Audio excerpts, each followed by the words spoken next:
Hello everybody, welcome to the Paysafecard tournament that is taking place this week. I'm Iki with the video content manager of World of Tanks Europe, and by the side of me is the one and only and ever charming Carrie Barry. Okay, so Hello, welcome guys. Carrie.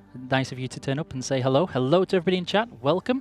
There is going to be a 10-minute delay on here, so we do apologise if nobody can hear us and we're not quite interacting with chat, and I'm not saying hello to the hundreds and millions of you that are out there in the chat going on. We do have a bunch of giveaways taking place today that I need to make sure you take part on. We have an MVP voting that if you make sure that you follow the Twitch channel and then entering a name that you think will be correct, then we will then pick an MVP. The person that is picked from random from those people who select an MVP will be given €100 Paysafecard voucher. So this is at random. We have about €8,500 worth of vouchers to give away this week, which Quite a bit. There's going to be a fair chunk of money rolling around, and I'm going to give them away as fairly as I can. So there'll be lots of Gleam links in chat, so make sure you keep an eye out on those. We'll be sharing them out. It will culminate in about €1,000 giveaway for the end of the week with all the followers that are going on. So make sure you keep clicking those links that are in the chat. Make sure you follow as many instructions as you can to make the highest amount of chance you have to win something awesome. So, what do you think is going to be taking place this week? Who's your favorite team to win it? Ooh, I mean, I think this tournament as well in particular, there's quite a few teams now, because obviously we had Davey beating Fame in the last tournament. I think that's a big, as Daki has said, that it's a big psychological difference that we haven't really seen before, because they've kind of been unbeaten for such a long time that now it's kind of a new thing going on here. And but I'm still going to go with Fame personally.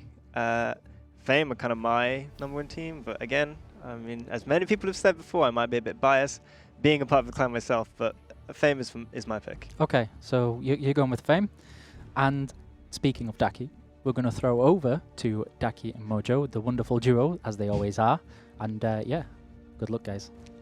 I've never seen a more beautiful duo in my life sitting next to each other, except for obviously when Mojo sits next to me, but I can't say that because that would be too biased. But anyways, Barry picking Fame, I really didn't see that one coming, really totally out of the blue. I have no idea how it happened, maybe because he's a purple in his card. But anyways, guys, welcome to the Clan Rivals tournament here in Paris. We again have a chance to host you. Best European teams facing off each other for an entire week now. Every day except Friday, I think. Yeah, every day except for Friday. We're going to be streaming the matches. Starting off today, however, with Nomi versus Davey 2. Yeah, or Davey International. If you guys didn't know, 6 teams were already invited, like the best teams we have. It's like Fame, Davey, Evil, MVPS, Trust. Actually, who replaced Nomi. Nomi actually gave up on that, and CSA.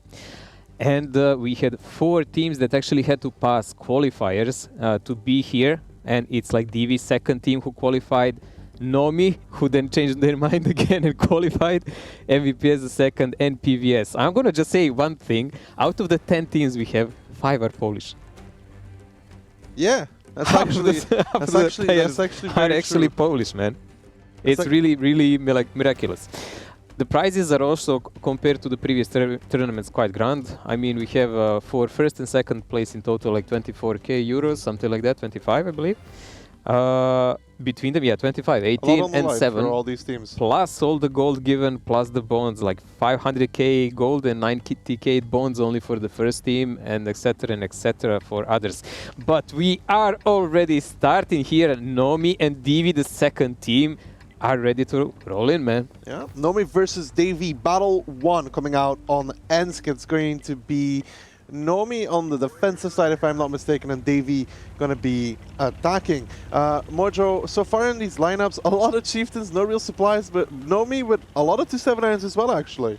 Yeah, this tournament, actually, you play on your own account, so in order to play something like that, you have to own them. Nomi Pros shows pretty much power force because having them is really a great asset here. Now they're already aggressively pushing onto the field. They're actually quite faster than Divi, who is trying to control the center of the rail. Nomi doesn't want to have anything to do with it. They're going all in on the green side, man. There's going to be a clash between these both teams here on the green side of the map. You can already see the Chieftains moving towards zero line. There's a lot of times from Davy International still kind of sitting on the rail, so you got to be watching out for that. If it does come to that, those tanks are kind of out of the fight. Yeah, they're completely out of the fight. Like 4 or 5 guys are just rotating now. The pressure is on in, but the HP is pretty much similar.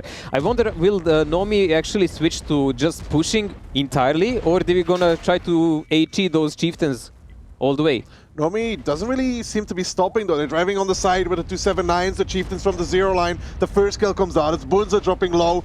He's down and out. And then Hillary also getting taken out. Nomi here with the unrelentless aggression, really pressuring the zero line, trying to take down these Chieftains. And now the E3s are starting to move in, but it may be a little bit too late as Ricochet falls and followed quickly by Old Kings. It looks Nomi all the way. Man, Kalium is gonna fall next. Swiss tank is pretty much with Sake stuck there with E3s. They can't really help their team.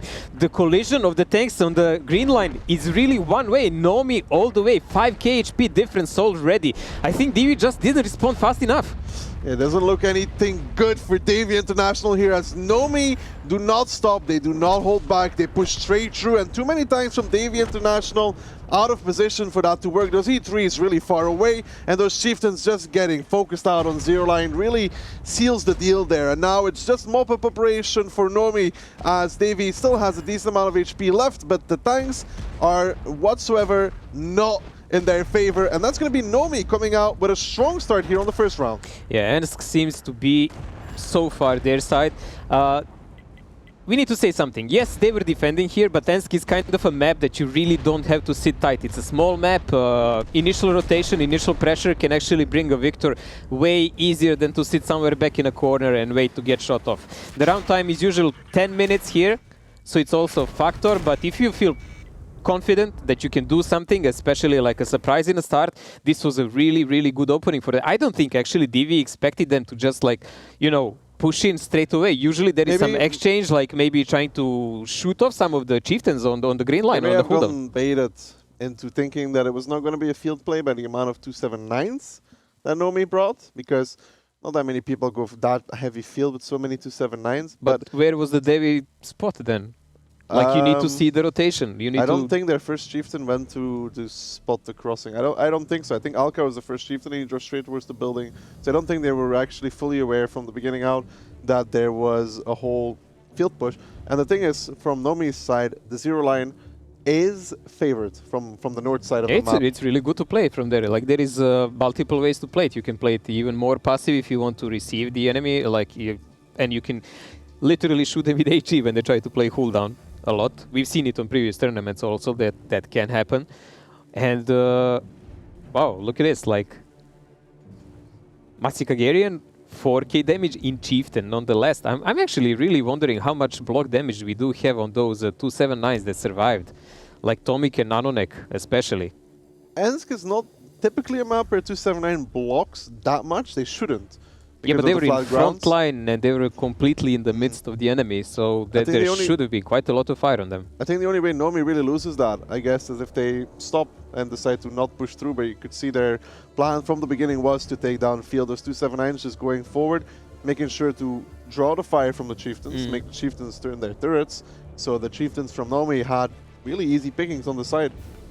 So, I wonder, like, couple of things which you might know being part of the Devi clan. Like, is a number of 279s in the DV second team decided by actual number that they possess, or this was part of their tactic? This was like the prime thing that I was wondering here. Because this tank is really okay on flat maps and the maps where you can get some higher altitude above the enemy. Okay, I'm thinking real quick. I know Kalium has a 279. I know Exo has a 279. Hillary also has a 279. So they could have played more if they wanted. They could have played more if they wanted, because I know for sure 3 people have 279 if they wanted it to, but they decided not to. Alright then, so it was a matter of choice, and I guess they just didn't expect Nomi to go all in like this, which was a good play. It's very brave to play full field and have those 3 threes at the back, because when somebody does what Nomi does exactly, which is go full field, you tend to get overrun kind of quickly, and those E3s, they're great for controlling the rails, don't get me wrong, but once the opponent pushes field and you have to drive there with an E3, most of the time, by the time you get there, the game's kind of over. But I was wondering, like, if you even leave the E3s on the center, like, I didn't see any great spot done by Divi. Like, I don't think what they would they do on rail with them? Like, if you don't see anything, how will you shoot it? Technically, Alka should be. I mean, the counterplay here, right, would be technically Alka needs to go to the rails to spot the crossing because it was the chieftain at spawn on the right side. And when they see this kind of play with the full team coming out, they kind of have to bail. I don't think in 90, unless you're the way better team with the way better individual skill, you go field, they go field fully, you lose from self most of the time. That's the point where they have to bail and repressure the other side, play with the angles. Well, Nomi is one of the Polish teams we mentioned, one of the 5. Divi, the second, is international, but as far as I know, they're mainly made of the former Trust players, right? They have a solid core of Germans, yes. So and Kalim leading, so quite a German team. pretty German team, yeah. Pretty Germanish. All right. So can you tell me like a bit more about that team? Because like people now, a lot of guys were asking before the tournament. I noticed like why does this clan have 2 teams? As example, can you tell us like something about Davy second? Because we said already everyone had right to play qualifications, and you can have 2 or even 3 teams if you're good enough. I mean, when Trust fell apart, right, a big portion of their players joined, and back then they were already thinking if it comes down to it and there's a tournament, we would like to make our own team, and obviously that is not a problem. They can make their own team.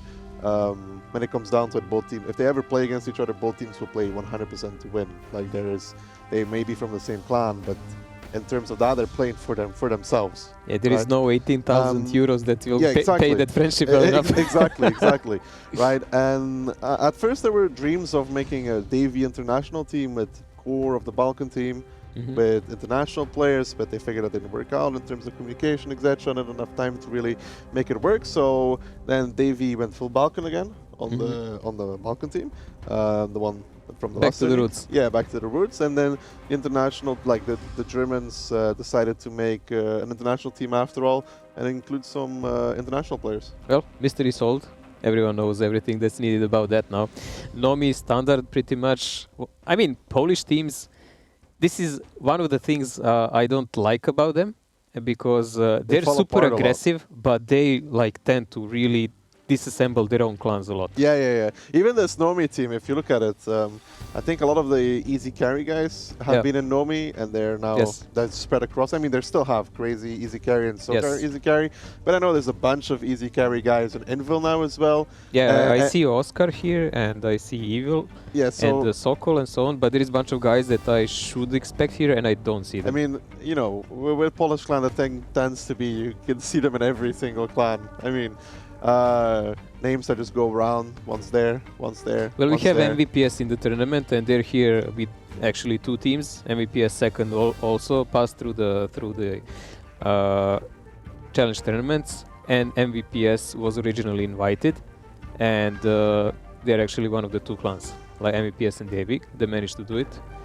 And beside that, we have Invil, and we have PVS. Like PVS was the biggest mystery for me, because I realized a while ago PVS, who was 100% international clan when it was formed and everything, turned out to be lately Polish completely. So we have 5 strong Polish teams on the tournament at the moment. That's how. Well, battle number 2, Mojo. Let's look at these lineups real quick. That's a lot of tank destroyers on both these teams, actually, more than we would see from other teams. We actually have a 50B in David II. Yeah, and look at the amount of E3s.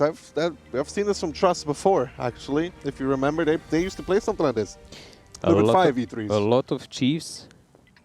Not that much, to be honest. 279s. It does. I mean, when you have a 50B, you pretty much say you want to play some corner with it. You cannot really face off the tanks. You can just like kick in. Could leave it a little bit in a trap as well if you wanted to for a clip, but... And there we go, 430, you going down the rail to spot for them, so I guess they will be less blind this time. E3 is following aggressively. Small split over the city, major split over the rail, but there is a huge push coming in by Nomi toward the city this time. You see the first 30 there trying to get that shot off, but Nomi not really finding anything. Yes, they have pushed the city very aggressively, but where does this go on? They're gonna go to B1. The issue here sometimes is when you push this city too hard, the angles start working against you. You gotta be careful what you can do and what you can't do. They're still not spotted, however.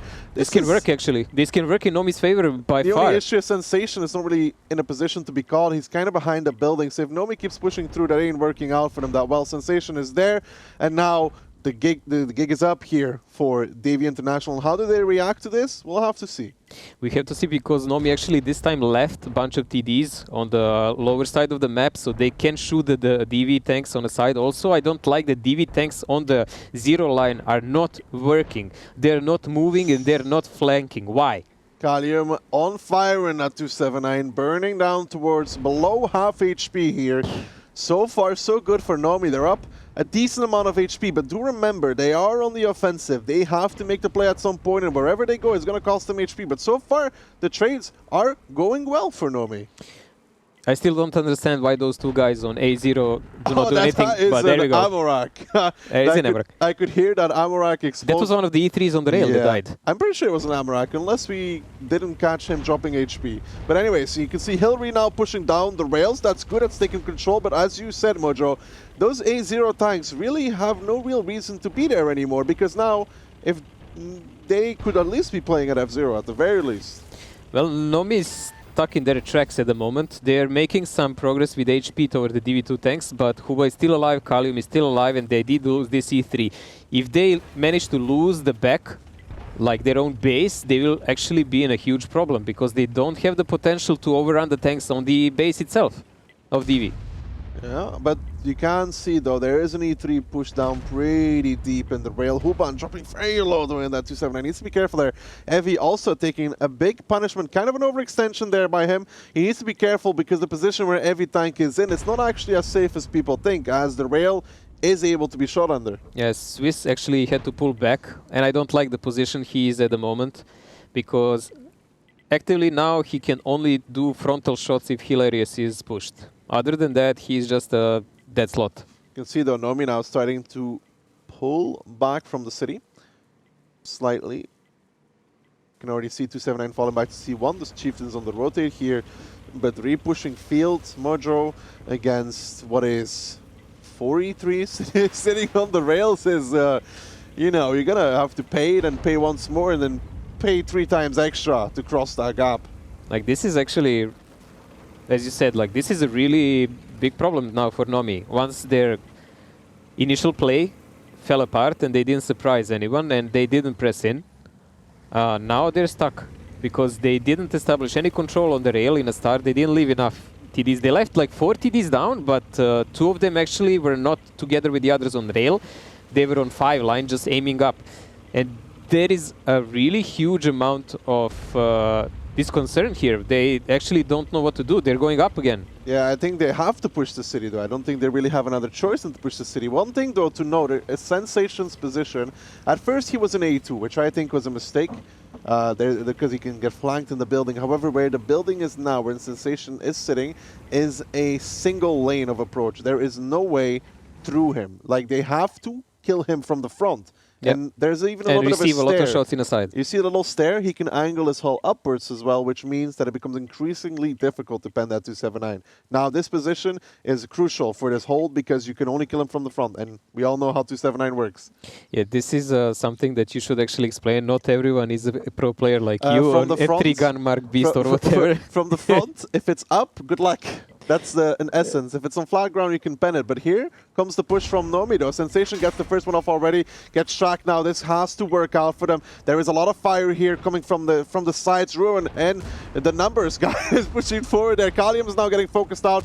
Kalium goes down. That is good for them. That is good for Nomi. But look at the HP dropping here already. In the meantime, though, can Davy do anything else? The trees are just kind of sitting there. They're trading off. But, Mojo, do you think they need to do anything else right here?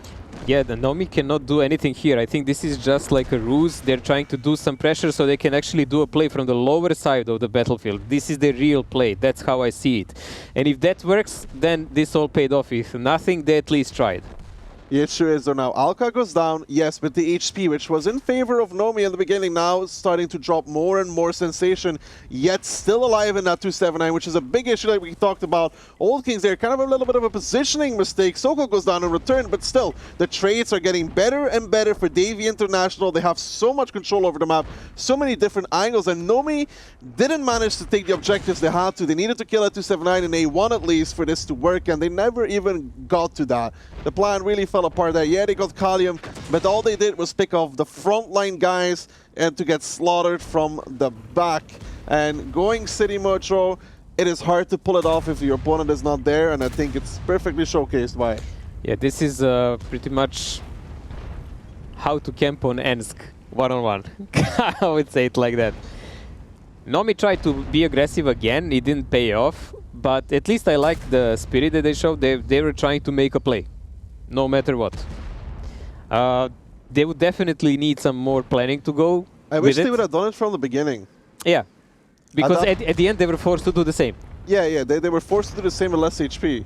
Yes, and the tanks of DV were better prepared even for that in the later stage of the game. So I guess when you play a tactic like that, you should bite it and just go all the way.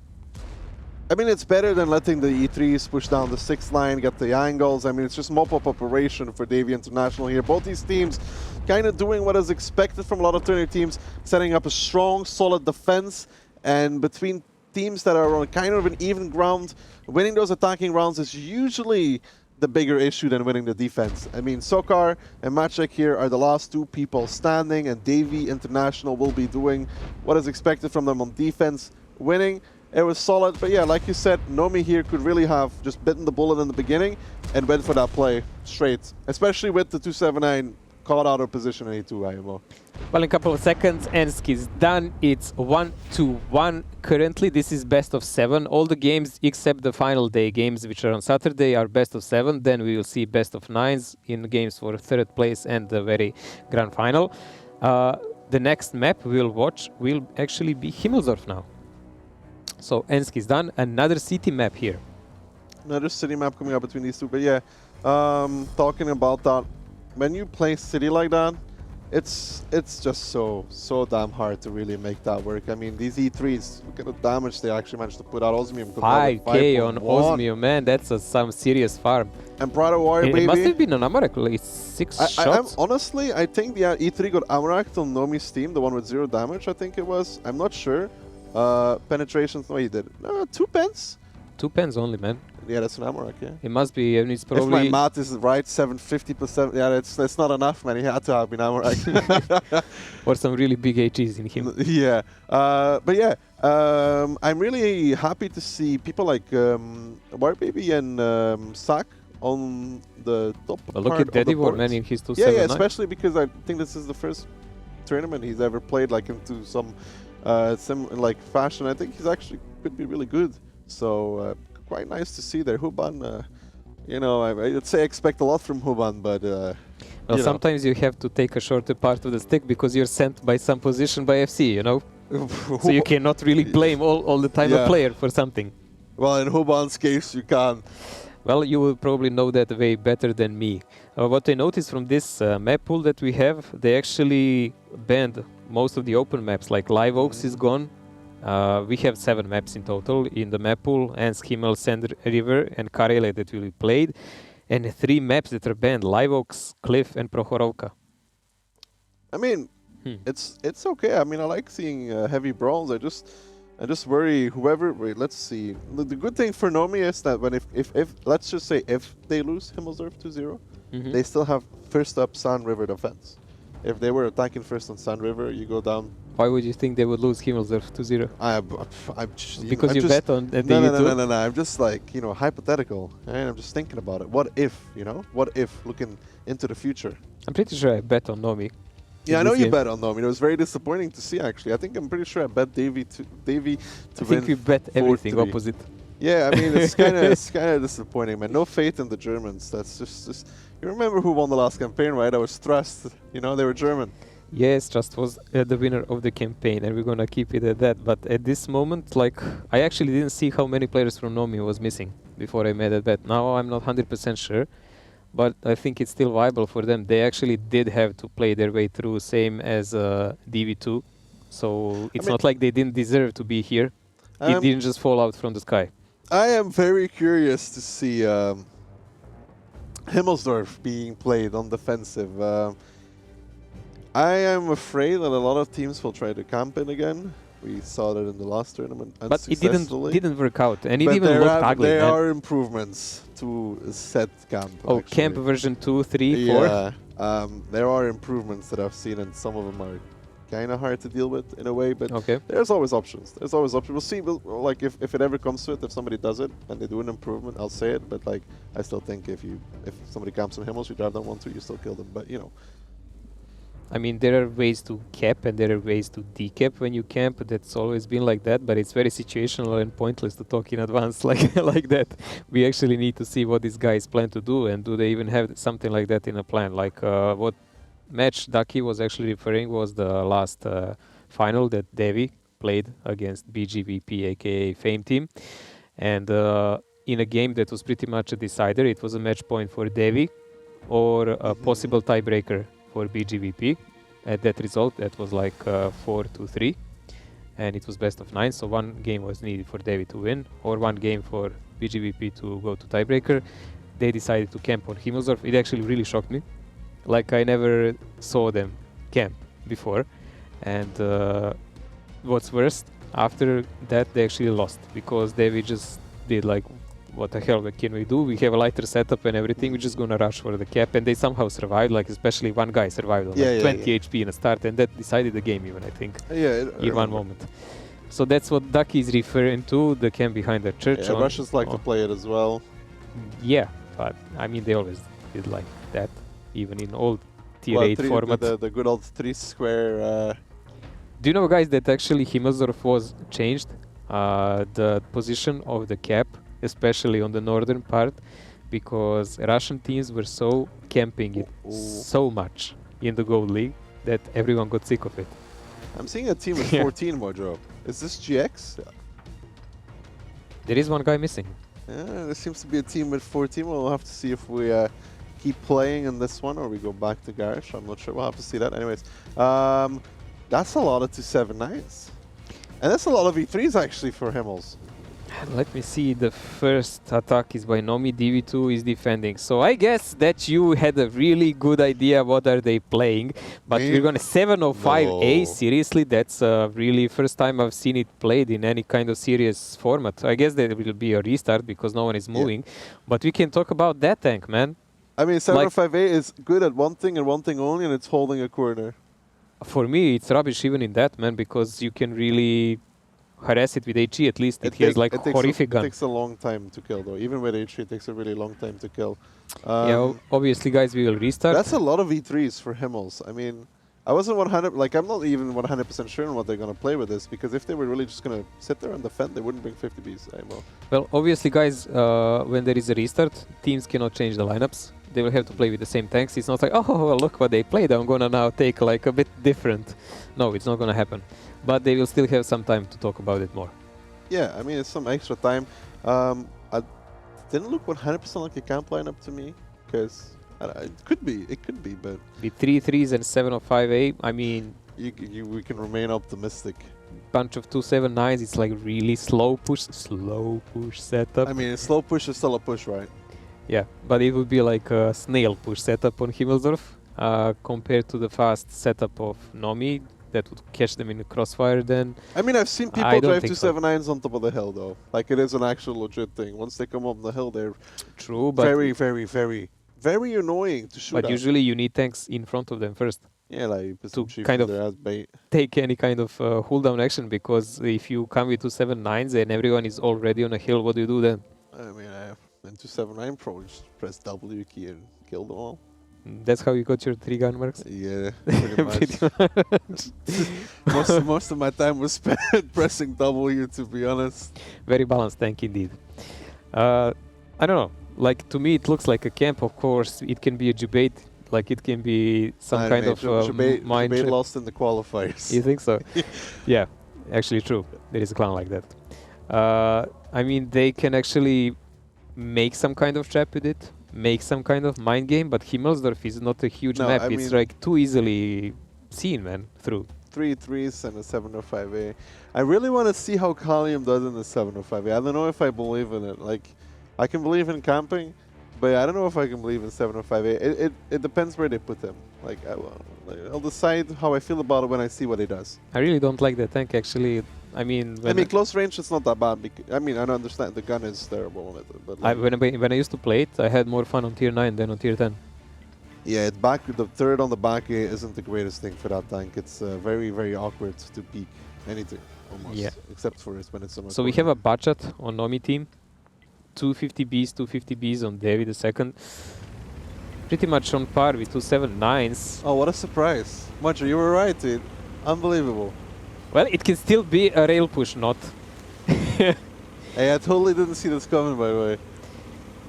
Well, the more important thing is to see how will actually Nomi respond to this. Like, camping is viable tactics. We've seen, like, when we were watching, as example, the game in Minsk, when Carelia was played between Devi and Mercy. Mercy just like went full camp in one game. They were rushing like crazy till then, and then one game they just went full What? camp, and Change of Devi pace? simply had nothing to respond to. I guess Nomi was expecting here maybe a normal engagement and brawl on the map, but they should be prepared even for something like this. Like, you can never play Himmelsdorf and ignore the fact that enemy can camp. Yes, it's very one-dimensional to only base every single one of your strategies on counting that your opponent will actually also play an active game, which they obviously don't have to as they are defending. I just really hope for them this works. Well, by now they know that there is no presence of enemy on the hill anywhere. I mean, they already pushed the 279 down on F4, you can see, and they're holding it. So this is just like about debating, like, how will we actually do this? This is not an advance, there is no artist strike, so there is no assist of something like that. But also that means if you actually manage to take that position behind the church, you are safer, that you can also not be artist strike. So the question is the crossfire by David II, aiming behind the church, good enough to destroy anything that comes out first and make that initial advantage immediately? David II, David II. the first of the no, the second of his name. Yeah, the second of the name. The campers of the Himmels. Can Nomi break these chains, or I don't know, man. Okay, there's really not much to talk about. The only thing someone took a blind damage. Yeah, the only thing to talk about is how the famous 705 took damage. Whoa. Yeah, he did take a shot of damage. There's some HP as well. The only thing to talk about, it's not about the way how Davy is set up, because that all depends how Nomi approach this defensive scenario.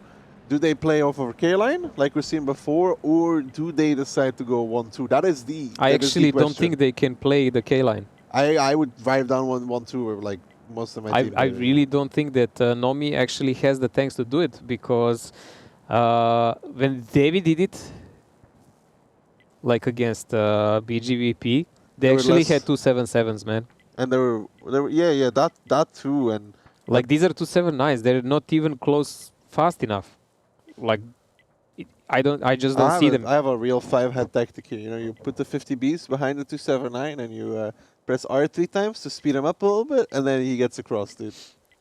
Or you put one 279 in front and wait for everyone to fire and then rush with 50 Bs Man, behind. it's 200 IQ. I've got the 200 IQ strat, right? Yeah. So 1 279 goes sideways, right? And the everybody other 279 ranks a 2, pushing him onto the cap, dude. Never. How can you lose? That's so old How strat, can man. you Pushing lose? tanks with 50 Bs, it's so like 2015. you just push him on the cap. How can you lose, man? You have a shield. Yeah, I think there is a huge negotiation going here by Nomi now, what to actually do with their game. I just feel like I feel like one of the approaches here, if they do go for K-line, where Tomek this position is, right? I feel like if you do a 2-prone attack, K-line and that position over there, you may be able to kill the E3 before he really does anything. The 279 and Kalium, and then Ozim gets focused out by the guys pushing K-line. But the coordination for this needs to be like really high. On point, and the pen ratio needs to be really on point as well. There is a, as you said, like this is a camp advanced, because I see a lot of more mobile tanks in David II here behind the comma. There is a bunch of chieftains, 50 Bs, so they have a rotation force that can go left and right and try to plug a hole if it happens anywhere. And when we were watching that Fame match in the last tournament, they actually had a lot of high HP, super heavy tanks and so on. But the big problem with them was they're really not very mobile. Like, this is improved camping based on watching the other people's mistakes, I guess. If you're listening, listen. That's Nomi furiously pinging. They're probably in this sector over here, guys. I think they're here. I'm not certain about it because we haven't spotted 1-2 in a while, but, you know, I think they're over here. Well, there is a movement over the open field. Like one more 279 is joining. There's so many tanks in K-line, in my opinion. I really feel like they need to focus on killing Sak, Osmium, Huban, and Hillary. I don't know. I'm killing that 705. I think that's their plan, man. I think they're gonna push there, and then in one moment they're gonna try to squeeze a couple of tanks later behind the cap. But they're gonna probably start the attack from this side. The only problem is the rotation force of Davy 2. It can actually go back and take over the G line and hit them in their backs because there is only one heavy tank covering it from C3, and that's pretty much nothing. That's like one shot in never. Well, you can see that little choo-choo train. Oh la la. It's the. There is a Bachat even. I guess their Bachat is their like key capping guy. Yeah. We'll have to see how this works out though. Nomi now coming out with the push across the K-line. Let's see how much damage they take. Sokar crossing over. Kalium takes a shot. IMOP, Nerf Me, it's speaking out, trying to take that initial damage. Kinda get across on towards the cap. They don't even take that much damage for what it's worth. Okay, never mind that. They lose one chieftain on the crossing. A second guy getting tracked as well. One down towards the one shot. Osmium now trying the best he can. Ricochet here coming in, pushing forward. Needs to see what Davy International decides to do here. Osmium, what is the play here? Trying to stay alive in that 279, trying to pick up the one shot. Ricochet actually does it. They are getting good resets here, and the HP 4,000 up here for Davy International. But is it going to be enough? Because they have a nice shield on the cap. There is a 17 seconds. This is pretty much the scenario we've already seen. The front tanks make the shield and the back ones are capping now. Davy the second is in pressure here. The HP is getting rapidly closer and closer, and the cap pressure is constantly ongoing. Now they're switching to HEs because they have to decap. That was a forced move. 15 seconds. Remember what you said about the G-line though, Mojo. The G-line is now being retaken by Davy the second. Those quick mobile tanks, they are trying. The E3's coming around the corner.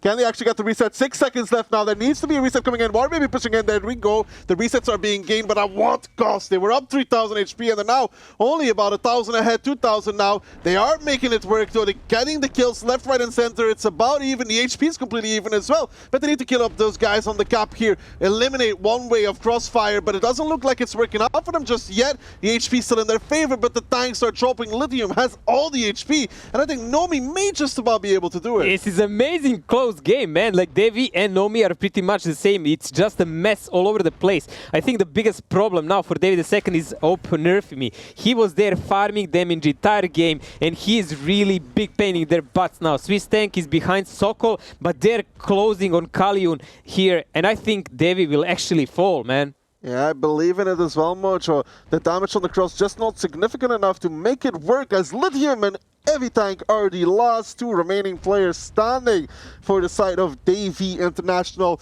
It's going to be Nomi at the brink here with only 2,100 HP left, but that's more than enough to close out the game here as Evie gets flanked by a 50B. Sweet dreams, Evie. See you next time. And Lithium now surrounded by 4 Nomi tanks. It was close, but they did it. They broke it. Amazing.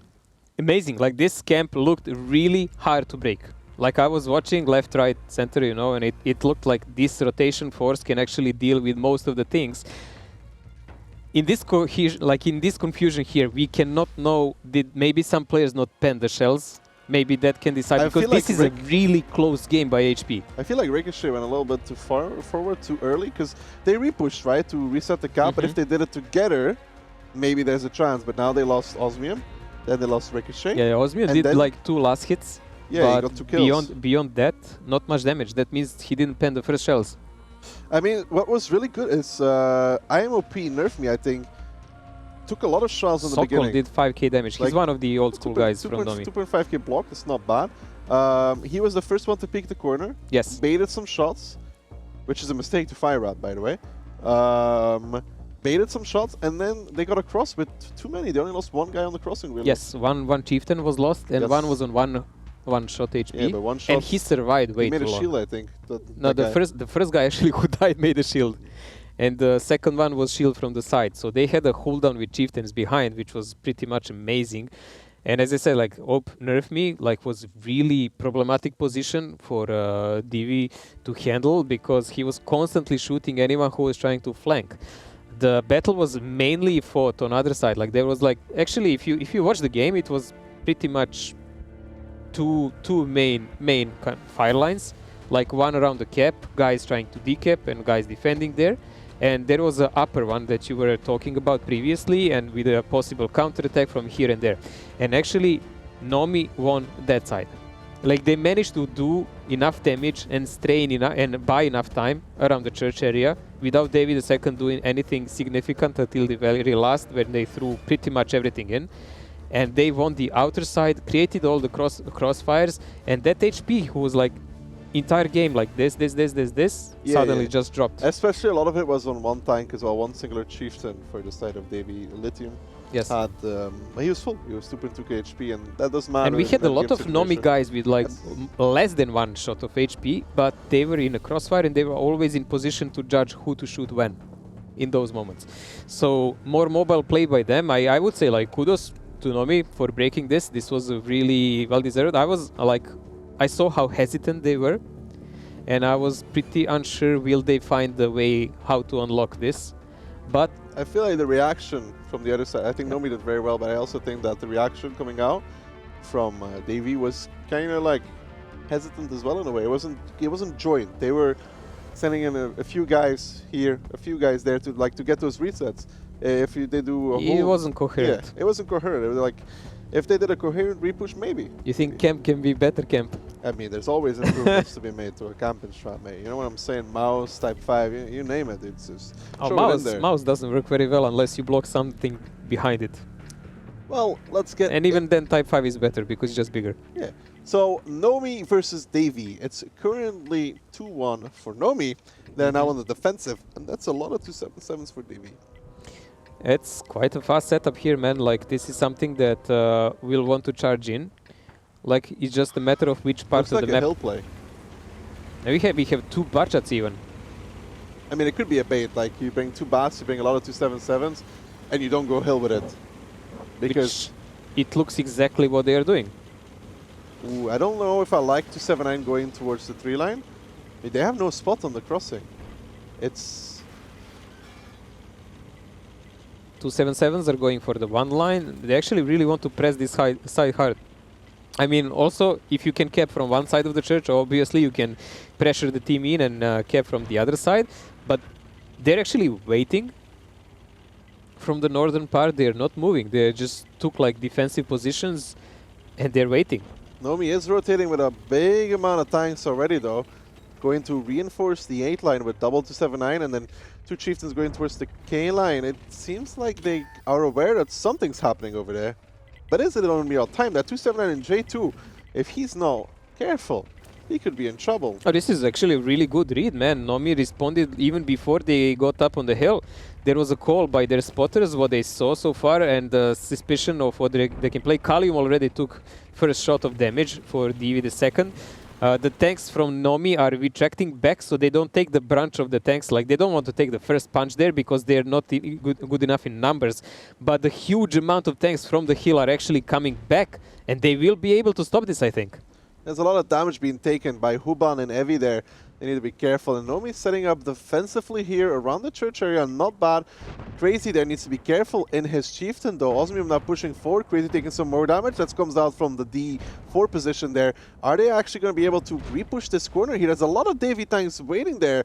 Osmium is kind of in a hold down as well. This is kind of working out for him. If Nomi repushes, I'm not sure how it's going to work out. I mean, Nomi does have an advantage in the sort of the tanks they actually have in this game because they are pretty much more sturdier than 277s and so on, but 50Bs came to really good effect. This is kind of a careless push only for Osmium trading so much HP. It's not worth it, man. And where is the follow-up on other parts of the map? They're pushing the 8 line, they're pushing the hill, so the battle will be a couple of spots, but too many spots. Look at this though, the flank coming out now from Davey International from the back onto that Chieftain, on towards that 279, and this push from Nomi. I don't think it was the greatest, but do keep attention towards the cap side there on the north. They are going for a bit of 50B, the bot rotating already. That's 3 tanks on the cap here for Davey International, and Nomi going for the repush that was really not worth it in essence, going through, losing more and more HP, getting caught between 2 sides in the end as well. And now they are on the cap with 27 seconds left. However, there is nobody from Nomi that is going to get any resets whatsoever, and the B and the bot will both make it back to get the resets, and that is going to be game for Davey International with 1 second left, and it's going to be capped, and they're going to make it 2-2, but Nomi seemed to have a good setup and then just kind of decided to throw it all away. I think they just threw this game.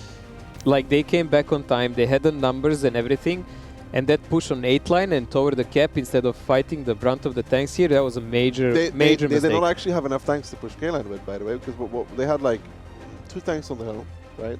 The bar, I think, was on the hill as well, yeah. to make that 3. They had like 3 279s on the 8 line, right? So that's already like 6 tanks. What Yeah, did they have on the hill? They had I don't understand that. a bat and like a chieftain on D line. Like in this situation, they could have actually started the push solo from the hill and did something like that and wait. Yes. It just stole the game down. I think they were afraid of getting farmed from the chieftain from D3, but if you pressure out the hill, the chieftain from D3 can be shot from behind from the hill. Yes, like So- that's what I don't understand. Like, why didn't they just go solo push hill? And Yeah, they don't even have to push off it. As long as they go on the edge, they can shoot Kalium, who's locking down the 5 line really Yeah. hard, and kill him. I mean, it's not the easiest shot in the world, right? Obviously, it's not the easiest shot, but he will die. And but there's a effectively, 50B there was with- like there's a practically 50B with nothing 0. defending the base of DV the second. No, there There was wasn't. practically nothing there. Like, you could have pushed with 250Bs and a budget over that hill, and what would DV2 do? They would have to actually commit and play the game on the cap. I don't know. This was this push was perfect for Davey too. I mean, Osmium as a bait up front. Yeah, they kill him, but he did a few shots before he went down, right? They have to turn their turrets and then just speak as a group, and they pick off one guy, they pick off the second guy, and then the rest of the team casually just drives in behind them. It's like, hey guys, what's up? How are we doing? Well, we're half match in. We can see that both teams can play aggressive, they can play campy also.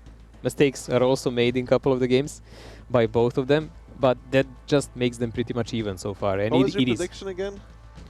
I think I did 4-2 or 4-3 for Nomi, something like that. One of Okay, those two. Okay, just checking. Yeah. And we are at pretty much half of the game, but it's even Steven 2-2 result, and we will switch to a bit more mobile map. Maybe more mobile. Maybe. Sand River, depend what style you play. If you play it Russian style, no arty, go push, давай. If you play it a bit more European way, it can go many ways. I am not a fan, personally, of... I mean, I really like playing Sand River from the east. It's a very nice time. It's a very enjoyable time. K-line control, yeah, sure. North control, if you want it as well. Oh, middle control, yeah, you can have that as well. What I wanted to say, you remember if I was talking about the map picks, a lot of these maps can really be played campier. Yes. And Sand River East is one of those that you Yes, can indeed and play like that. if this is a draw, then there is a Carelia, and you Especially can 'cause definitely camp there. Let's be realistic, Sand River East is and will always be the favorite side. The way the map is right now, if you play from the east, you always start with an advantage. Always. Because Elaborate. K-Line is just so much better for you. It's just so incredible. Unless they go in full fight and they outplay your own skill, you can pressure K-Line and win it. See, You can pressure guys that North lead and clan win wars it. like Daki or me, like have a deficiency in our brain. We think when we say something, it's a given. It And is- then we forget that half of the server probably doesn't even think the same way. And you actually have to explain it. Listen, Sand River East, winning side. That's all that. No, but like. Great conclusion. Thank you very no, much. I mean, you can, like, the thing is, you have so many more options from east that work. Like, if you go from west and you push K-Line, and they don't even have anybody there, you can take control of it, but you still have to deal with K0, you have to deal with Crossfire. And if you play from west and you decide to go north and they aggro push K-Line, you have to deal with your base, and everything is just... the east side IMO needs to make mistakes for west to really get into the game. That's the way you have to like either create those mistakes, force them to make mistakes, or they have to do them by themselves. Obviously, I mean you can make your opponent make mistakes by making certain moves. Obviously, The biggest problem is what I saw can be on Sand River is if you decide to push one side, but you don't commit enough tanks, and you run in a team who did commit everything there. Like that can cost you quite a lot. well, this is a very mobile lineup from Davey. 3 Chiefs, 2 BRs, 1 RD, rest of 7. That's less Chiefs than a lot of teams would play. Well, Nomi is defending, so they will be from the east side, and Devi is attacking. They will be from the west side. Double EBR plus 1 GC, and on Nomi's side, much more conventional defensive setup with 2 GCs and 2 EBRs. Kind of unorthodox opening here from Nomi. Nobody towards the north side of the map whatsoever. 2 EBRs towards the south. Technically, the EBR from Davey should not be caught by this. He should be aware that that is happening. Koma took 1 shot for that. It does happen when you're playing an EBR. It's not always avoidable, just because you need to get those initial spots out. Takes another one. It's a little careful now. Down towards 500. Information gained though that there is nobody on the north side of the map, and there is a big 907 force from Davey going there. Come on, now down towards 171 HP. Needs to be really careful at this point. Where did all that damage come from? Like I saw EBR connected one, but after that? Chief from mid, from H8 once at least, 907 from G5 once as well, and that's I guess it's missing HP. It's quite actually in games like this, having a spotter on 100 HP or dead in a start is quite a big advantage, because you can really not use him as you wish later. Fortunately, there is always a backup one or a primary one, Alka, who is on 100% HP, so he can do most of the job, and they can still use Koma in a late game if really needed. Nomi's guy took a nice bush though. Miku there in that EBR. Going towards the middle, he backed off now. He was sitting next to the rock in the bush, and there's not really much Alka can do about this, because once you give up middle of the map, the EBR has a lot of positions where you can peek from, spot from, play from. Yeah, you can say Arti to blind shoot something, but it's 1 shot every 40 seconds. We are talking about 15 on 15 in 10-minute format, and not classic clan war format of 15 minutes. So that blind shooting loses you quite a lot of time if there is nothing else happening all around the map, and you cannot really just clear one bush for 5 minutes. I don't agree yet with the full rotation here coming out from Davey, going all the way back towards 1-2 line. There has not been put any pressure on 9-0 line, 5 line, E line, F line, anything to make them want to go forward, anything that makes them not want to sit on K line just like the way they are right now. This is going to be a hard push. The only upside they have I don't see this ending well for Davey too. Me neither. Oh! What? Wait. Was he blown up? No, I think he got outspotted the whole time by the EBR and double RD to that. That's just the chieftain that plays on F1 can't ever be peeking. This is horrible for them. Like really, this is bad for them. This is more than bad, man. Like that was an F1 guy who was holding that, but I don't understand actually. Like I didn't see him lose HP over time. Maybe I was just like distracted by watching the map itself, but I really didn't see him lose HP. I mean, Dean might die here. There's a big potential here that Dean dies, but is that really going to be enough to make a difference at this point? I mean, they've already lost a full HP chieftain. Koma is on a 1-shot, and Nomi at no given point whatsoever has lost any HP on any tanks that are actually important. Yeah, good connections on Dean, nice. 3 in a row so far. There is a high chance they're actually going to be able to finish them off, and they do. So they do pay the price of blood for taking off that Kuban in his chieftain, but the jig is up, man. Everyone knows what they're doing at the moment. This is where you should rotate one more time. You have like at least one more rotation left in you. This is the moment where you 6 minutes till the end. And there we go. They're stopping now, and they're going to try to go back. Now we need to see, will actually Miku from center be able to see something of that? Will he be able to spot the rotation by the heavies and mediums? You know what they could do now? Let's just go back to the Russian push. So the same push that Rene did as well. Center? Center, because they already have A0 control. All they would really need is a guy at the D5-6, right? To shoot the chieftain in H8, and then they could probably push through center, but they would be spotted really early though, which is going to be an issue. But even with losing the TBR, as you said, if they go from upper side, I don't see it actually ending that well. It's not hard to defend from that push. Well, they are starting to send chieftains forward from the side of Nomi. This could be good for Davy. If Kalium can see them on time and actually get out of that, which is questionable, to say the least, for a living. There is not a really big follow-up on the Nomi side, so Kalium, if he drops on lower side, he's not putting. Nomi's timing is really good here. Very, very good timing. but not the shooting that much. Kalium now realizes what is happening. He needs to run away. He actually needs to turn towards the right if he wants to live. Nice, that's good there. Aladdin takes a big 3 shots shell. and they didn't pen a single one. 4 shots, actually. Now, he's still getting shot from the mid. Kalium is actually running away. Now is their opportunity and their only opportunity they'll get to actually push the Let's see base. Kalium, the bullet dodger, will he make it down to the lower side of the map behind the dunes where actually his teammates can cover him. There is a counter rotation again here on one line. We can see a couple of 907s coming there, and Chieftain and 907 are trying to cover him from the 5 and 6. He's rather safe where he is now, not from the artists, but from the tanks. Well, they have done a decent amount of damage towards these 907s here in the base. Evil Oscar down towards 964 HP. Not that bad. Takes another shot. He actually, I think he gets tracked and held there. No, he's still running away.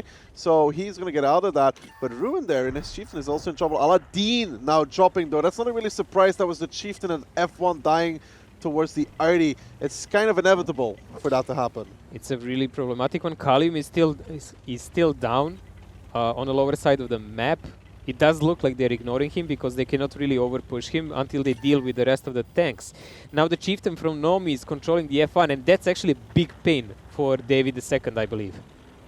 Team, moving back. There's a lot of indecisiveness here for the side of Davy. Nomi has a lot of map control now. They have F1 established with a Chieftain as well. They are still holding all the angles. They're not going to push through mid with 2 907s from the side of Davy, and I don't know if that is actually going to be enough to clean out whatever is left in the middle. No, because they already rotated a couple of tanks there. I mean, EBR was on 100 HP. There is a couple of other guys who can shoot. Ricochet already took 1 shot of damage. Old Kings is now in a crossfire.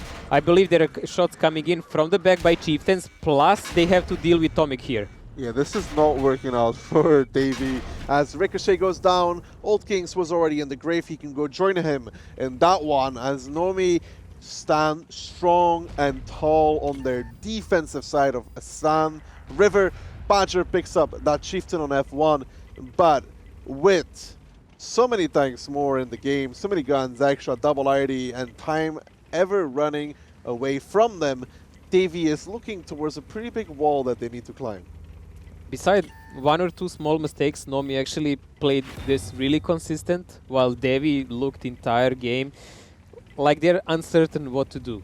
And it costed them dearly, because even when they took some action, it was not really 100% thought.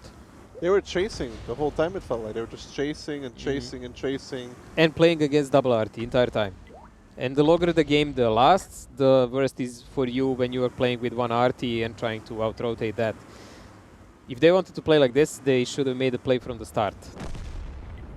And they finally took out Miku, but Miku was alive for 8 minutes in that position. Like, we have 2 minutes left in the game. That means they cannot even cap anymore. Like, they need a miracle to win this. To win this 4,000 HP deficit, plus couple of tanks, plus all the positions in the world they are lacking, actually. Yeah. They don't really have anything going for them whatsoever. I mean, at 1 minute 43, they're kind of forced to push everywhere at the same time. Just in and with 907s entrenched up Chieftains. Yeah, I mean, you never know. They're too I mean, if Nomi starts shooting those 907s like they shot on Kalium, not penning anything, everything is possible. Everything is part of the game, but I don't think it's going to happen in this way when they're waiting for them. Yeah, I don't also think that is going to happen, but the HP is still 5,000. It's not beyond imagining. But with 1 minute and 17, well, now 15 seconds, Bunzu here dropping up, going over. Oh man, with this 60 seconds is just like not happening. In the meantime, Maciek says goodbye as he goes back on top. Alka runs into Bunzu. The 907s are now pushing in a last-ditch attempt effort. Sensation goes down. Hillary to follow. Lithium picks up Tomic, but it's all a little too late with not enough backing this up to make this actually work. And Nomi going to put themselves on match point, as you can see in this best of 7. And that is going to force Davy to really, well, I mean, if they don't win their defensive round, we all know what happens. They lose. Unbelievable. Sick math by me. They lose another game, they lose the match. I've really made it in my life.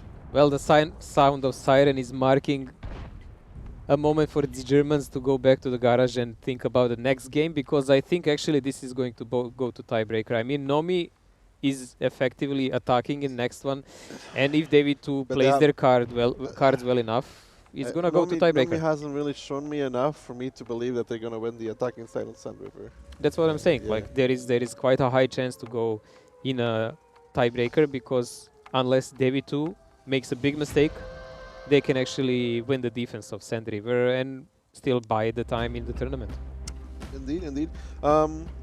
These rotations for Davey, I mean, it doesn't really make sense. When you take north side of the map, I do feel you need to pressure zero line somehow, at least a little bit. Send something forward to spot those 907s on the ridge. I know they have double already.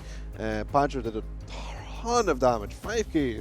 It's really a lot, but so did Nomi's already. They did Crazy Easy eight and Carry a half. who usually plays it, and look at, I mean, come on, man. They Like did 4.5 yeah. and 4k, so... Is very, very well. There's a few big issues, I think, with the strat from Davey. First of all, Huban in F1, when your opponent has double RD and your EBR on your side of the map is a one-shot, you cannot peek, you cannot be spotted, and you need to hide really, really badly. Can you play the back hold down instead of the front one? Like stay on a slope and you can just buy sit behind, time? you can just sit behind a bush and not get spotted. I mean, without shooting. If you don't shoot or sit on the slope, that works too. Anything except for getting spotted in And F1. like, how many shots did he receive? Can we see that, like on Huban, guys? If Like- that is possible, that would be really interesting to see. He took one hit, actually. Okay. Blown up? And then set on fire. I don't know, like in that moment when we saw it, he just disappeared Okay. for me, you know? Well, So I think I'm did alright Artie with- get I think I'm alright rebalanced with- in this Okay, game or but- something like that? I don't know. But still, even then, I mean, yeah. That would be actually really interesting to know. I that. am. Listen, Huban, if you're listening to this, I'm sorry, man. I just thought you misplayed, alright? You know what I'm saying? I thought you misplayed. But You yeah, can but always like use your connections and Yeah.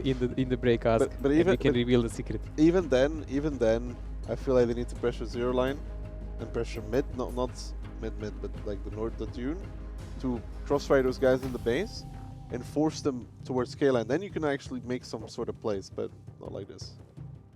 Honestly, after watching like couple of the matches that previously Russian teams were playing on Sand River, I realized that I don't even like the slow plays on Sand River that much anymore. But the way they play is so aggressive, and they don't even use RT most of the time. The problem with that kind of plays, it really requires Huge. high awareness of every player, Yeah, and what's huge, going on. huge amount of individual skill as well, coordination, overview. Yes, It's high really hard to pull off. level of awareness and personal skill, how to survive, do damage, and really press hard on all the time. And when you see a game like that, then like you start thinking everything like this is in slow motion, and all the mistakes are paid dearly, because rotate from one part to another part of the map is like 2 minutes. If the enemy reads you well, you're still after rotation awaited by enemy sniper line, no matter what you do. Yeah. Poor Huban. I feel a little bad for him now, but anyways. Didn't see anything out of the special. Also, there was no pressure on the middle, as you said. Like when it came from I feel like David the chieftain needs to cross across D line. Yeah, It's that simple. when it came from Devi, it was like from actually enemy side of the cap, and it was only 2 mediums, and they were already in a crossfire. They should have known that they're already in a crossfire doing that. Like those mediums on the hill, they could have been punished really badly for sitting there in the beginning, and then you can at least push them back towards K line, which gives you, you know, the potential to realistically go. Either zero line, K line, you could push something out of fade at least, not like they're just they're like they're not pushing zero line. Oh, they haven't. Oh, I guess they're going 1-2, right? Well, just sit here, hold on to your chief, just wait, mate. All good. Anyways, let's see if Davey can do it on their defense, or if Nomi is going to show us a better approach as we look at the lineups here. That is a lot. That's a very big amount of chieftains. That is 7 for Nomi. Again, double RT on Nomi, 261? and 261? really? The only thing that the 261 has is that it moves quickly. Shoots fast, but Shoots. virtually does no damage. It's a camp in a way. I don't know why you would bring 261 for it though, but anyways, it's a camp. Aladdin is gonna go find some sneaky bush here. The only way I can think why 261, because they need to put him on some unorthodox place, so he actually needs to reach it, and that's it. Rookie mistake number 1 in a light tank. Always turn your tank around, no matter the position you play. Always turn around so you can run away. He didn't. No, he didn't. I don't think he did. Well, he was standing still. Maybe he did now. Well, WBR again playing for Nomi from the upper side, but alone they left one chieftain on F1 standard position we were talking about, and they have those 2 GCs. Now, the problem for Nomi here is they're not very mobile, so once they commit somewhere, they actually need to play it, because they will have maybe one possible rotation out of their game. What do you think? North here favors Davy or Nomi? I personally would say Davy, but because of those chieftains having to drive up and over. It should be Davy, but if Nomi just trenches up and start pounding them with Arti. Yeah, how are they actually going to shoot IMOP Nerf me with Arti? Because I don't think they can, by the way, because 261 just doesn't have the arc. Like 261 doesn't have an arc, so he will be able to play cooldown against that. And the only way to deal with him is to actually counter-rotate with a couple of tanks and go take over the middle, so you can actually shoot him there. This is the part where Nomi's already just drives to G1 IMO and kills Lithium. By the way, they can literally just drive to F1, go max range, and just blast him. I mean, they probably can blast him already, but they just extend the angle even more. Alright, so Nomi is actually rotating a couple of tanks around. This is what I already said, like, all they need to do here is to provide some kind of spot for their Arti and trench up with a couple of tanks, and with the rest they can play the field. How long and work with Arti. How long do you think until Nomi figures out that the light is where he is? It can take quite a while, to be honest. Like, they know he's not on the middle because they checked it already. It's just like a matter of their own personal debate, what are they thinking where they can get spotted from. Well, so far, if you're Davy, you're kind of happy. You haven't taken any damage. It's 2.5 minutes in a game, but at the moment I don't like it. 2.5 minutes is 2.5 minutes of Nomi's double already not doing anything though is... That's very good for the... Yeah, like that double GC needs to pay for itself, and if it's not shooting anything, it's really not paying. It doesn't look like they're providing the spot for them. What are they supposed to shoot at though? The only person I think they really know where he is Lithium, and I That's guess what I'm saying. They're not providing the spot because all those mediums and heavies, everything is hidden. Like Derek has... I mean, yeah, the big weak spot of Davy defense is if Alka dies. Like if you actually connect him with Arti, but that's such a gamble shooting with Arti on EBR, yeah, man. if you're Nyx, it isn't. Sadly. Okay, we are talking about a guy who plays only Arti and nothing else except Arti, and has all the Artis on like 3 gun marks. I will say Padger is extremely good at it as well, which is not a compliment, by the way. It's more like it's rather in disgust than in pride. But yeah, he's kind of good at it as well. Man, if there is something unsafe for streaming, you know, that's like Nyx playing Arti. It's kind of filth online. I have a blacklist in my, you know, just so I'm reminded every time.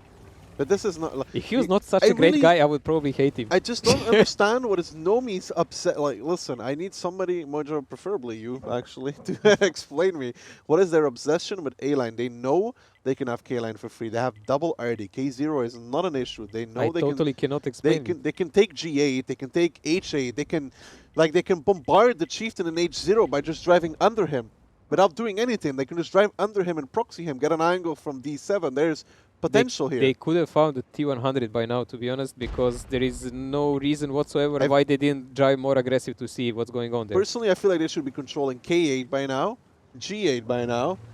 Already figured out that there's a chieftain in Maybe H0. they don't think actually there is such a huge trap out there. Maybe they think the trap is elsewhere.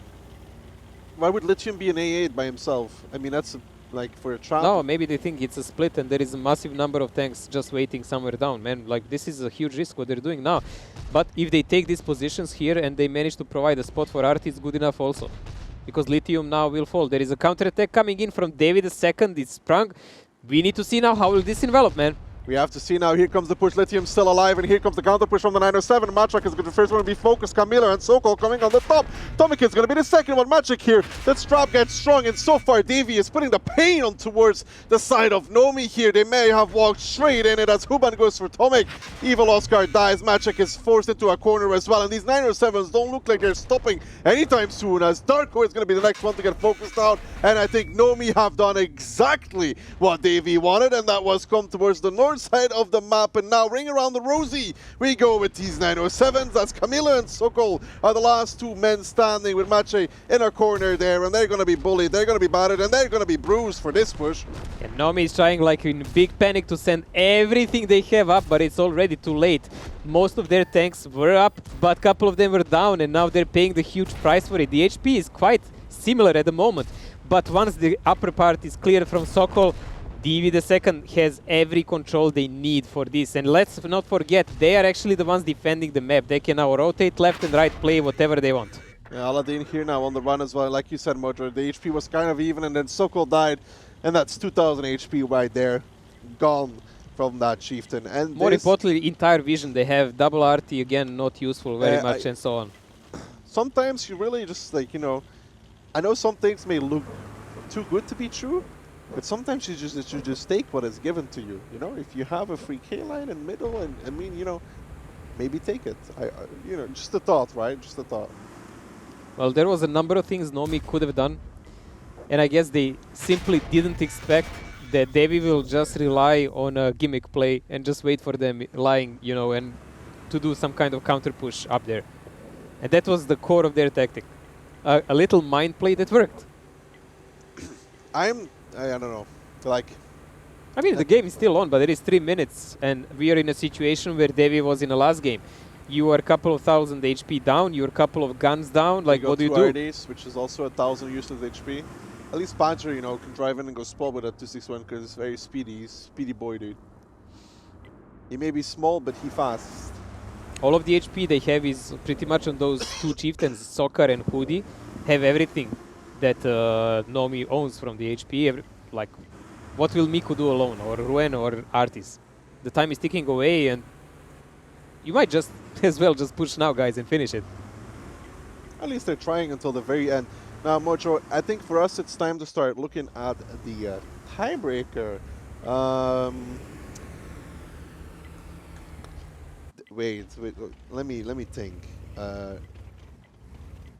Nomi is the only team that won on attack, right? They won on Himmelsdorf attack. Yeah, one did. No, both of them won. No, I guess Davy. I think Devi probably won the faster one. Because of Himmels, it was a kind of quick game. Yeah. Yeah. I think they won the faster one because Nomi took quite a lot of time on Himmel to think what to do. To do the push. So yeah, it's very, very correct. So Carelia defense. If this game ends as we are like expecting, that David will actually win by defending. For people that don't know, Mojo, the tiebreaker rule goes according to tiebreaker rules, guys. Like there is one map left. It's Carelia, and first selection you watch is who won the fastest attack. So who won the fastest attack? That's why Ducky and me were talking like who probably won the attacks, because they both won attacks on Himmelsdorf, and that's it. We think the faster one was won by David II, which will grant them to choose a side on Carelia. But we are corrected that Nomi one was faster. We'll see. We'll that see. That sounds so wrong. We'll see, Mario. We'll see once we get official confirmation. All right.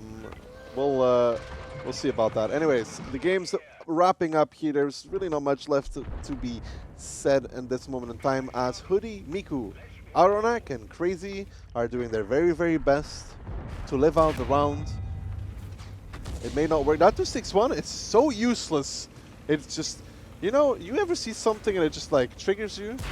I don't understand the point of the 261. I just missing it. Like, there's like the only thing I can see is that he crosses faster into F0, that he can run away. That's the only thing, and then he can get resets faster. But I must just inform one person something. Nomi won their defensive side on Ensk by attacking, but that was defense, so it doesn't count.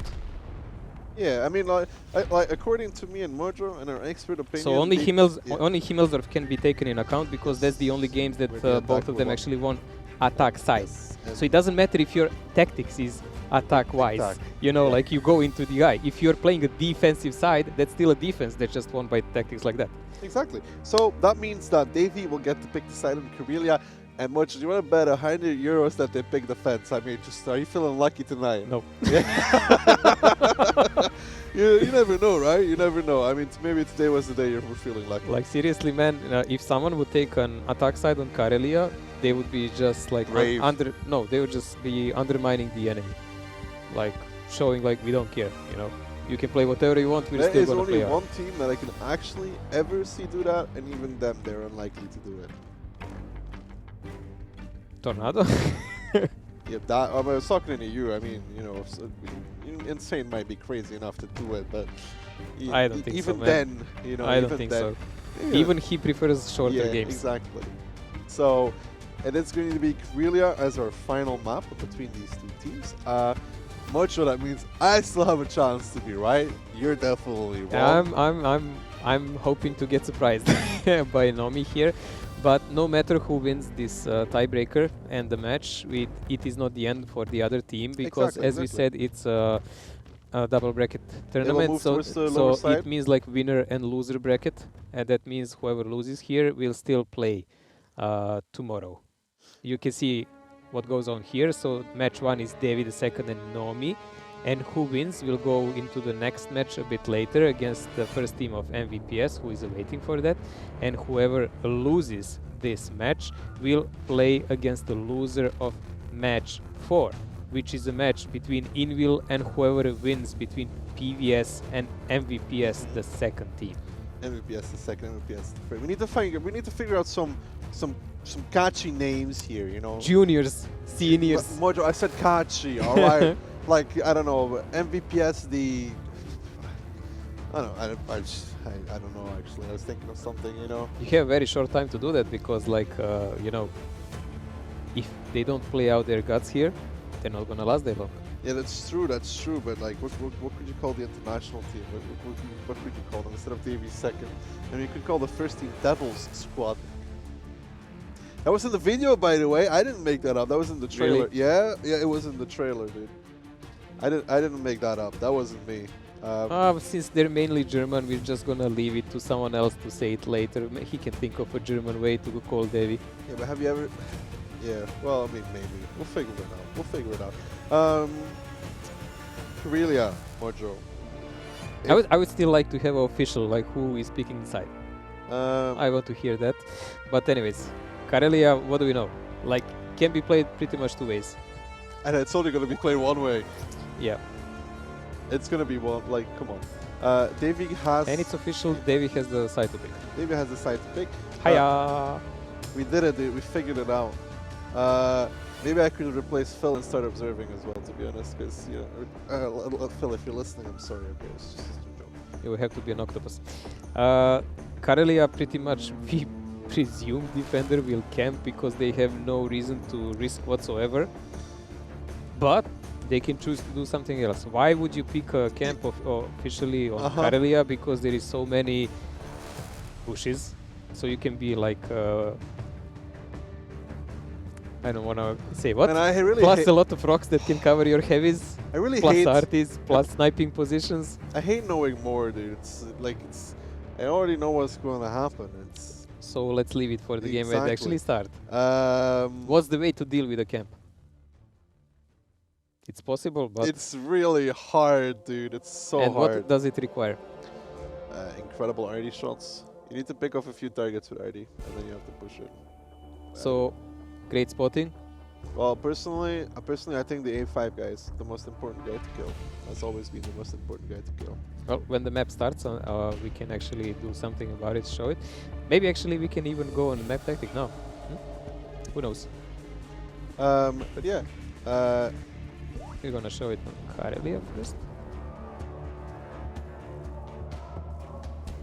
There we go. There we go, Mojo. It's on now. And I think you can show us now what you thought, man. Okay, well, I think the most important thing is to kill this guy here. This guy here. showing? Like the guy on A5, okay? A5. You imagine 5 squares, Mojo. A5 is the most important sector, in my opinion, okay? Okay, there we go. It's because the map is zoomed in a little bit too much. Anyways, we are about to get into the game though, Mojo, and so far what it looks like. Didn't work out. It's okay, man. It's fine, dude. It's fine. Don't worry about it. Lineups here, Mojo. Davey is not attacking on their defensive side. Surprise, surprise. Unbelievable. Who would have thought? Okay, they're playing without the RT in defense. I don't like this, by the way. Don't know me. I'm going to point it out right now. GW E100 is a great idea. It has great DPM, but it's horrible at killing people on Carelia and a camp because it does not have the arc. So we have one T100 light from David II. We've actually seen when the Tornado or Mercy were camping how it was used, so I'm going to look forward to see what change does actually Alka want to make. You know I call that in Mercy Bush now? Hmm? The Mercy Bush as well. Every time I'm playing, I'll shoot the Mercy Bush, the one First. where Davey wasn't able to kill a single T100. That's a bush that's actually, guys, on C8, on the edge of the defender's base where Devi is now. But they changed it for another corner because I guess it's obvious and a lot of people saw it on stream, so they want to change it. Oh, that was actually really close blind shot coming in on this I7. Yeah, but I mean, so what I was talking about before earlier, the guy on A5 shuts down the entire A line, even more than the guy at B4 does. So that guy there can be shot by Artie from K3. It's better, like the K3 to K6 area is where Artie can go to really shoot him on max arc with a GC. It gives you a splash of about 200, 300 per shot. After you kill the A5 guy, you can kill the B4 guy. Not before that. After that, you're kind of forced to make a push. You don't have more time. You can kill one guy, kill the second guy, and then you're forced to make a push. I prefer usually blind firing the T100 and then pushing onto the I7 and C6. Killing him and going into the hole. That usually works for me. That's what I like to do at least. Yeah, I've seen that actually some teams even keep a T57 down in the hole on B6. But why I wanted you guys to actually see a map like this, because if we talk R2, D2, commands, you know, it doesn't really mean much to anyone until you actually see what Ducky is thinking and talking about. Oi, oi, oi, Dean, driving here. Yes, Old Kings takes a shot for that, but wasting EBRs early is not that great. Old Kings does take 2 shots for that. Dean is now down towards the 1 shot. Ixa takes 2 shots for that as well. That was not needed, man. The thing is though, man, like, yeah, they take damage for this, but you lose 1 EBR for free already. You're down 1 EBR. That's a tank that you can push in for spots. You can trade him for a significant amount of damage. And now they've lost 1 already for no reason. I'm still going to keep complaining about this GW, by the way. Like, I seriously hate the GW. Why would they actually pick a GW on the map like this? Because it has great DPM, like DPM on RD, by the way. But yeah, it's really good at constant damage. It also doesn't have such a steep arc. The longer the arc, the longer the lead time, the more chance of actually missing because the player turns left, right, etc., right? So there is that. But yes, so there's that for the GW. The issue with Carelia is a map where you can see Old Kings. These rocks are high. These rocks are steep. I think that was a GW, by the way. Coming in. This you can is see not a GC arc. You can see the arc is not steep enough. It is not vertical enough to actually splash the I7. The I7 is probably rocking a spall liner as well. So when the GW tries to shoot him, the rock is too steep. He can't hit him, so he needs to go for that splash. GW, however, like both of them are actually misplaying, by the way, right now. Because why are they not moved away from the if you want to base? shoot the I7 there, the GC should go all the way to K1. He wants to extend his angle as far as possible. The further away he is, the more vertical the shot comes in. I was even thinking, can you place an RT somewhere on an A1, B1? No, you don't have to. You don't have to. It's not like someone is spotting. Like you can just drive one RT up. Yeah, but you don't have to, because if you put the RD on K5, 6, well, I mean, not for the I7. You kill the I7 from K1 with the GC, right? If you want to kill the A5 guy or the B4 guy, you move the RD to either K3, K4, K5, K6, K7, K8. K8 is actually really good because there's the top part of the rock on A5. The rock is kind of tall. The further right you go, the less chance you have of hitting the rock.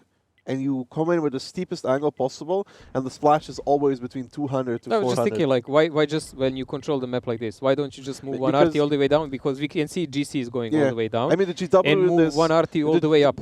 If you have 2 GCs, you don't have to. Like, honestly, if you have two GCs, you don't have to, because the 279 will hug the rock as close as possible. So when you go to A1, you don't have a difference in actually, like, in the terms of the hit. But when you have a GW, yeah, he should be already in A1. I can fully understand that and agree with that, yes, because he is not doing anything right now. They haven't even killed the T100 yet. Well, there is a whole lot of nothing going on at the moment, but there is finally a push coming in from the Nomi side. They got bored of all of this and said, bollocks, we're just gonna do something about it.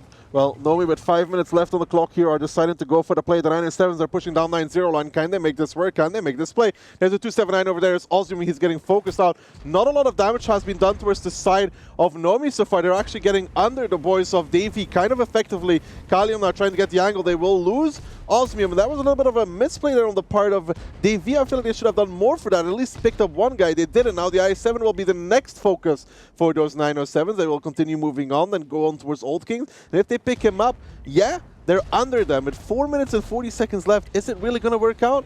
440 is still good time for something happening, but there is 7,000 HP advantage in David's second favor. Now, if Artie doesn't kick really hard and fast in favor of Nomi, this is not going to go end well. You know, the GC doesn't really have an angle on B0 right now. That's the issue. There's another Chieftain moving down though towards for DV. They feel like they need to make a play. Usually defenses are lost on Carelia when you do feel like you need to make a play. So let's see if they can actually make the correct one. I guess GVE will shoot on like D90 guys and GC will shoot on I7 and upper guys. Or 279. He just connected him for 600 HP almost. Yeah, well, here comes another tank for Davey, though. It looks like they're going towards the 0 line, and the HP, though, Mojo, it's 8,000. Yes, Old Kings goes down. That is indeed a big kill, but they still have an EBR of 1,300 HP as well. Keep that into mind. It is not looking good for them. Yes, they have more numbers. Yes, they still have Artie, but so much HP down. 10,000 now. They lose a 277, they lose a 907, and now they start falling one by one. Down they go as they re-push comes in from Davey, and they want to close this out as Hoodie goes down. A big Artie connection, actually. Heavy getting penned there, I think, even. Incredible shot from him, but there they go. Lithium goes down, Heavy goes down. Tommy gets traded in return. The HP is starting to even out. They need to be a little careful here what they're doing, but so far they are in firm control. Now there is only 4,000 left for Nomi, and it is not looking good for them. And Nomi is going to be the first team to fall here in the Paysafecard Clan Rivals tournament, as Davey will close it out, but not in the fashion we would have hoped from either team. Kalium and Aladdin Merkel are mopping up the remainings of Nomi team here. There was really nothing for them to do. They did a brave push. They tried to do something. They shot off a couple of the tanks from Davey the second, but they simply lost so much HP in the process. And to say it like this, to start the game like this, like DV played without RT, with only one light, with already heavier setup. So there was pretty much nothing for Nomi to do there. Huban manages to lose the 1v1 against Sokol, who was spinning in a circle as Sokol picks him up. Takes talent. Yeah, it does take talent to lose against an AFK guy. Oh well, Sokol coming in with fancy points. Bunze here, can he win his 1v1? Can he make it happen for his team? Sokol bounces, Bunze does not. Showing him really who's daddy. And the two RDs are the ones that are left, and I do really not believe that either of these two RDs have had the impact. I mean, I think one of the RDs bent somebody. I'm not going to count that as an actual impact, because this was done when the game was already pretty much over, IMO. I don't think either of these two RDs really, well, Aronek picks up Bunze, proving me wrong, but I don't feel like either of them really did enough in this game. I don't think they were given the opportunities to actually do enough either. I will say that. No, I'm not sure that they actually connected the angles good enough. And I think they could have. I think the GC could have moved to like. I think the clans need to work on tactics, especially against this, because pretty much every camp on Carelia is the same. And I think as long as this tournament goes on deeper and deeper, Carelia will be played, someone will play the camp like this, and I think someone will come up with a solution how to deal with this. I will have to see if this gets played more often. I agree. This is something we'll see more often. The thing is, like, in every tournament you think, like, oh, this thread, that's it, man. Like, there is no better than it. And then someone comes up with a new aggressive way how to deal with it, because as long as something is known and repetitive, there is a way to break it. That is true. That is true. We'll have to see. And we saw a good opening here. Like when they went under, like if they had met maybe better follow-ups, they could have cleaned the tanks much clearer. I think they took way too little damage for doing that. I feel it was a misplay on Davy's part as well a little bit. Maybe, but I think like if they had a better follow-up, they could actually clear all the tanks that were right above those mediums and not play all over the map, if you understand me. Because Davy anyways had like really slow setup, and they could have pressured them way. But that's shoulda, woulda, coulda. The reality is here. David the second won 4-3 in tiebreaker. I think that was exactly your prediction. Exactly. So you win on this one. We will see in the future. Great farming game for a couple of guys here. Sokol actually doing almost 5,000 damage. He was in the his 907 covering from the back side. He's one of the key players for this Nomi. I already noticed him in 1 or 2 games before that he played it out really well. But this is how it happened in this one. There was a couple of mistakes that Nomi did also in not just in these games but previously. I think they had their fair chance to actually end. I think they could have closed this it on match. Himmelsdorf. Yes, Probably. they had a chance to win it already. But that's it from us for now. I think we are skipping now on better looking part of social media segment. Iki is definitely prettier. I don't know about Barry. He's gonna have to wink a little bit more. So let's hear what Barry and Iki have to say. Welcome back, everybody. So interesting game there. I'm sure it didn't go quite the way that some people were saying. I was watching in chat. I'm curious if Barry's going to wink at the chat as we move back here. I mean, I can do a cheeky wink, but... Cheeky wink? Yeah, there we go. So there's a cheeky wink. So I'm looking forward to the chat all swooning away there to the Carry Barry wink. So I'm just going to let everybody know, make sure that you follow those links that we are dropping in chat. They are for some Paysafecard tournament vouchers, essentially for real Euro money. This is real money that you'll be able to spend. We have the MVP voting, so we've had the first game. Make sure you vote on this and be able to pull out who you think is the MVP. We'll choose one winner for that, and then we'll give €100 to the player that does eventually win the MVP for this morning, and then we'll have the same later. We also have some follower code giveaways taking place. We've got the follower giveaway taking place the whole week that we'll then announce a €1,000 winner for at the end of that. We have daily followers of €100 for 5 different people. We have the MVP one I've just mentioned. We've got some clip of the day and play of the day giveaways coming up soon, but I'll announce those later. So we have absolutely tons to give away. This week we are giving away €8,500 in Paysafecard vouchers. We will also be giving out on those. But before we kind of go into too much detail on all those giveaways, I believe Barry has plenty to say about that match. Yeah, what a match it was. I mean, 4-3. I wasn't expecting that, actually. I thought Davy were going to take it. I think that's what I predicted. Oh, no, actually, I predicted Nomi would take it 4-2. And in the end, Davy took it 4-3. And as we said, Daki predicted that. And there were some key moments in that game. And I think we can just run over the first one, which was actually in the first game here. So you can see here now we're on Himmelsdorf. It's the very first game. And you can see the 279s on Davy. They try to push forward and try and take the shots off the zero line because you've got those chieftains on the zero line and they're in a very strong position. But they just weren't able to see it through. And you can see that Davy are just kind of swarming in. And Nomi, they just had tanks kind of out of the fight. You can see these E3s on the 6 line, but now Davy are pushing the 0 line and trying to overkill these chieftains. And it's just a very awkward scenario here. I think the actual teams are the team names are actually switched around, so I think going by that, but you can just see that it's a very awkward fight now, but in the end it was actually Nomi, so the teams are switched around, but Nomi here who actually took the lead because they just managed to do things more efficiently. And it was kind of just a flat out brawl. They kind of came to meet each other, but Nomi were actually the winner in that round, and it was just because they did the same things but more efficiently. I think Daki and Mojo said they did things quicker, and yeah, they just managed to outplay them in those 1v1 scenarios. Okay. Was there a standout player from that moment, do you think, or?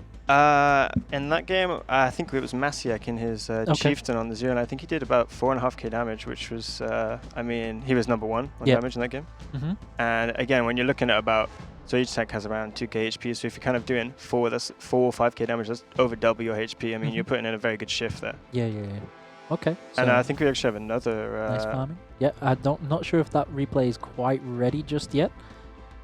So very antsy there to get that was the first game, and we saw a kind of theme throughout the game is that what we've seen in the past is that Davy, as we mentioned, they're actually made up from an old clan called Trust, so there are a lot of German players and German-speaking players, and they tend to have a certain style, is where they like to sit passively at the start. You know, they like to just kind of get some information, see what's going on, and then they kind of pounce on the mistakes that you make and the positions that you end up taking. After maybe the first 2 minutes, they kind of then say, okay, now we have some information, we know what the enemy team are doing, and they actually make quite quick and aggressive pounces once they've kind of settled down after the first minute.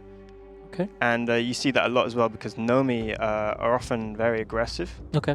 And it was good to see that these two teams, these two different styles kind of come together. And I think we can actually see in Himmelsdorf now that these two styles that the teams offered, they kind of clashed really well. And this is why we had such a close game here, 4-3. So here we're now on Himmelsdorf in the fourth game. And Nomi think that they can actually push on this southern side, but they don't have enough tanks.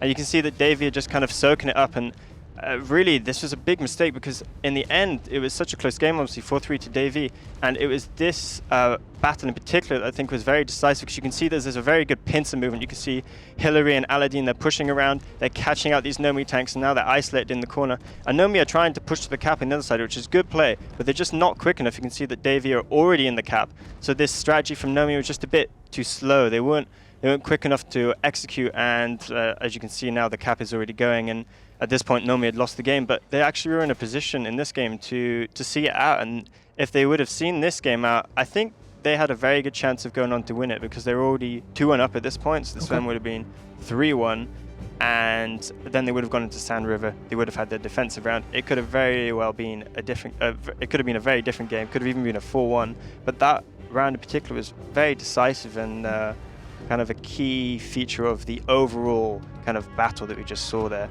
And I just don't think that Nomi were really up to it, because we just saw mistakes like that. Eventually they kind of roll on, they make a mistake in that game, make a mistake in a few of the other games, and then they end up losing the game overall. Okay. Would you say that was more down to possibly Nomi reacting a little bit slower, or was it DV acting faster? I think it was what I was saying about the styles that the team play. Again, having been in the scene for a long time, you know that Nomi often like to make quick and aggressive pushes, and they kind of did the same here. They tried to make an aggressive push, but it was kind of the wrong time. You know, they're sometimes over-eager, is what we say about Nomi. They want to just kind of get into you fast, and hopefully you panic and you make mistakes. But as I said, that Davy's second team, they're well equipped to just soak up early pressure. And they're kind of calm, and they managed to repel those Nomi onslaughts. And I just think it was just maybe even a tactical error there, that they thought they had an overpush, but it was actually, I think, earlier in that game they only had one tank on that one line, and he ran away, and they just didn't have the information really. Okay. So they acted off not enough information, and they just didn't win the scenario. Just that awful moment where you think, oh, there's only one tank there, I can push this is fine, and then you realize everything pings up, and you're like, okay, maybe exactly. This was a bad I think idea. they just thought, oh well, this will be fine. There's only 2 guys here, but then there was 5 guys around the other corner, and they just didn't see that. Okay, so I'm not sure if Keyhand is there trying to get your attention for something.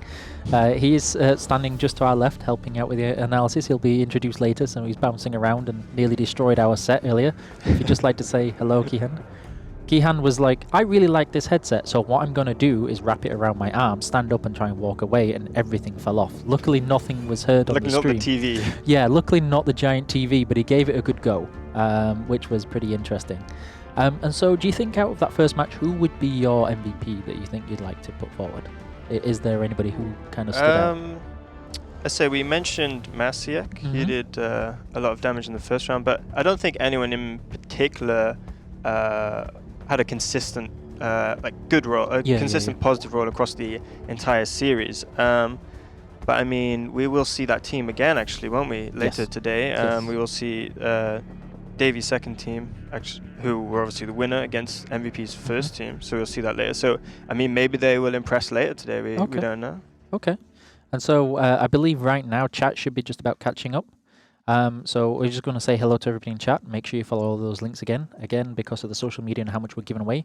Make sure you click those links for Gleam, in which you'll be able to win either MVP voting for €100, There will be the followers, which will be 5 people to win 100 euros.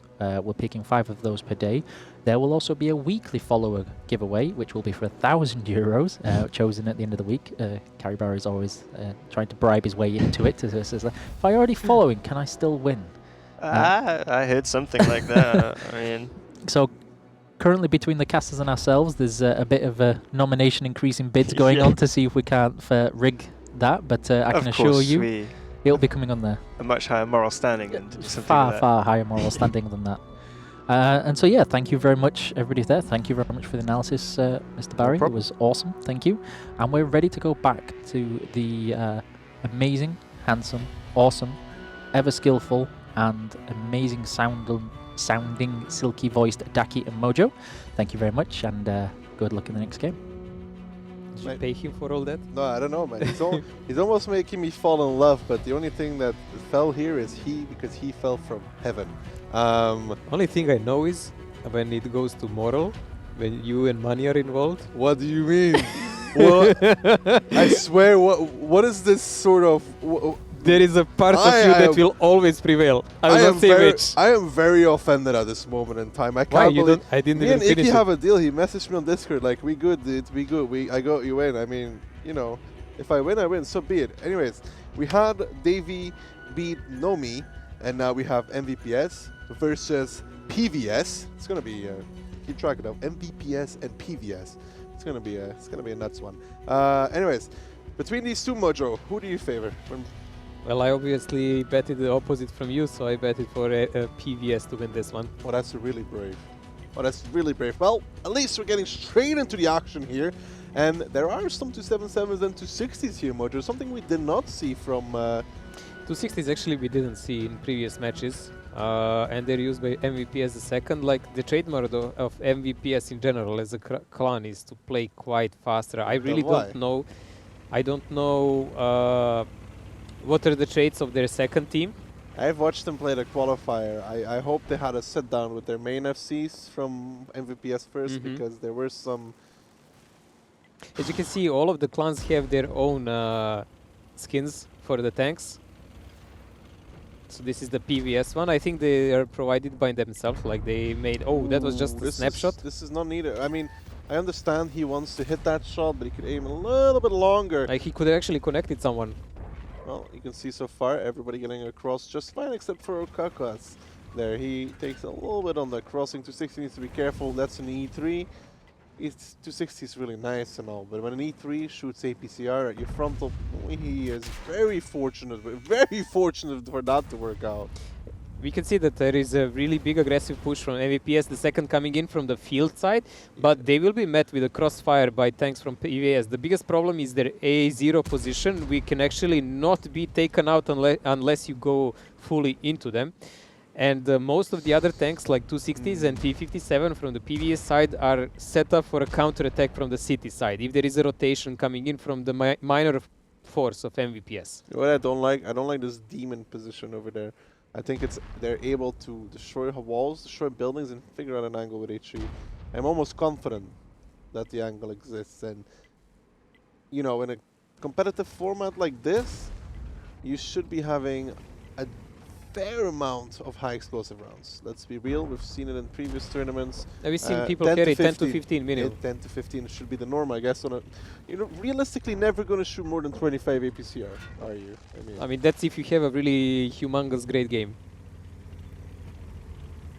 Well, hey, and it's cheaper to break stuff with HE anyways.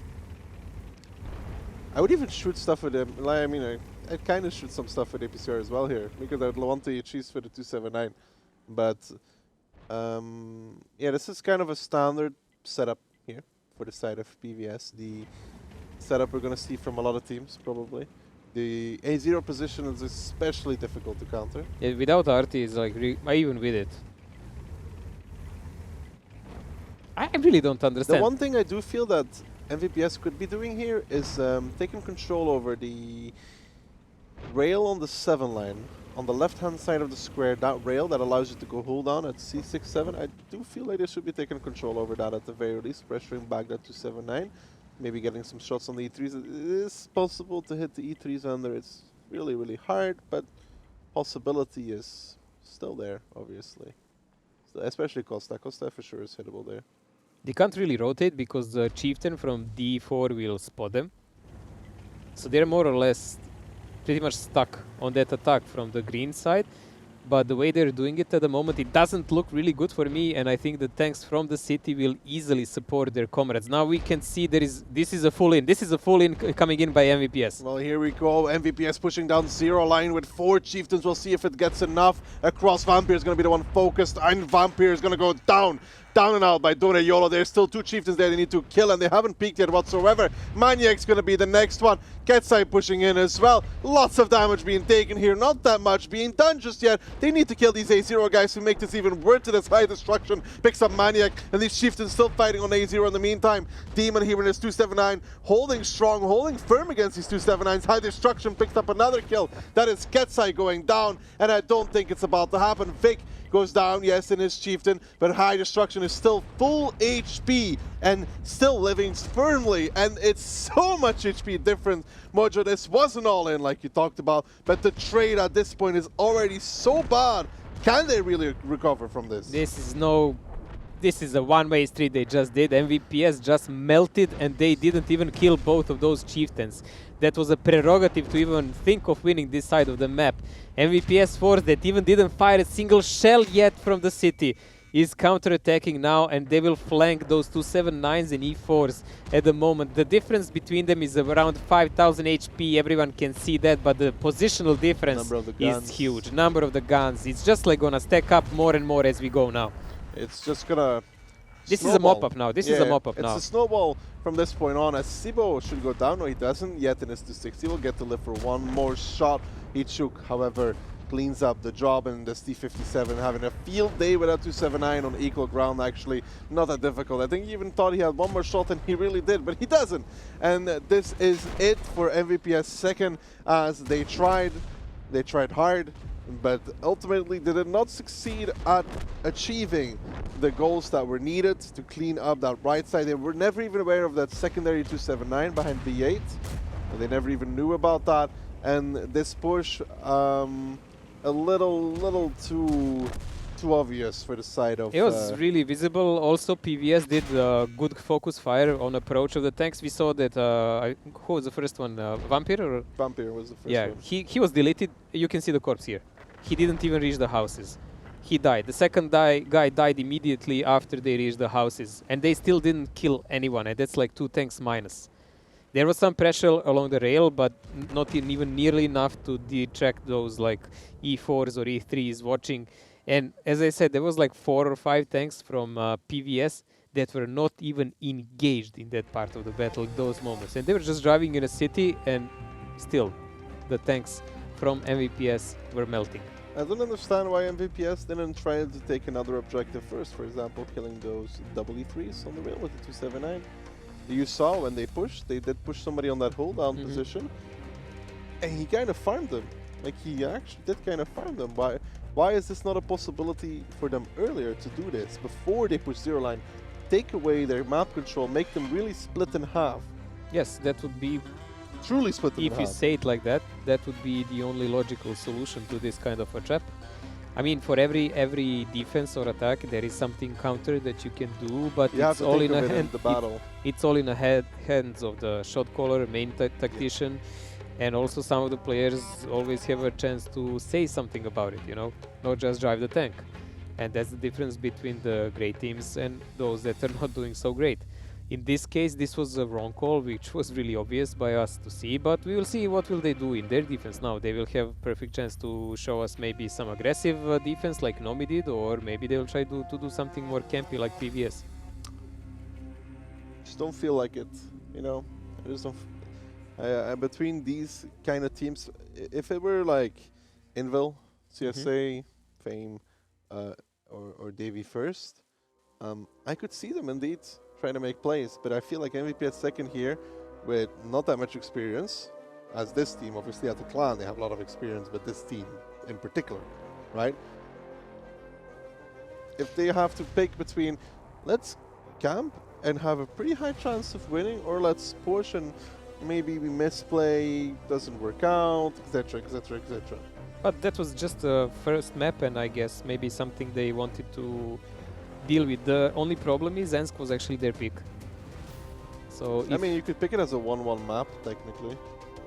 true, because they had a chance to pick 2.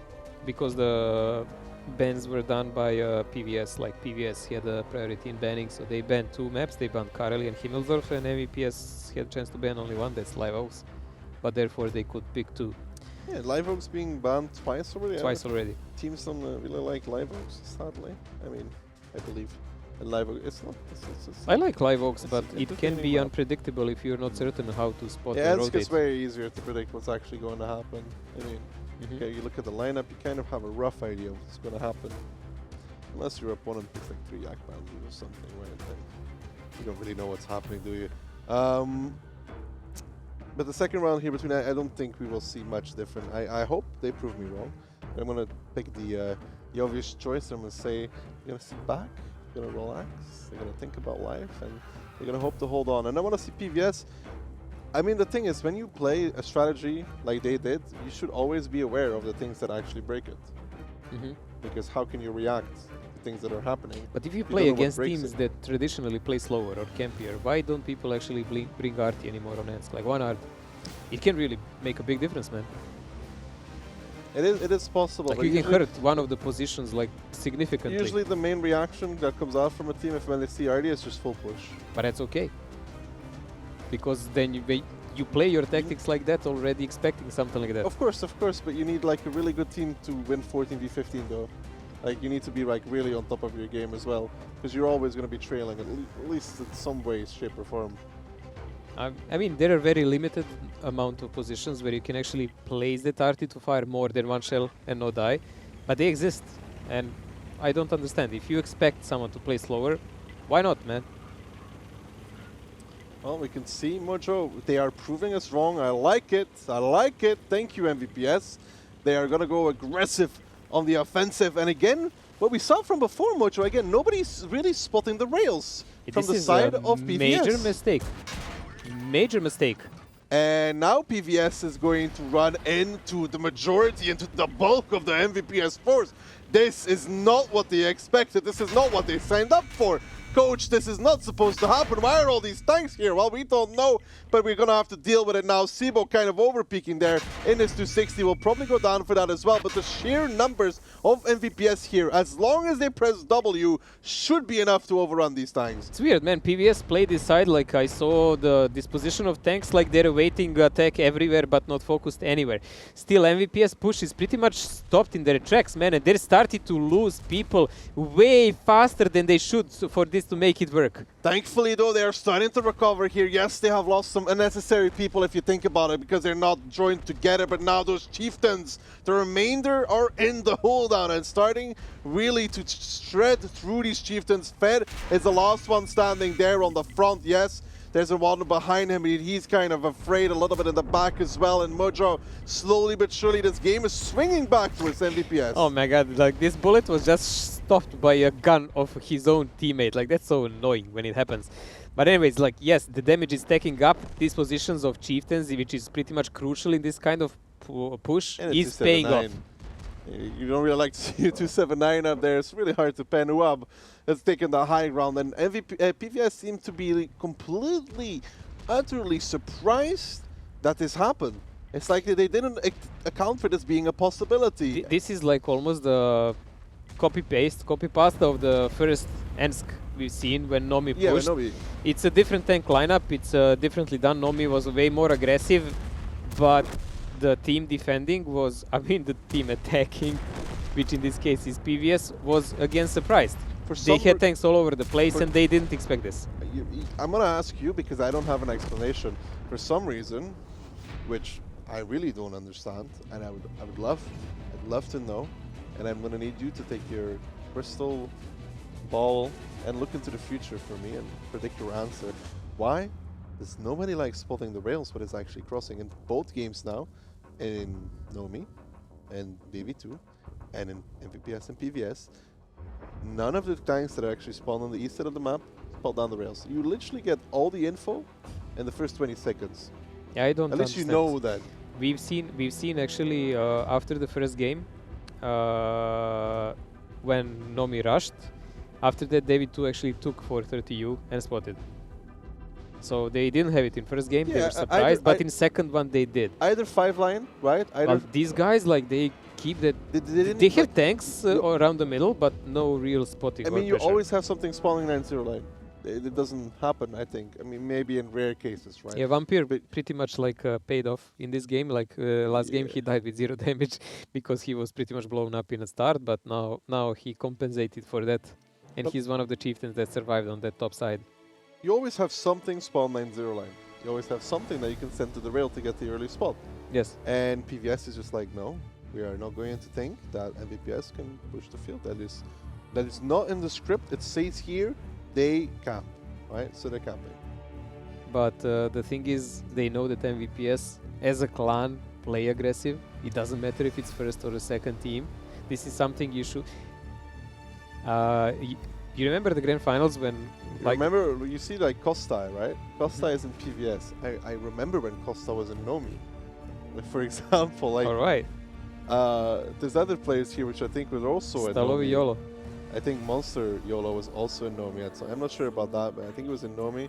I think Vic was in Nomi as well. It's just like this goes back to what you were talking about Yeah. just recognizable names moving through different clans. Polish community. Let's say it like that. They're like rebuilding often. The thing is, like, there is a lot of stubbornness sometimes. Like, you know, the team likes to play aggressive, but you don't do anything about it. Like, I remember when Kazna was supposed to enter the semifinals and play the grand finals. They were playing against this Chinese team, EL Gaming. That EL Gaming. EL Gaming, yeah. But EL Gaming just started, and everyone saw every game they were rushing, and Kazna was just supposed to wait for them and kill them. But they decided to like engage them and died, man. And I was like, why are you doing this? Like, you know they're gonna rush. Yeah. I remember this. That was a very sad time. Almost as sad as Kazna driving down 1-2 line.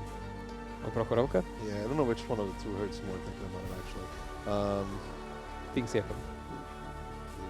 Those were At just least they things. had camera time. That's true. in That's those. very true. So we've had Ensk, right? Split it 1-1. Nobody won on the attack. It's important to keep into account for the tiebreaker if we ever get there. Now we're moving on to Cliff, which Should be much more interesting. there is no way that Cliff. There has to be some sort of brawl, one way or another. I've seen people camp there also, but it's And it harder. usually doesn't work. Yeah, it's harder. It's way harder. It's really hard to successfully camp on Cliff. Like 'cause I you mean, lose it all takes two. positions.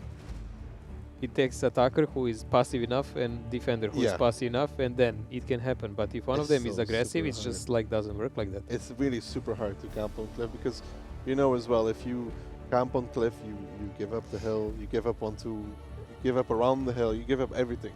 What Ducky means is like usually people when they play Cliff on higher level, they play super aggressive, and it's all about the little shot calls that will pretty much decide the game. Like, did you take your positions on time? Did you take a cooldown on time? Did you play it aggressive enough? Was someone unlucky enough to get blown up? I've seen this lineup or kind of a lineup in the qualifiers. That's not one, that's not Mhm. two, that's not 3, 4, 5, 6, but that's 7 chieftains. There's 197, Mojo. Mhm. I like MVPS's lineup much more. STB is new meta, by the way. I'm just going to throw that out there. It's new meta. You'll see a lot of STBs, actually. Because the gun depression, It's the sick. speed, It's pretty and the sick. DPM. But there is also only one position where you can use it. Yeah. And as long as Rune's not playing it from Nomi, they'll be alright. I've seen him play on the qualifier. I think, you know, there's a... We have actually even a TVP on PVS side. So attacker side is I the don't- PVS side, and we have MVP as the second guys defending. EBRs are going straight Yeah. for the center. Chieftain Mass is going there. TVP is already lined up to shoot, I guess, if he sees anything. There you go, first shuttle coming in on Derek, but he stops. Okay, thankfully, this is something I saw a lot in the qualifiers. RD shooting at EBR, most of the time is a waste. The RD wants to track the tanks so they don't get into the middle quickly. Another shell on Derek, also done by a tank, so he gave up on any kind of climbing or whatsoever. But Monster YOLO, unlike him, climbs up. Climbs up. Barely, For free. but makes it nonetheless. And here comes the fight, though. Both teams moving towards the corner ever so slightly, just edging forward. Fed getting farmed by those STBs from the top. This is where the STBs need to shine, because MVPS is well and truly down in HP. These Chieftains coming hold down. These STBs need to get in, but Yami is on the top. Vimensa is on the top as well. MVPS second seems to be caught here in a crossfire that they don't want to be in. Vampire gets nuked all the way down towards the one shot, 27 HP. He's not having a good one in this one. The STBs now starting to peek over. They're using their DPM because there's a 907 there as well, and they have to make it work. 4,000 HP down now, and here comes PVS coming around the corner. And this is where MVPS needs to win the ramp if they want to have any chance in this game. I think it's already over. I think that PVS is actually really making a high play here because they are eliminating all the heavies from the MVPS. Now there is a bunch of mediums all over the place, but the important positions are already taken by PVS, and the HP and number of the guns stacked up. It's like too long play that MVPS did, and they didn't take the crucial positions to cover them. This is PVS all the way coming towards the corner, showing what they're made of and bringing it home for their side. With a lot of HP left and a lot of guns left, they should have no issues closing this one out. Let's see, Vixman says aim here. It's good at some point. Hits the EBR, gets picked up straight after as Understein picks up another kill as well. And it's just 4 guns left standing for the side of MVPS. And there is some things to talk about here, what happened in this game, because I don't know how I 100% agree with MVPS's way of playing this 100%. I think Vic Mensa is also one of the guys streaming the tournament, at least for PVS. I don't like the fact, like, when you come to the middle, you don't... There is like... It's like mines. There is a space of few square meters that decide the game. If you back off backwards and you have no cover of crossfire from another side, then you gave the game. Like, they had a bunch of chieftains who actually backed off because they were pushed by 277 and sheer amount of tanks that PVS threw there. Why was that happening? Because MVPS actually had a bunch of mediums left and right trying to do the flank here and there. There was a 907 going around the hill, which in my mind is absolutely useless. Sorry to say, it's absolutely The game has to last really long for that to make sense. Like, the GC definitely did more damage, but did he... How many stun? 188. How much stun does the 261 have? Because I want to see if it actually made a difference. 158. Not that bad. But 3.1k stun assist though. Did he bring the 261 because he fires twice? He fires once when they're driving up, second time when they get to the corner. But the thing is here, MVPS had 4 907s, right? How many 907s does PVS has? Because I think it was 1. Why would they not take 1-2 from the beginning? Just take it from the beginning. There is absolutely nothing that PVS can do about it. I mean, they could push there with their 277s. This amount of heavy tanks, but yeah, but it's a gamble because they had a lot of 277s. Or cross with all 907s from the top. There was a 907 playing on the ramp, which I think is a waste, and there was one going around the hill. Crossing from the top would make more sense because they have a lot of 277s, and it would be a gamble to send them down. I honestly do feel like they need to take 1-2 from the beginning. The EBR spots whatever is coming up anyways, so they know how many tanks are up, how many tanks are down straight away. But they had 2 907s who crossed, I think. They had 2, but one of them was down towards 500. And then there was one on the ramp, not really contributing. There and were was 2 one there, one was on the lower side, and one was on 1-2, and one was going around the lighthouse. So they were, and even those 2 that went around, they were not actually part of the game because while they were going around that hill and doing nothing, they lost like pretty much all of the heavies. Yeah, and then they can actually like bait them into a crossfire, which now 2 guys and one, like they needed all their guns there to stop this chieftain push. You want to stop the chieftain push, you really just need all your guns in position. But they were the ones who had more chieftains, that's the funny part. Who? MVPS. I think PVS had like 7 of them, no? PVS had a bunch of 277s. Yeah, no, they had 3 277s. More. 7 chiefs. They had a bunch of 277s, I remember that, and I saw in the middle like maybe 4 to 5 chiefs, something like that, and then STB. Well, I mean, anyways. I was surprised because like they were losing cooldown against 277 tanks. Because there was a combined effort of RT, them, STB and everything, like just better focus fire. Nice amount of chieftains coming in from MVPS the second here. 2 907s for them. And yeah, 2 EBRs, 1 RD, and then that's chieftains. Well, now we will be watching a defense of MVPS the second and PVS in attack side. There have GCs both, as Daki said, EBR. 2 EBRs actually on MVPS side in defense. PVS didn't change their lineup, by the way, I think. It's exactly the same as before. They had 1 907, 1 TVP, 1 EBR, some 277, and the rest Chiefs. They had an STB? No, they didn't. They did not have an STB. That was MVPS had 2 STBs. All right. My bad then. Yeah, they had the TVP. Yes. So why Mojo, can you tell? Like, okay, so a lot of times driving in the middle. Why is the second EBR driving around? He's gonna go straight farm them the ass, I guess. I guess I mean, as you said, like, it's fast enough, it's not gonna get spotted, and he can go in a hold down and shoot them in the back. And then they would have to detach someone to actually send to shoot him, but if there is a huge fight in the middle, there is really hard possibility to do that. The EBR from the hill would have to shoot him. But then all other EBR will be in his face. 277 here, the sole human that makes it on the corner by himself. Walamanda! Well, The Amanda hero. needs to be a little bit careful there. He got there very fast, very quickly, and now he is getting focused out. There's a corner fight here. FPVS is going so aggressive, but these trades are not working out for them. There is a lot of chieftains there from MVPS, and this time MVPS is kind of holding, not really backing off, and just focusing them down one by one. There comes the RD shot, but now MVPS still holding the corner, and in the meantime, the STB on the ramp and the Chiefs on the ramp are winning their side as well. So PVS is forced to make a play here, or they're going to get shot from behind anyways. Yeah, PVS is actually in deep problem here because EBR from the back can now take over the RT and shoot the tanks in the back.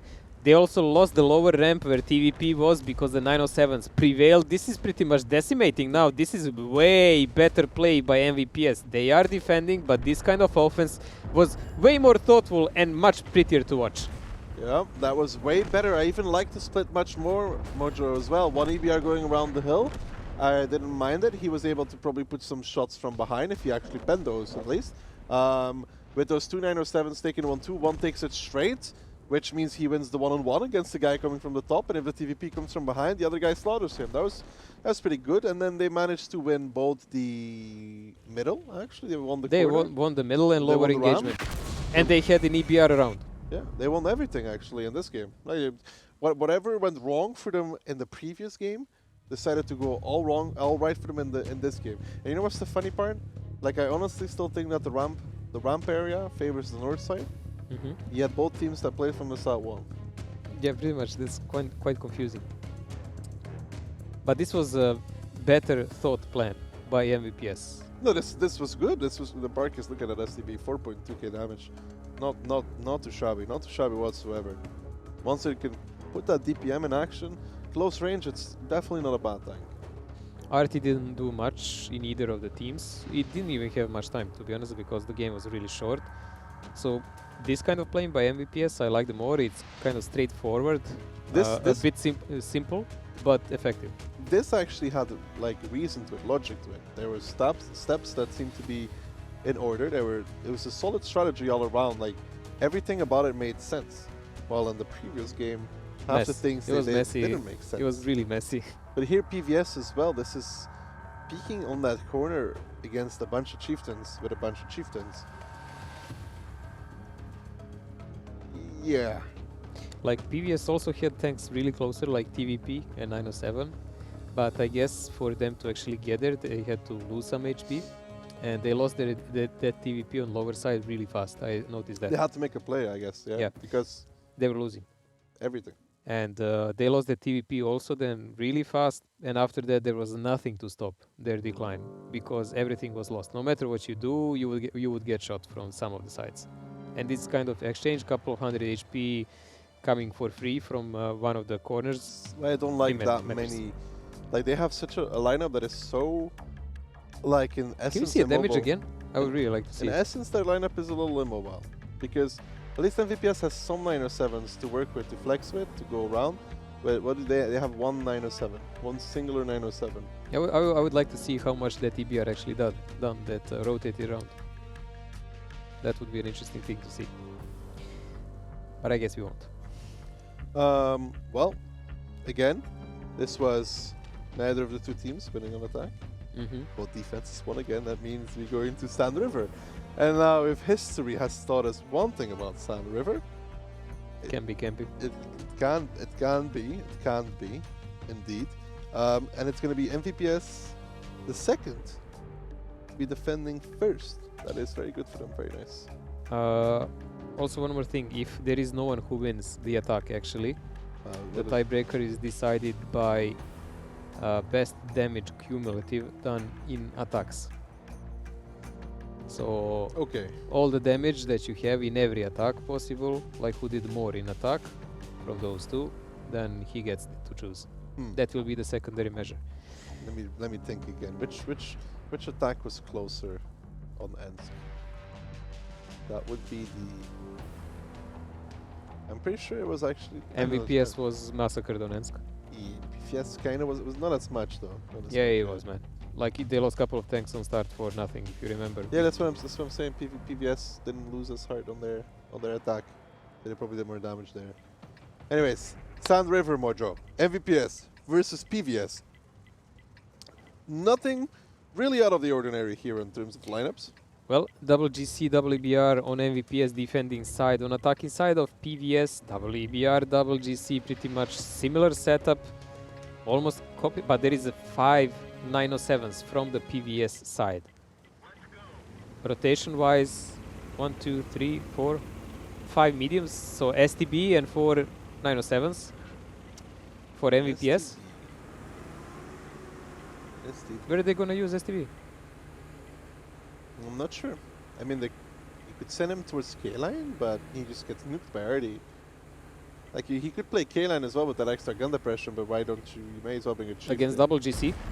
Yeah, that's what I don't Nice understand. connection here, but only wheel. I really hate when that happens. Whoa, nice one coming out though from Darek in return. Talar gets wheeled, Monster YOLO. Ooh, really you should be taking the time there really to hit that shot. You aimed at that Oh, point. Darek didn't. He connected for 100, but he didn't pen. Oof. It was an HE. I honestly feel like Talar could have stood still there for half a second. Take his time, aim the shot, nail it. So double EBR push, if you were wondering one, you can see this cavalry behind pushing aggressively. The K line from MVPS the second. I guess they just wanted to make sure that Artie doesn't really pounce on their tanks that much. They're gonna take over these positions. They have minority force on upper side of the map, but they're decently covered. Not against a humongous push, but PVS doesn't show any signs of trying to push that hard. I feel bad for Vic already in that chieftain. Yeah, this is really wrong against two artists leaving a solo He's even chieftain here. lucky. Like, what the hell, man? He's just like a Jubei. He's just If like he a... backs off, he gets shot victim. from the side. Like, as soon as he backs off, he gets shot from the side. So Vic here, PVS needs to do something. Like, And they left like double chieftains of F1, but this is just like sacrificial tanks, man. yeah, I mean, even those double chieftains don't really do anything. All they have to do is spot Vic, right? So, and they're also very RD open. It's very long range for the GC. Man, and this is GC like loves long range. This is like a cooking session. We're gonna have a little bit of this here, we're gonna have a little bit of this there, we're gonna have a little bit of this spice here, and you put all over the place, and it becomes very spicy. Ooh, Mini in the meantime getting also a hammering from the PVS RDs. That is, he's down towards 570. PVS really likes to stretch their tanks, man. In all of the games we watched. It's really hard to control everything though. Really, really hard. I mean, MVPS is kind of split as well in a way. If you look at it, there's still two guys at A0, but that's good for them. They can fall back to B0 and hold that angle. Mini there is really not in a good spot. They can and will kill him for that.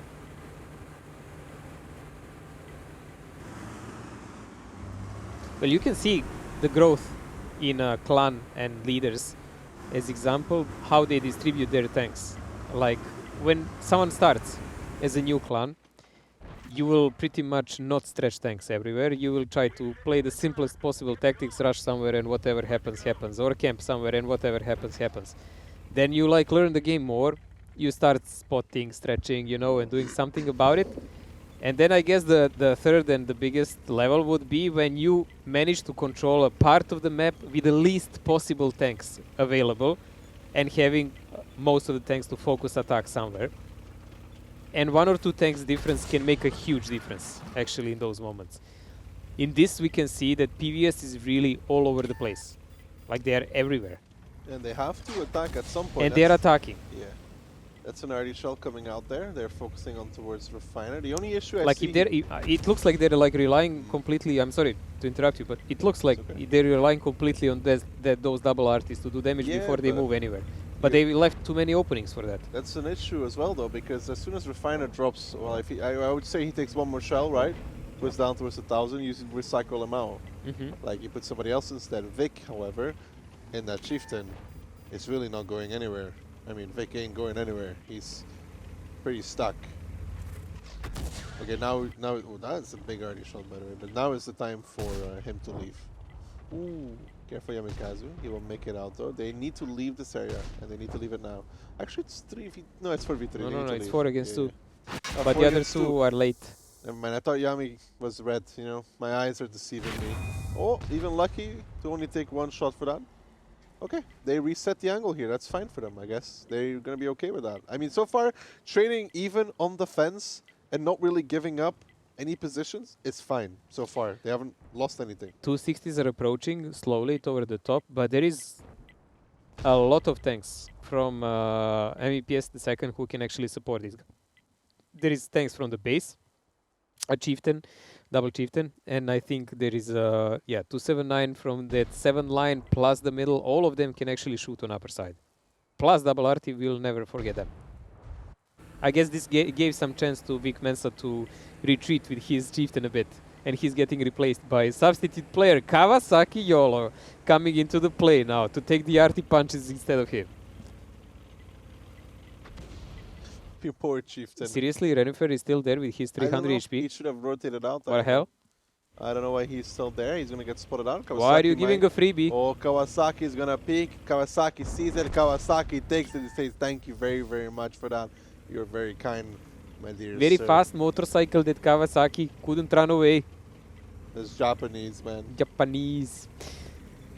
Well, MVPS had every possible chance to rotate that guy like while ago, and And Hambu should have. And he should have, done it by and they himself. should not have let Vic leave for free, because Vic is now way back, just sniping from F1 and being replaced by 2 chieftains. But all in This all, is a bait, isn't it? I mean, PVS cannot push here. They have only double chieftain. yeah, but they're pressuring them up as a bait to push the north out of, because the 260s are still sitting there. The real play has to be north. There's no other way. The real play is north, has to be north. They don't really have time to bring these 260s all the way back. If tanks from MVPS take a bait and the tanks on the middle focus all the way just to these chieftains and do some kind of silly rotation, that can work. There is a push now. There is a push now. 260s and 907 are coming along the dune on Minimike. Minimike actually took a lot of damage before that. I didn't even see that. Huge damage on the other side here coming in, and there should be a parallel passive spot and attack by Ichuk and Yakamikazu up. Well, here come the 260s down. They pick up Minimike. That is a trade MVPS was willing to make. Now Sibo still there. There comes a second attack, the prolonged one on towards the 907. They need to pick this up. I think this was too early. They needed to take the ditch first. Let's see if they can actually kill it, because I don't think it's about to happen. They're going to trade not that well for it. I mean, Ichuk is still alive, but Sibo picks up 1. If he gets 1 or 2 shots in support, then he can actually win that. Here comes the rest of the push. The MVPS starting to trail a little bit in HP, but still, that 907 really needs to die at B0. It's very important to keep attention into that. Manito here down low as well. I mean, MVPS making some individual misplays, I would say. He can get 1 more shot out. He does. And then PVS is now pushing through 0 line, and they may actually be able to do this from what it's looking like so far. Yes, so far so good for them, man. Like, they're taking over the enemy stronghold from their back, closing in on artists. When they take them out of the play, they can even slow down a bit. Of course, there is only 2.5 minutes till the end, but they're getting significant crossfire angles, which is super important. Now they're in the face of the RT. They will even take the position on K0, which is notorious for being used by cooldown tanks in defense. I am very confused to how this slipped away from MVPS so fast, so quickly, as they are falling to pieces. Like, their cover on the upper side of the map was non-existent. Yeah, but they're really falling to pieces here. Fed drops off the cliff, literally, actually. But he should be able to pick up that 907, probably. And it's going to be PVS. I mean, they still have 14 people left alive. Somehow, they've actually done it. I'll make that 13 people left. Now, even Vic is still alive in MVPS. What looked like a solid start just slipped through their fingers ever so slightly, more and more. Spiraling out of control into what we have here. 4 tanks left standing against the majority of the Nomi force, and Nomi's on the cap, and MVPS can all get back, so that it's going to be a cap win. Well, they may kill all of them before the end of the game as well for PVS, and it's really, I'm really confused to how this slipped away from MVPS so fast. They were looking good, and then This is like a big problem now for them, because the next roll, this is going to be 3-2 for PVS in 60 seconds, I guess, because they're going to cap anyways. They don't have to chase all the tanks. And After this, we will be watching MVPS attacking. So a team that lost a camp like this, a team that doesn't like to camp that much in the process, and they lost by camping, they might be triggered. You know, when you're a team who is not 100% experienced in playing tournaments and you can just not like shake it off and say, let's go next game or whatever. Well, A team that likes to play aggressive and they lost by camping, they might be triggered and they're on attacking side now. It could be some kind of suicidal play coming into the effect. And this is a match point. I'm not very happy if I'm NVPS. Let's put it like that, because now I am pushed onto the attack, like you said, Sam River, being on match point. It is not that great. I mean, Refiner did 0. That's fine. We know he was spotted, but he shouldn't have died. And I think Mini Mike, he got blasted by Artie in the beginning. Just got blasted by Artie as well. I was surprised that he was only on 600 HP. Yeah, he took a lot of Artie damage. Like when Artie from MVPS. But Artie was farming chieftains also, man. Like that chieftain on lower side was on 300 HP from Artie. There must have been something except Artie connected him in some moment. Well, it is nice for PVS. That North push coming out, I feel like they were a little too quick with those 907 still. They could have waited a little bit longer to get the tanks in position to shoot them. That could have went wrong really badly, really fast if that 907 survives. I'm not saying he would win the game. I'm saying he would be very annoying in the back if it did come to that. But they managed to close it out in the end. But I feel like there was definitely not enough cover. Yeah, no. And on the upper tanks from Mr. MVPS. 7-9 in the middle of the map, he kind of sat there full HP most of the game, not really doing anything. He was on that balcony where people like to put lights and SDVs and such. There was like 279 behind, there was Chieftain, and Chieftain lost a lot of HP. Artie I was don't know not how even the named Chieftain in that the way. base, the interesting thing is how did the Chieftain in the base lose all of his HP? Because he was like on 500 when we saw him. 800. Yeah, 800, that's... He must have took a lot of damage from the tanks, not by Artie itself. How? I don't know. Like, his sole job is to sit there in a deep cooldown and cover. That's it. Those are those, forcing the mistake on the opponent that we were talking about. I mean, PVS, they exploited those mistakes to kill those tanks. They made a play and it worked. In this session it's going to be good for them, it's going to be good for me because I predicted they will win, but I predicted closer results like 4-3 and this is already a match point.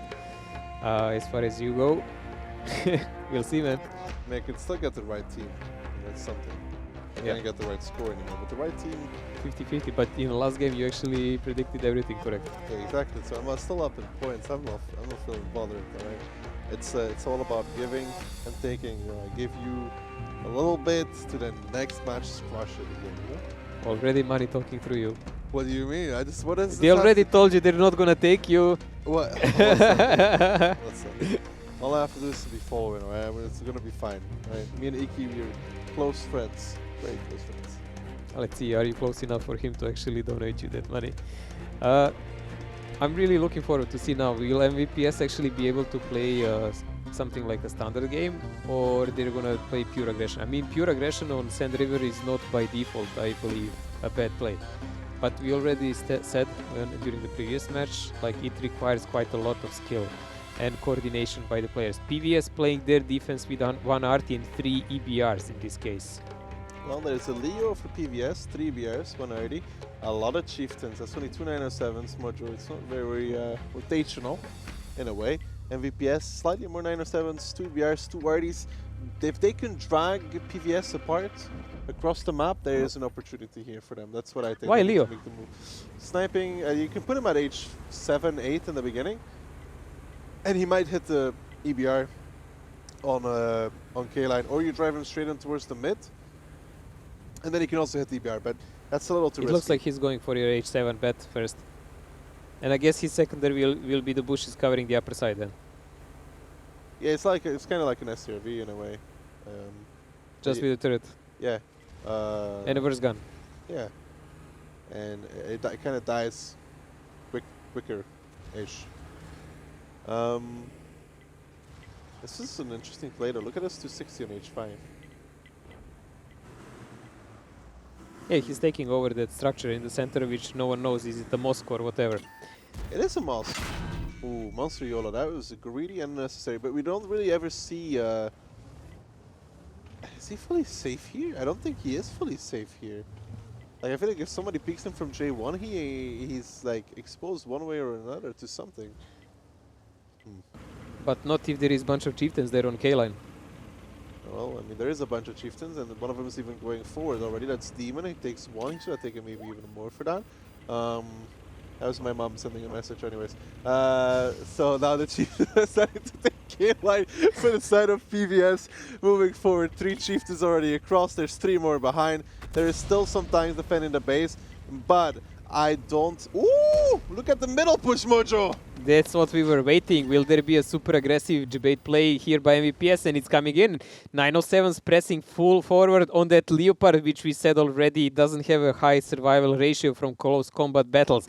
Let's see how this envelops, man. We'll have to see. Here comes the 907 push. Veer realizes what's happening. That's 1, that's 2, that's 3, that's 4 coming around. They will kill him on the move. He will go down. In the meantime, High Destruction has also fallen in return for Talar. This is good. This is fine. Darek goes down in the side of MVPS. This is all still fine and under control. They need to go through now. They need to make this actually without dying. They're pushing straight in towards the base. PVS is up far in HP though, and Wulamada there trying to scatter to the hills. I don't know about Sivo and Tarks here. I feel like this is a misplay though. I don't think this will actually go their way at the moment. They lost so much HP on a lot of them. One of them is already on one shot. They should be able to take out Wulamada now and pressure Vic Mensa, but Vic already has a backup story by his teammates and he can run and they will annihilate all the tanks that try to go over the cap.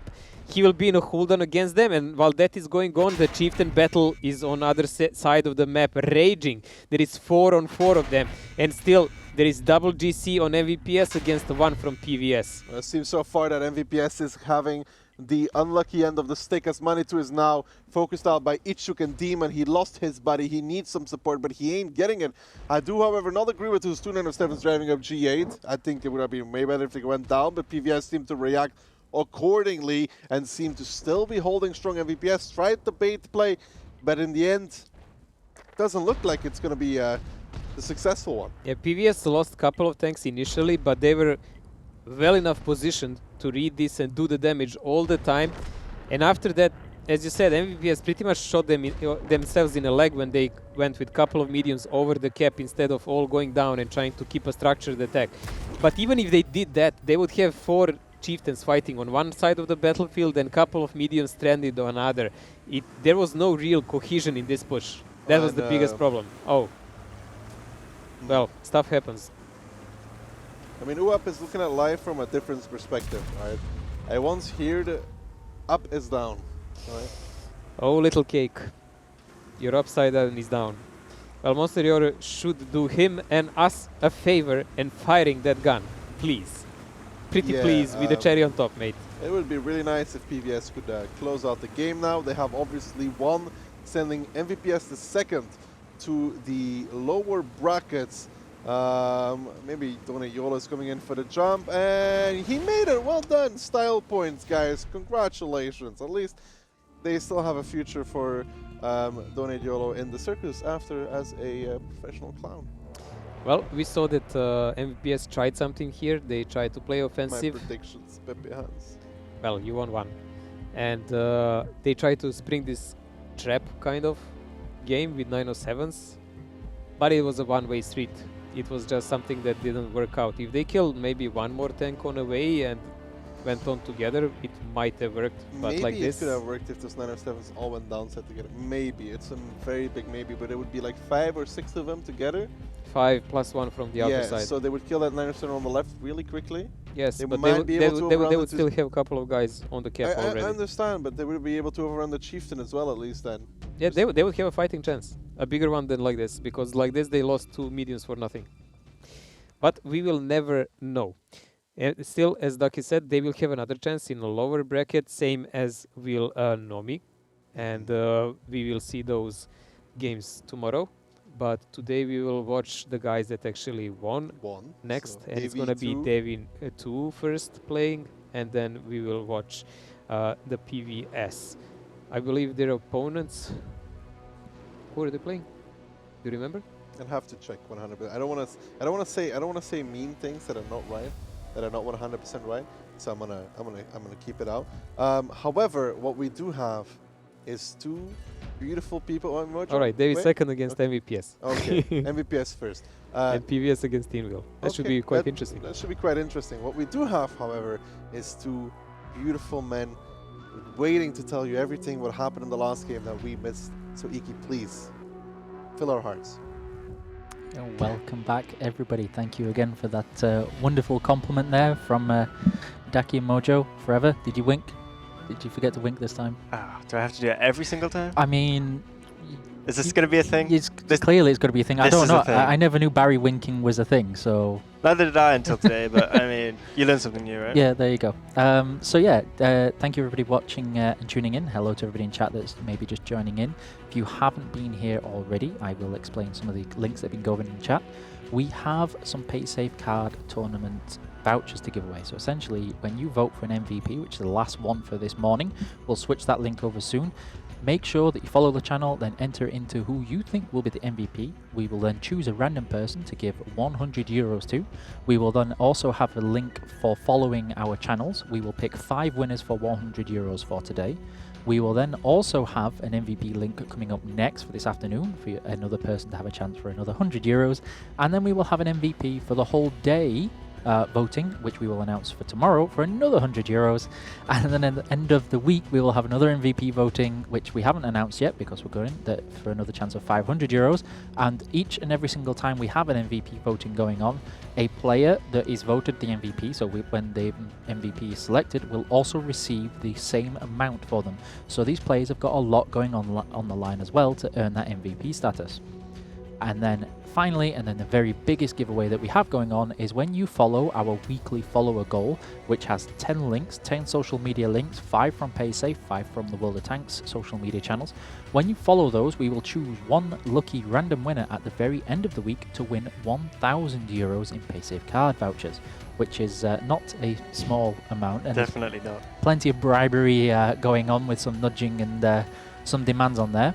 So we've got all of those things with the social media going on. We have some other codes given away in chat, which some people have picked up already.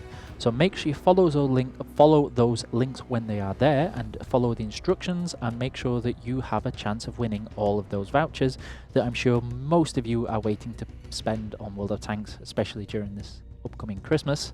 But now we've gone through most of that, I'm going to put you in the most capable hands of Gary Barry and his amazing analytical skills to break down that last match with some key points. Yeah, I mean, it was quite different from the first game. Again, my prediction, completely wrong, both games in a row. So, I mean, you say expert, clearly, I mean, I don't know what's going on, supposedly. At least I don't have this amazing foresight that I believe I used to, but... It's the first day. Maybe you're warming up. Maybe you've got to kind of like jumpstart it a little bit. Yeah, I mean, I'm not too sure. I mean, I don't think actually any of the forecasters got it wrong. So it's not just me, clearly. Okay. It's everyone. Because we were a bit surprised that PVS actually took that victory 4-2. I mean, I predicted that MVPS would have won 4-2. So, okay. I mean, I got the score right, but team's wrong. And again, it was just a bit of a confusing one, actually, watching watching the game, because I was looking at MVPS and they just did 2 or 3 moves in the game, and I was just like, what are you doing? They just made these pushes, like full team commits, that I was just sat there like scratching my head thinking, I wouldn't do that. And as a result, they did lose those rounds. So yeah, this is a very different game to the first one, because in the first game I could see kind of the strategies coming out. I could see, as I said, both teams kind of meeting each other, and you know, it was 4-3. They were kind of just fighting each other, and a bit of a stalemate. But in this game, it was just a bit of a questionable one. I didn't really know how they were even thinking and approaching the scenarios that they were finding themselves in. Would you say it was more like mistaken tactical aggression or more reckless aggression in just thinking that? I think reckless, definitely. Okay. I think it's that what we found, as I mentioned in the last game, that a lot of these Polish sides, and we do have a lot of them in this tournament, as you mentioned, 5 out of the 10 teams are primarily Polish-speaking clans. And I've noticed that it's a common theme that they like to play like a hyper-aggressive style, and sometimes it comes off as reckless aggression. And I think that is what we saw in this kind of matchup. Is this reckless aggression from these Polish teams, and it is a thing. I mean, I'm not making this up. I've noticed this as I'm waiting for the abuse from chat coming in soon. This is going to be prolific. maybe it's just that they play against each other a lot, and it's you know they work on these styles, and it kind of just filters through all of those clans, because I've noticed it as just something that is recurring over many months and many years. So I don't know why, but I mean, once it's perfected, I mean, once you do perfect an aggressive style, it usually is kind of the winning formula. So maybe that's what they're working on, and you know, in these early kind of elimination rounds, maybe they just haven't, as you said, maybe they are warming up. Maybe it's just not clicking as of yet.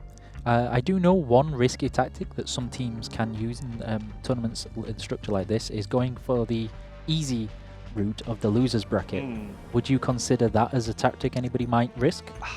I personally don't see, in a double elimination like we have now, I don't see kind of the logic behind saying, okay, I have 2 opportunities at winning this game or winning this tournament.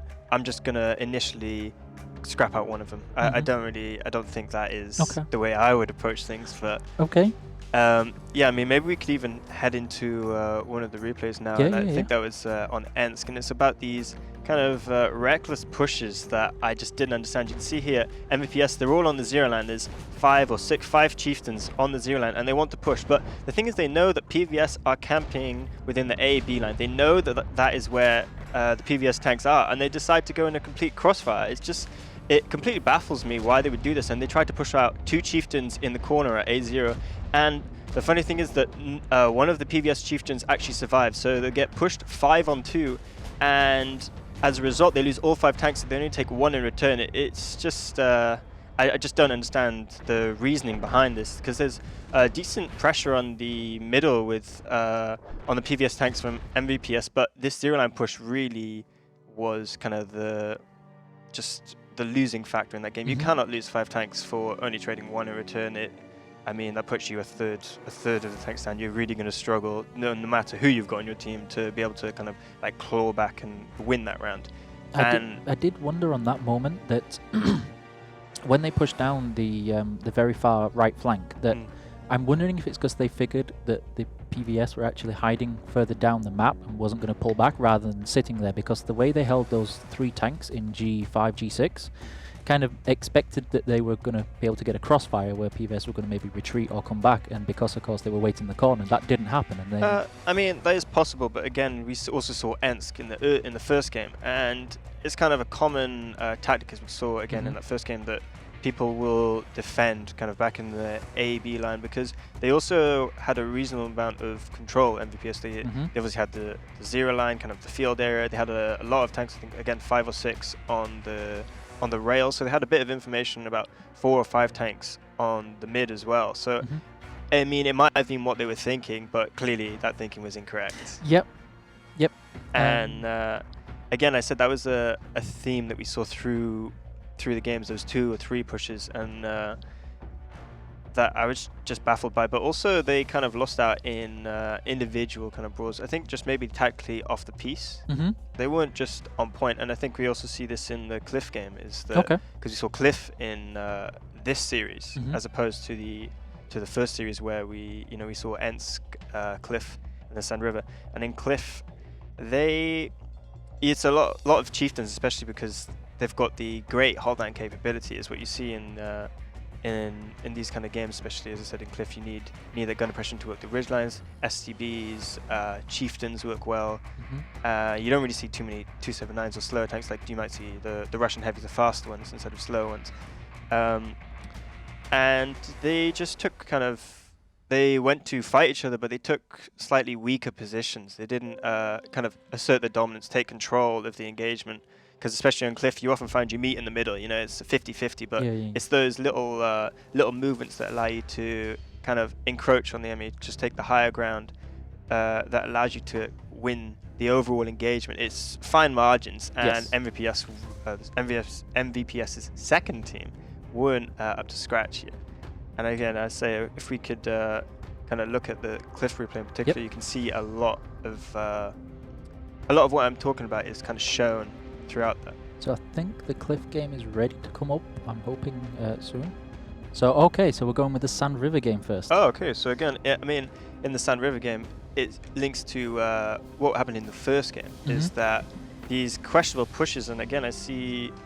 Look at the control from PVS. They have the entire south of the map, and the way that Sand River works in particular is once you're in the south, the middle kind of control of the middle is completely negated because you have the high ground, you're overlooking the middle, and MVPS decide to push down the middle without the supporting control that they have. So PVS eventually just kind of work their way around on the 1-2 line as well with their chieftains, and MVPS they're all going towards the middle of the map. Even their chieftains, they're going in the low ground. The MVPS 907s are just pushing forward. They don't even seem to know where they're going. Some are going left here, some are going right, some are stopping in the open. I'm quite confused, as I'm sure many of our viewers were.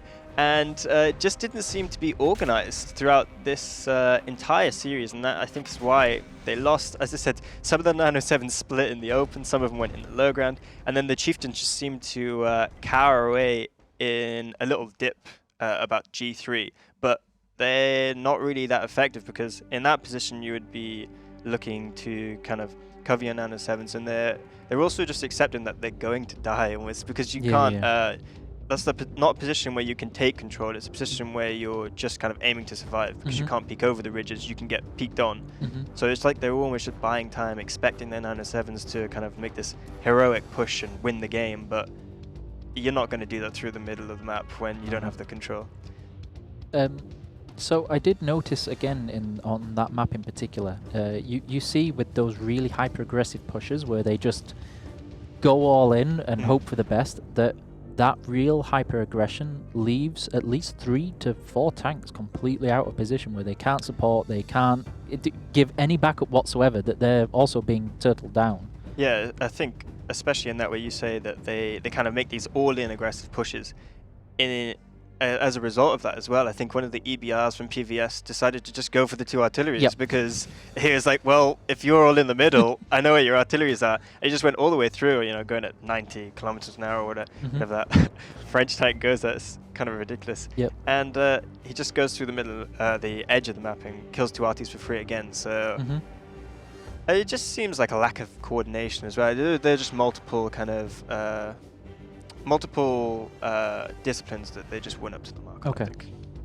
And I don't want to seem too harsh, but it does seem to be kind of one left hand is trying to do one thing, the right hand is trying to do the other thing, and then nothing is happening in a coordinated way. I saw it in a lot of the games. You see one half of the team almost waiting and kind of doing their own thing, almost like they have a different shot caller, and then another half just going ham.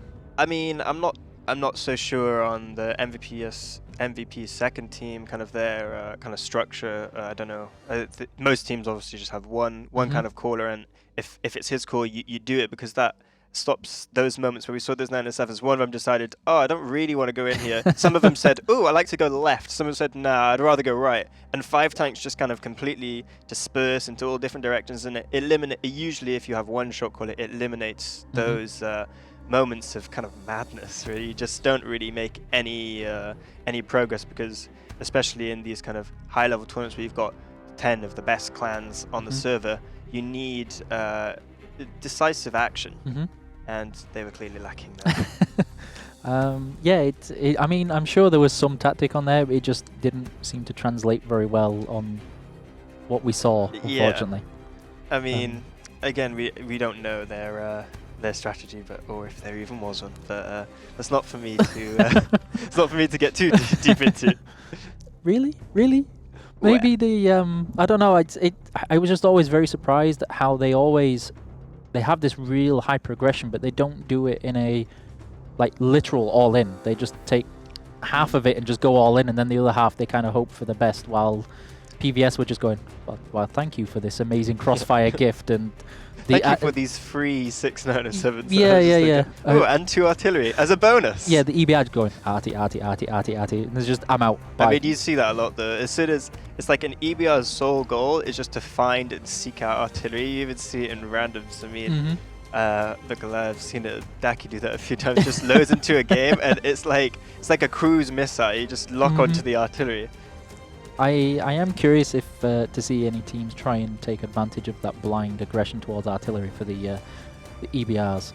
I mean, most teams obviously are aware of that, and they shouldn't allow that to happen. But we saw it today, but we might not see it later on in the tournament. And as you said, we're also going to see the Davy second team now, I believe, are against Inville.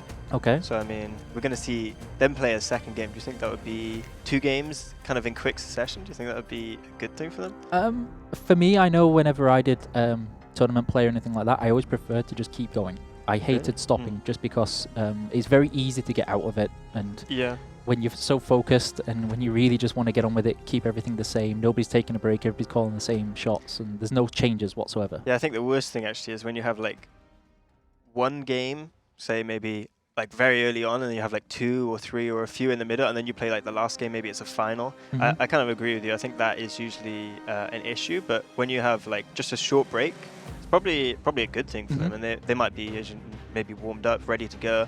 Okay.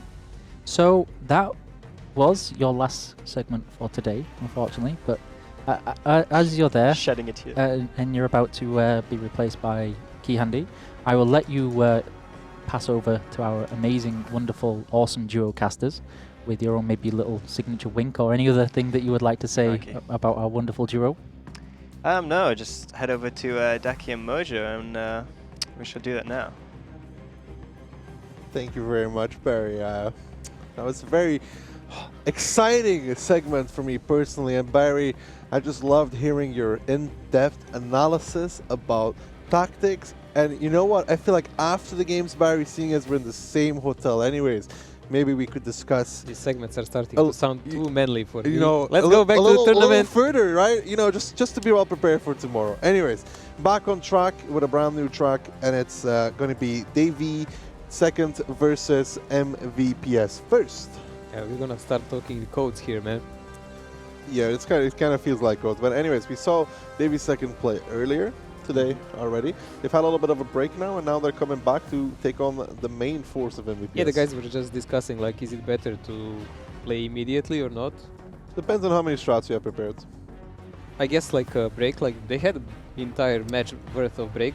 I guess that's actually a better because you can sit back, watch someone else. To be honest, like change something if you didn't like it. In this early stage of the tournament, right?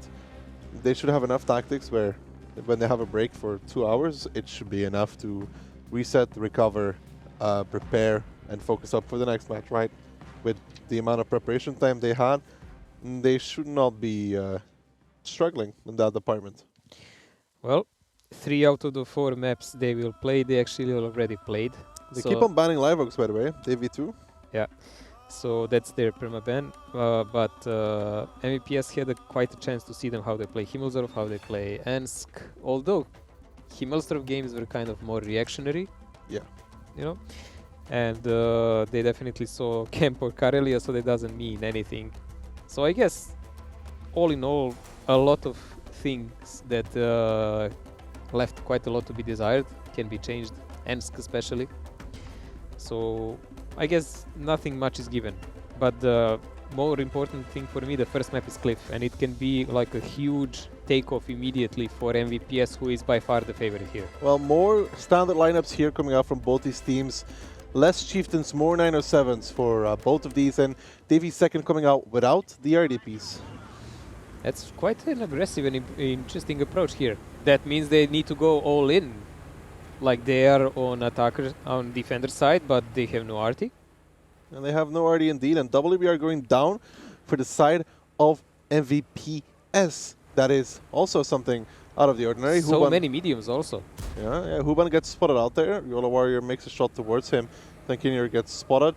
Koma is now aware that there's no EBR in the middle. How did they react? Why double EBR from the lower side, Aki? You can send 1 through for RD, usually, or catch the EBR coming down from 1-2. Those are 2 options. Huge force from MVPS coming from the lower side of the battlefield.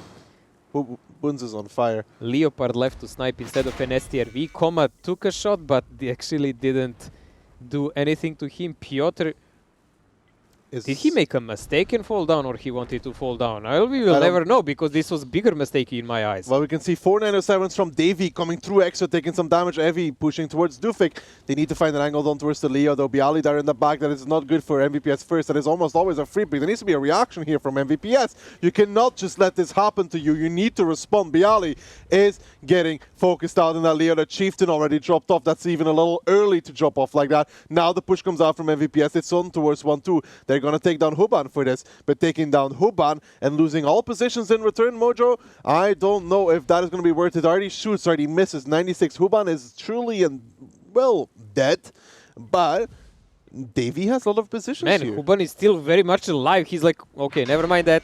It looked really wrong in the screen because it showed someone else's HP over him. But still, I don't know, man. Like, they lost pretty much everything on a map, and now they have to work with RT all this time, 8 minutes. Well, Bialy is going to be down and out in that Leopard 1. It is a committed position. Pavel is also down to such little HP for this, and so actually is Yola Warrior. He did take a good push here. That is nice for him. Koma picks up Bialy. That's the Leopard down. The RD is still alive, but the positions here, Mojo, this is not good for MVPS. I don't understand. Even if they wanted to play like this, why the hell they left that Leopard there, man? And why the hell did they take so long to actually push 1-2 as a result? I don't understand. A lot of things happening here coming in from MVPS side. I mean, if Leopard was initial strat and they changed it because the other enemy didn't have an arty, like Devi in this case, fine. But if you readjust everything. Not just that. Like not just the angle of the push. Look, I do like this, what is happening now. Kalium is going towards... ooh, he could have crossed way more safe, I will say that much. He could cross through the back. Not get spotted out, but, you know, it happened now. Old Kings took a very nice position. He actually climbed the Leo position, as you can see, which is very, very, very, very nice to take actually from that side of the map. But he's going to drop off now with Lithium, and they're going to take the base. There is a lot of freebies here given by MVPS, and I just called them on a start like they should be by far the favorites of this game. Well, they should be, but so far it is not working out like that, as they have Lithium and Old Kings in their base, and they're just humpity-dumpity driving past in the cap, and they're like, yo, yeah, guys, this is your base, and it's mine now. All your bases belong to us. Man, can they take out the RT? Like, is RT hidden well enough? No. He will go behind the rock now, but he cannot shoot anymore. Like, not realistically. And then there is an angle, probably. He should be able to shoot something. But it doesn't matter. Look at Dufik. Dufik is not safe there. Like, Dufik cannot go fully safe. Right? Dufik is going to die next now. I think we're both perplexed by what is actually happening here. Dufik is not 100% safe. The wall gets destroyed. There's another piece of wall that he can go behind. But, you know, the end is inevitable, Dufik. The end is inevitable. There comes a nice shot from Old Kings on towards him. Dufik now down towards a one-shot. Old Kings, can he pick it up? He looks, he aims, readjusts, and he gets it as well. Nice shot there coming out from Old Kings. Kuka now spot it again, and the cap has started. Lithium picks it up. And this is going from bad to worse, to horrible, to absolutely disastrous for MVPS. And here comes the repush towards their own base. But Lithium and Old Kings, they will be playing off the cap. They will be forcing them, and they will be making them make bad trades all over. Left, right, and center. Check is impossible. The only thing that's impossible, check, is that crossing, buddy. Way better gameplay here by Devi here coming in with the cap pressure. 22 seconds in.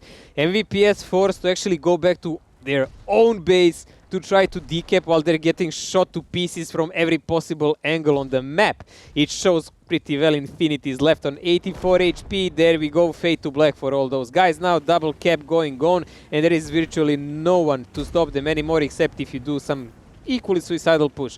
20k HP for DV2 compared to barely 11 by MVPS 1. I have no idea what this game was about, but MVPS just goes dismantled, I would even say, by themselves. Yeah. DV saw those openings and did a really good job. Davey did exactly what they're supposed to do for the strategy that MVPS brought, but there are reactions that need to happen for the side of MVPS. I mean, like, we can watch the game get capped out now in 5, 4. It's going to be all up. It's going to be all over, as MVPS here on their first game of the tournament show some real issues that need to be worked out if they want to continue like this. This is really conflicting play, like in whatever he wanted to do. It's like passive with leaving stranded tanks that you cannot help. The thing is, the strategy that MVPS plays, it's not an unknown strategy, it's not an irregular strategy even. Davey did the standard thing when you play against this, which is push 907 through the middle. That is the very most standard reaction, because the opponent has 11 tanks in 1-2, you can't drive back towards them and kill them. It's really hard, almost impossible at that point, because chieftains are hold down. I don't like that play, you're stuck, man. There. Yeah, the thing is, when 907s drive down middle, you have to react. That's the only way to play, and usually it's done with a counter push in the middle, which gives you an opportunity, because they're pushing down with 4 guys. You're pushing, like, so you have 2 guys there, they have 4 guys pushing down, so you even out the numbers by pushing mid. And you make a pressure and you make a play. Like, not you're sit not passive. There. 1-2 is even not enough. You can go kill 1-2, but you need to kill 1-2 in the beginning. They knew Huban was there, right? They knew nothing else was there. They should have killed Huban in the very beginning. But how would they know that there is nothing there? Like, the EBRs, they had 2 EBRs. One of them went wide left. One of them goes wide left, one of them goes close. There's no way that anything goes there unspotted. And then even one of the EBRs went up and spotted the whole team from Davey. Spotted the whole team. So they knew they need to pressure Huban, because that stops maybe some Davey tanks on 6 line, and then you can re-push middle off of that. But, you know, if you don't kill the guy in 1-2, and they're already killing your Leo, by the time you get back into the middle, then of course it's... I still don't understand why they left Leo there, and... I mean, Leo and Chieftain by themselves are no pressure whatsoever. I mean, I've seen teams do it, and it sometimes work. It does indeed sometimes work, but they immediately clear 1-2. Like, they don't just sit there and wait. They clear 1-2 immediately, and then they repush middle immediately. As soon as you start driving through, they let you go far enough that you're driving towards the Leo. So, like, you're like somewhere in between the middle and the Leo. So you have to decide, do I go for the Leo, or do I go back towards the middle? Then the Leo survives and can actually farm. But then you actually need to also do the reactions, which are your strats are based off, which they never did. Yeah, it was like really confusing slow play by MVPS, something I'm not really used to see. I'm used to see them way more aggressive than this. We'll see how will it go in next games. This was, by the way, defensive side. For MVPS. For MVPS. And it wasn't even that slow. Yeah. So attack is already won by DV2. Really great opening by them in this tournament. And they already won 1 match, tight, but they won it in a tiebreaker. And now opening 1-0 in their attack. Now they will be defending on the side, but on Cliff. Cliff is already used on so many tournaments as a tiebreaker map, because it's more like 50-50 map. Like, it can go both ways. It's not really like... There is no security. Just it's not really defense, because most teams know that sitting there does not work. Usually it never comes to those 10 minutes. Exactly. Anyways. So we'll have to see. I fully expect MVPS to open the throttle now, if you know what I'm saying, to switch it up into the MVPS that we all know, most of you know, which is press forward and then hold the W. Honestly, I feel sometimes some of them, especially Sankey, have like their W key like glued to their keyboard. It's like they can't release it. Yeah, this is a standard setup for MVPS players like Sankey, Quaken, Piotr. Well, Haneker was in Nomi.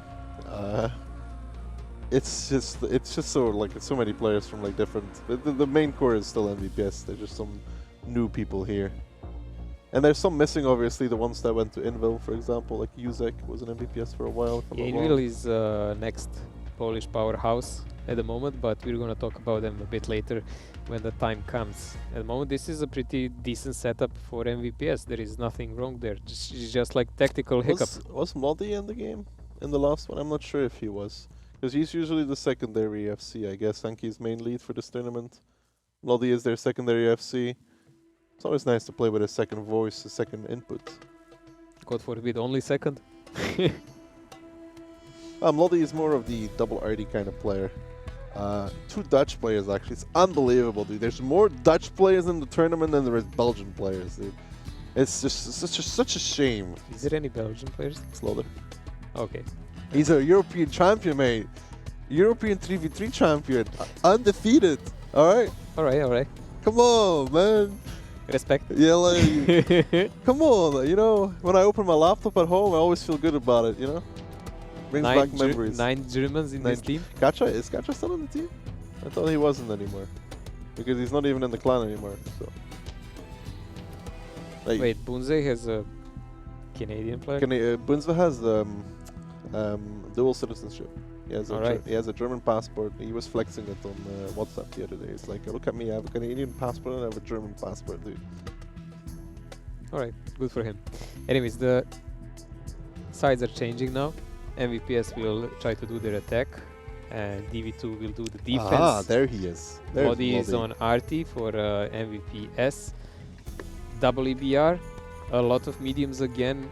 Fast setup by MVPS. This should be a straightforward pressure.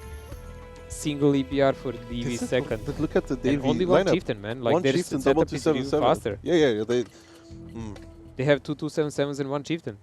It's very little. Not even an STB. I mean, okay, we'll see. We'll see how this goes, right?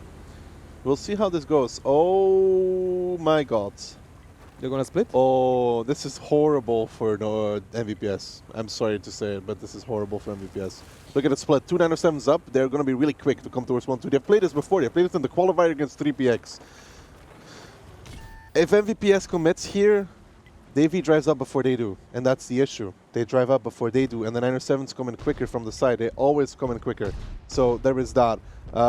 Here comes the fight already. Alka's going to be the first one to get focused out. Already comes in as well. Kokos drops one towards the one shot. He goes down, and now you can see Mojo. The ramp area, it's won by DV immediately. Yeah, there's damage coming in from the corner, but MVPS is just going to be stuck in the low side. Yeah, they're still pushing in with the rest of their force. Chieftain is coming from the back. EPRs are not a really big asset. They're here because DV is actually effectively chewing them up by the number of the guns that were effective in the game from the very start.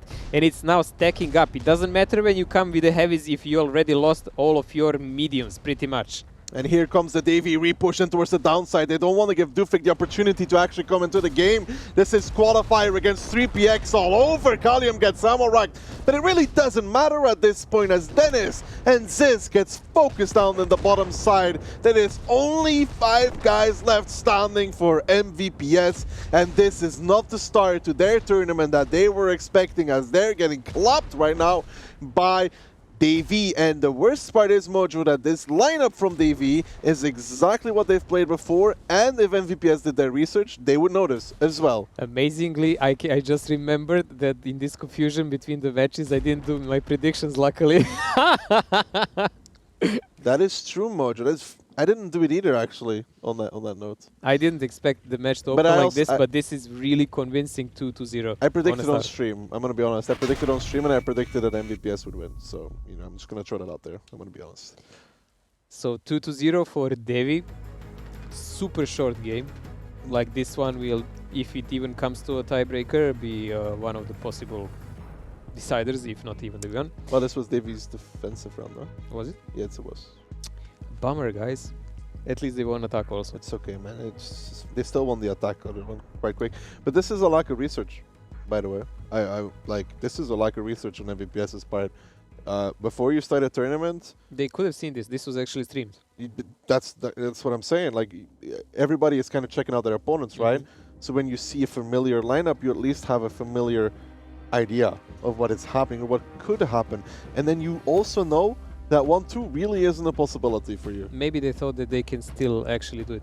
It's not possible. Not against this many 9 or 7s. I mean, not with that amount of chieftains. You just get so many tanks stuck behind the corner. Also, this double EBR Yeah, double is a burden against this. double EBR and RD, and one of them just died for free. And the thing is, this double 907 comes from the middle really quickly towards 1-2. The chieftain gets only 1 shot, the 907 can give 2 shots on the crossing. But then even if you come from the top with 2 chieftains, like a lot of teams do, the reaction is you're already winning downside. You keep some guys behind the rock, right? There's a little rock up top. You keep some guys behind there to crossfire the chief coming in, and you just push down and kill them. The thing is, as far as I saw, Pager managed to do single shot of damage with his GC, and that was more than enough. Like, Devi already won.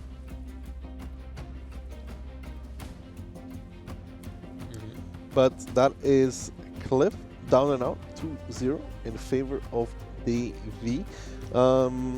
Don't forget, see this little code here, like right here. If you use that, you get some free stuff. You And can see what you get, guys, from that below. So where, Clan Rivals, on that note, if Phil is listening, credit bonuses on my account. Just saying. Okay, just had to get it in there. I accept some gold. But, I'm okay with that. I'm not saying I can be bribed, but you know, say the right price. The option exists. Exactly. Never say never, right? So clan rivals, top dogs, guys, type it up and get your share of the goodies here. Anyways, we will soon go to the Himmelsdorf and see how will the teams fare there. It was pretty much a sloppy one when we watched. I'm gonna say that I favor MVPS in Himmelsdorf just because I feel like it should suit them really, really well. Lots of 279s, lots of chieftains, opportunities to play aggressive. You don't bring WBR and ID. Well, as far as I remember, Devi was playing their own version of the cap in the first game of the Himmelsdorf, right? And it was Of the camp, yes. Yeah, it was broken by Nomi. It was a narrow win by few tanks and like 3-4k HP max difference. And then they managed to win their attack, but in their attack they didn't look great. It was like more like a Nomi's mistake. It was a strange game. That's why I'm also favoring MVPS. So, but still, like Devi that I've watched now on Cliff looked far better than on any of the maps where they played against Nomi. To me, they looked far better now. I want to say maybe the map suits them better. I'm gonna say that I think they played well, right? But I also feel like the way MVPS played perfectly into their hand. Like the way MVPS played on the first cliff was perfect for the way Davey played. Yeah, but that can go for any map. Like it can go if you say it like that for Himmelsdorf also, you know. In the first map, sure. I feel like MVPS didn't do anything there, didn't react, didn't execute the shot properly. In the second one, playing that strategy, it was perfect for Davey. Like it was absolutely perfect. Cliff 1-2, you know they're faster from south. It's just the way that you just drive there quicker. It's just the way it is. So that was perfect for them, especially with that many chiefs. Well, we will see what will actually MVPS plan out here because they need to snap 12 up. to 7 nines. Calling it now. Go over the middle, davai. Or top of the hill. It wasn't that far off. Maybe like 4 off. We will see when the time comes. And the time is right about now. Davey so playing with... It's 9. It's 9, sorry. 3 279s, double. They have an EBR. 1, 2, 3, 4, 6. Yep, Davey has EBR and the budget. It's a fairly light setup compared to the amount of 279s, which just yell all about like pure power. Like look at it, they have nothing light. Like chieftains 279s, 50Bs. That's it.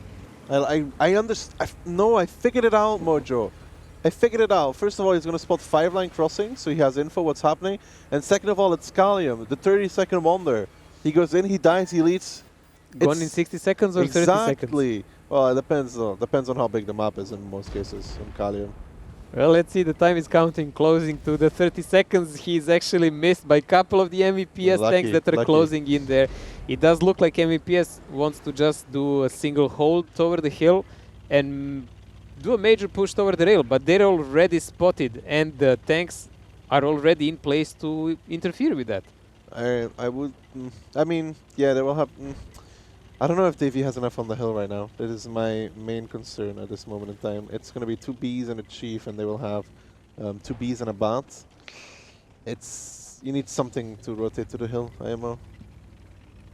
And they're doing that. They are sending a 277 towards the hill. I like it. That's good. That's good. Alka? What the hell? That's a very wide peak. You know, in terms of wide peaks, Alka's there. It's there, somewhere on the top. Now begins the game of rotations, though. And MVPS is up so much HP just because of their lineup. Now begins the game of rotations. Where do you rotate? How do you rotate? What do you rotate? And I don't know if this rotation to the hill is quick enough. Carelia going to the hill in EBR might actually change things, though. Like, I'm not going to joke that. That EBR can chase down EBRs. That EBR can chase down 50Bs with HE if it comes down to it. They're doing good play on the rail. It's slow play. But it feels like MVPS should do something more with the tanks that are in the back. There is so many of them. Like the pressure on 8 line would be pretty much in order here. And there is a push here already. And it's no rigging out whatsoever for MVPS. We missed that just now, but What was this, man? Minus 250 Bs and Carelia. Minus game. Unbelievable. Carelia and that EBR, it's actually working out as well, dude. It's incredible. Hillary in the meantime is getting repushed. The hill is well and truly won for the side of DV. They were down in HP, but not anymore. Now MVPS has to push. They have to go. They have no choice. When you lose the hill, you lose the game in most cases. Hillary trying to do what he can here. The HP is starting to drop, but it's so far so good for DV. Hillary here even playing pretty well. Lifts the hull. Will live for a little bit longer. Even getting a chieftain bounce from the back. Lithium goes down and towards 1-2. War Baby repushing 8 line now. And here comes the rest of the force. Hillary goes down, but Piotr and Infinity, they're about to be down and out in this one as Infinity is all by himself and surrounded.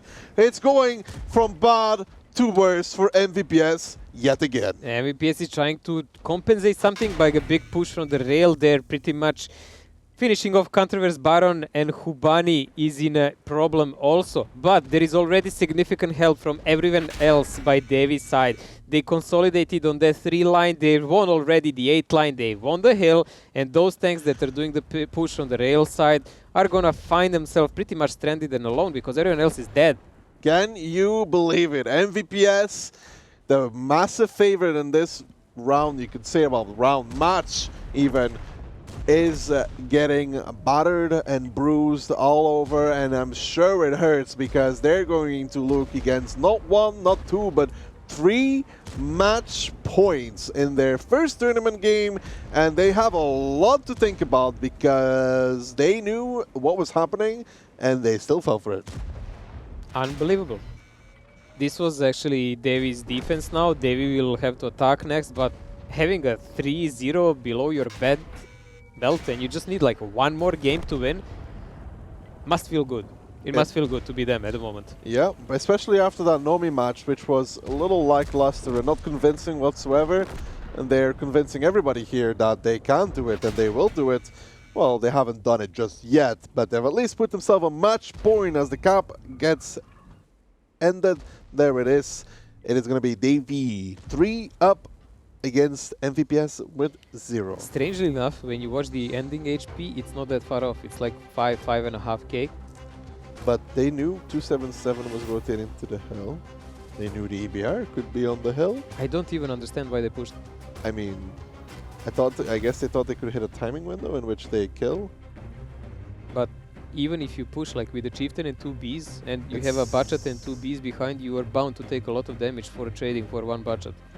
Yeah, well, they had a chief and they had a chief and 2 Bs. Yeah. Technically, they can win that. No, they will win it, and the Bs would have to run away, but you would still lose a lot. Yeah, yeah. And if there is anyone on the way there up, and you have no one on the way up from your own team, like what then? They saw the 277 rotating. They even gave him a shot on the K line, so they knew it makes no sense then. They knew he was going towards the hill. They knew the EBR was not in 1-2 anymore. He's not in the middle. I wonder where the EBR could possibly be driving off to Mojo. Could you answer the trivia question? After going on the open field, he must be sitting in a bush in a cap between his own forces from every possible side, you know, just to have a backup spot. And EBR in that scenario is not even that bad because he can HE 50 Bs if they start running. They would never not only that, take like the hill. once they clipped, like he's a mortal enemy, like they cannot even run away anymore. Yeah. I have a weird game, and in that aspect, like it's like a domino effect. Like you lose one side of the battlefield, and everything else falls apart because that's a big part of the battlefield. Like once Devi dominated the hill, everyone was forced, everyone else on the map from MVPS to do something about it. They couldn't sit and wait. You have no choice anymore. They had no choice whatsoever. The thing is, they weren't even doing that bad. Like MVPS, they were making decent trades on 1-2. They were even. I was actually surprised how did Hillary survive that long. Yeah, I mean they were they were making decent trades on 1-2 IMO. They were HEing the chieftain. I mean slowly but surely, right? So they were making slow progress on 1-2. Yet they went for this play on the hill, which seems not one just foolish, but also very risky, and it's going to cost them all their HP no matter what, even if they win it. It's a disturbing play. I mean, now they will have to win 3 in a row just to get to tiebreaker, which is really hard to do. And it's very far away. Yeah, that means like winning Himmelsdorf at like defense. It means winning Ensk as well. Yes, again. both games on Ensk. And like Himmel, you can say. And they like, also still need to win. They don't forget it, by the way. They also need to win still a pretty quick game to choose a side. To choose a side when it comes down to Carelia. Yeah. And they have to do it on Ensk. If it comes to that even. If it comes to that even. And if it comes to that, it's gonna be the last game. The very one. Well, that's a lot to put in theory, Kraft, but in reality we will see, like, just in a second, what will they actually pick from the tanks and what will be their maybe winning gambit. But they were gonna have to take it one step at a time. Well, here we go. Match point for Davy, second. Unexpected for everybody, I think, at this point, Mojo. Lineups. Super heavy by MVPS, doesn't look changed at all. One budget. That's the difference. And again, this 277 lineup, a double bot for Davy. We saw them use this against Nomi. It was experimental. Very. It worked in their favor, but with that same setup, you can play around. Like, you don't have to play the same tactics. I mean, they should presume that MVPS was watching everything. Coming out with the 4-1 for Davy. He knew more than we did all along. Apparently, yes. Look at the split, Mojo. So it's 5 tanks down, 10 tanks up. Not abnormal, I guess. I have to ask him, did he just like flunk that number randomly? I mean, it's Barry. He was probably daydreaming at the time, dude. He's probably thinking about roses and how he loves me and how he's looking at me right now with a weird face from across the room. Outside of that, it's the same start from Davy. Yeah, big push from MVPS coming toward the hill. Majority of their forces, they left 5 tanks on the lower side. Even when you push the hill, usually leaving 5 tanks down is even quite a lot. Well, here comes the push from Davy. Is this spotted? I am not 100%. I don't know if the Chiefs actually spotted it. Only now, some tanks are turning around. What is this? 3, 4, 5. There's still 4 guys going up on the hill, by the way. Now the gig is up, actually. Now it's completely up. And Dennis, the menace, is he going to make it out of there? Because this better be a fast rotation MVPS. Very fast rotation. Why are you still there, bro? I think they actually got spotted late. Like, realistically, they got really spotted late. And Davy is continuing forward here. Dennis, all by himself. The rest of the Brotherhood has abandoned him at this given point in time. And Dennis in that 279 is now a very unhappy bunny as Bialy gets completely wrecked. And then Suck gets a blow up on towards Bialy. The Reapers now coming out from MVPS though. They're down on HP. They want to clean out the 4 line, but there's still Kalium farming from behind. This is not looking good, Mojo, is it? This is horrific because there is no way for them to go. Actually, yes, they can take out some of the Davy tanks here, but wherever they go, they're in a massive crossfire by majority of Davy Force. Davy Force is much more coherent, and this big blob of red is starting to disappear slowly because these yellow guys, Davy guys, are taking them apart. Here comes the flank though, the B and the bot, they want to come back in this one. Badger now needs to move forward in that 279 as well. He's full HP, the HP is dropping significantly though for DV2. The trades are not completely on point, Mojo. The bot's about to go down as well. He gets picked up and DV2 might just be fumbling it here in the end game scenario. Old Kings picks up Infinity, the cap is still on, 23 seconds. There will have to be a reset coming out there. But now Haneker fighting up with Lithium. The reset won't be a problem indeed. The HP is now kind of evening out again. Sak goes down and I think DV has fumbled it, Mojo. Yeah, we'll have to see later, was there a problem with some penetration hits or something, because this didn't look at all well for MVPS, man. Yes, the setup of Davy was a bit lighter, but man, they had such an overwhelming advantage in tanks. And now even the Strandle tanks of MVPS are coming back to boost their ranks here. Bachat and Chieftain, the last ones from the hill, are coming back to the play. They're on the 8th line from Davy, but that's a bit too late. All the action what's going on is already done. Yeah, it does look like Unbelievable. that. It looked like it was going really well for them, but then the fight turned and they just didn't. I just missed the moment where it actually happened. Well, it was obviously there was the 4-line engagement that didn't go the right way. Yeah, but you had like tanks from Davy, from the K line that could shoot them in the back. All the MVPS guys, like they were in complete crossfire. Something was lacking there. They should have disappeared faster. I honestly do feel like those 2 guys at K3 should have committed onto the cap, the crossfire 4-line completely. And yes, I thought they were doing that. No, the 2 of them stayed in K4 actually, as far as I remember, at the beginning, and then crossed over later. Well, that is MVPS though, luckily enough for us and for the content. Content's important. Picking up their first game here on Himmelsdorf. Not the greatest of games to play. yet again, but I thought they were done. It was messy and inconclusive, and I really thought that tactically they lost the game. I thought like Devi actually has it in their own pocket, but I was so wrong, man. Uban 1 shot of damage, Sak 1 shot of damage, Bunza 2 shots of damage, Koma 2 shots of damage, Alka 2 shots. That's 3 autoloaders with 2 shots of damage. You wanna How did they manage to do that? Sak 5-4-1, Uban Bunza 5-4-2, Koma 5-4-2, 6-6-2. That ain't all. Kalium should have done way more. Wait, how does Kalium do 8 shots and only 3 pens? He was the chieftain in D4, the window that overlooks the 4 line. He should be farming the whole time. 4-4. I feel like the issue 11-9-5 is not that great either. It's not that great on the shooting side. This is better, right? Old Kings already. This is also fine. But we're already watching the guys that are in top of the damage pool and maybe even survived longest. But as we can see, actually there was a lot of non-penetration shots. Especially the autoloaders. Yeah, and the autoloaders were in, like, not in a 4 line, in one, but they were in the middle. But they were supposed to pick up a lot of tanks. So I think the major reason for them lacking on this one is actually because they simply didn't pen their shells, man. Yeah, I will agree with you on that. But I do also want to say that those 277s as a group should have crossed into the cap.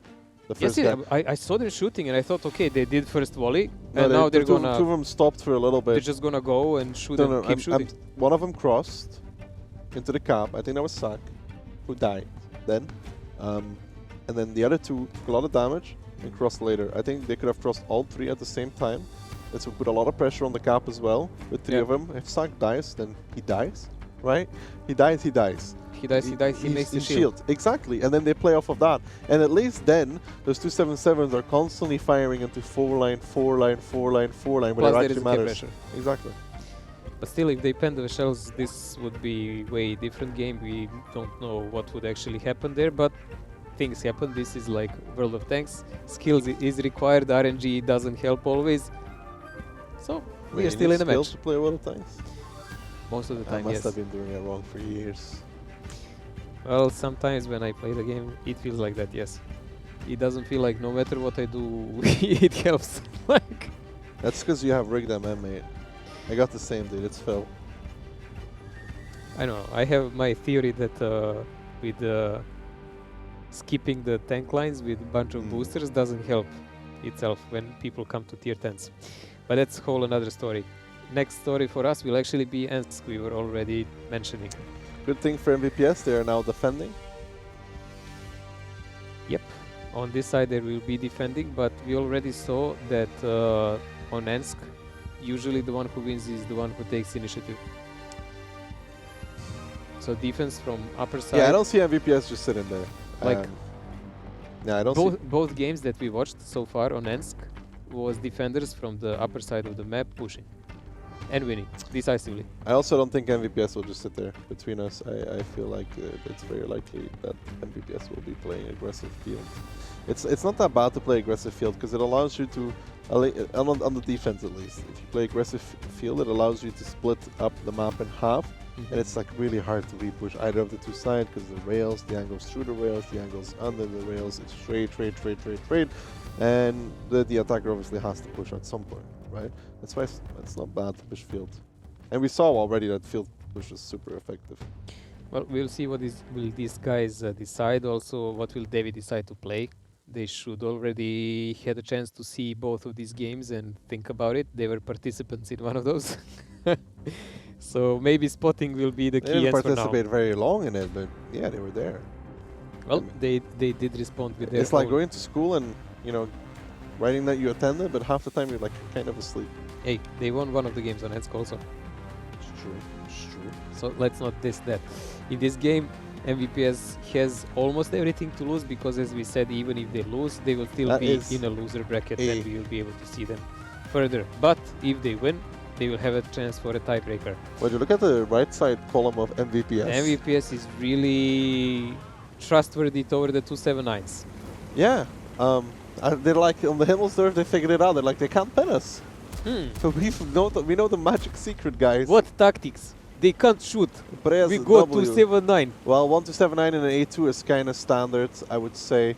Again, this first chieftain goes towards the field. Osmium is dead for no reason whatsoever, because the first one should be spotting. He better run away now or die immediately as a result of this.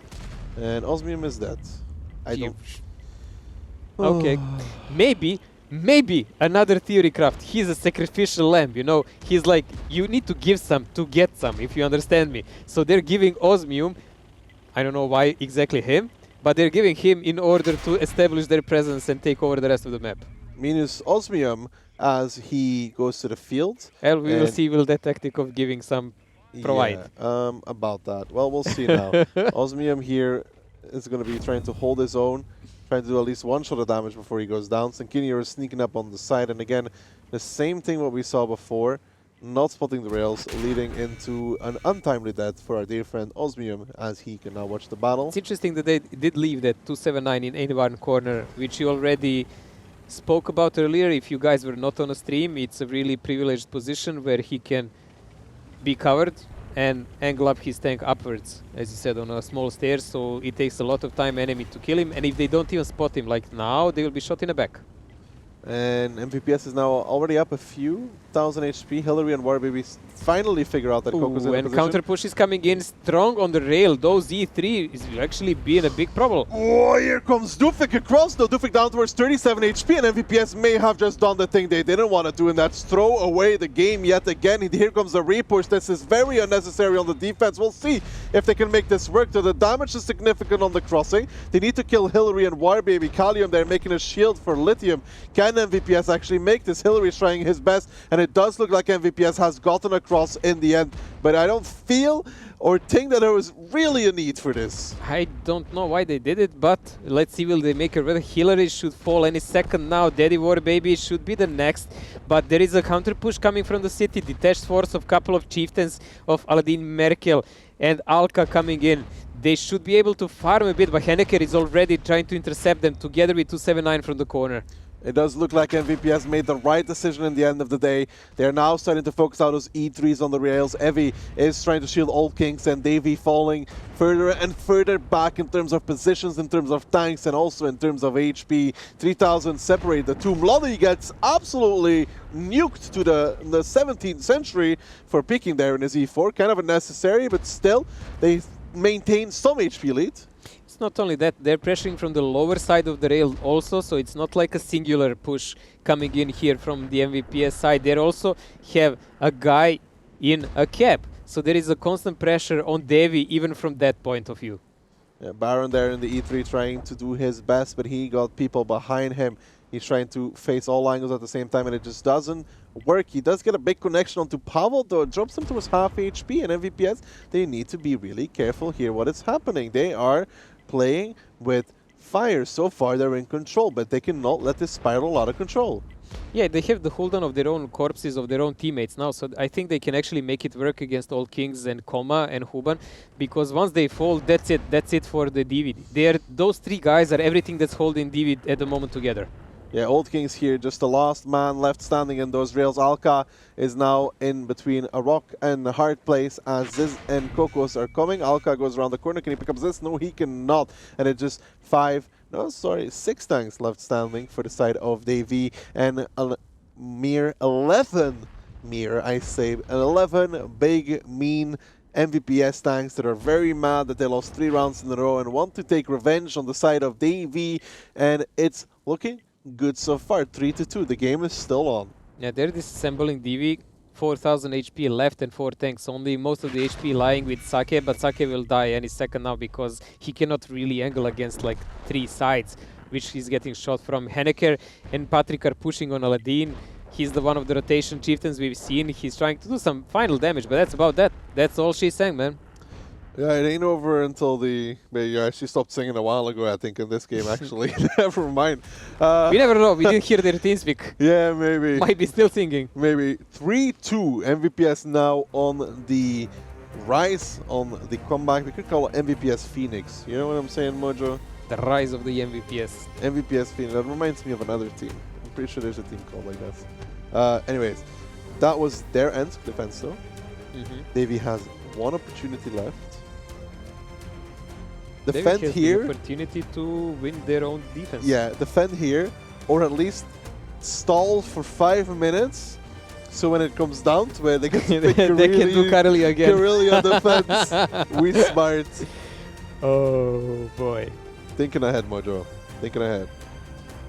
Well, it's not all up to them. It's also quite a lot of up to MVPs. How will they do their It attack? does.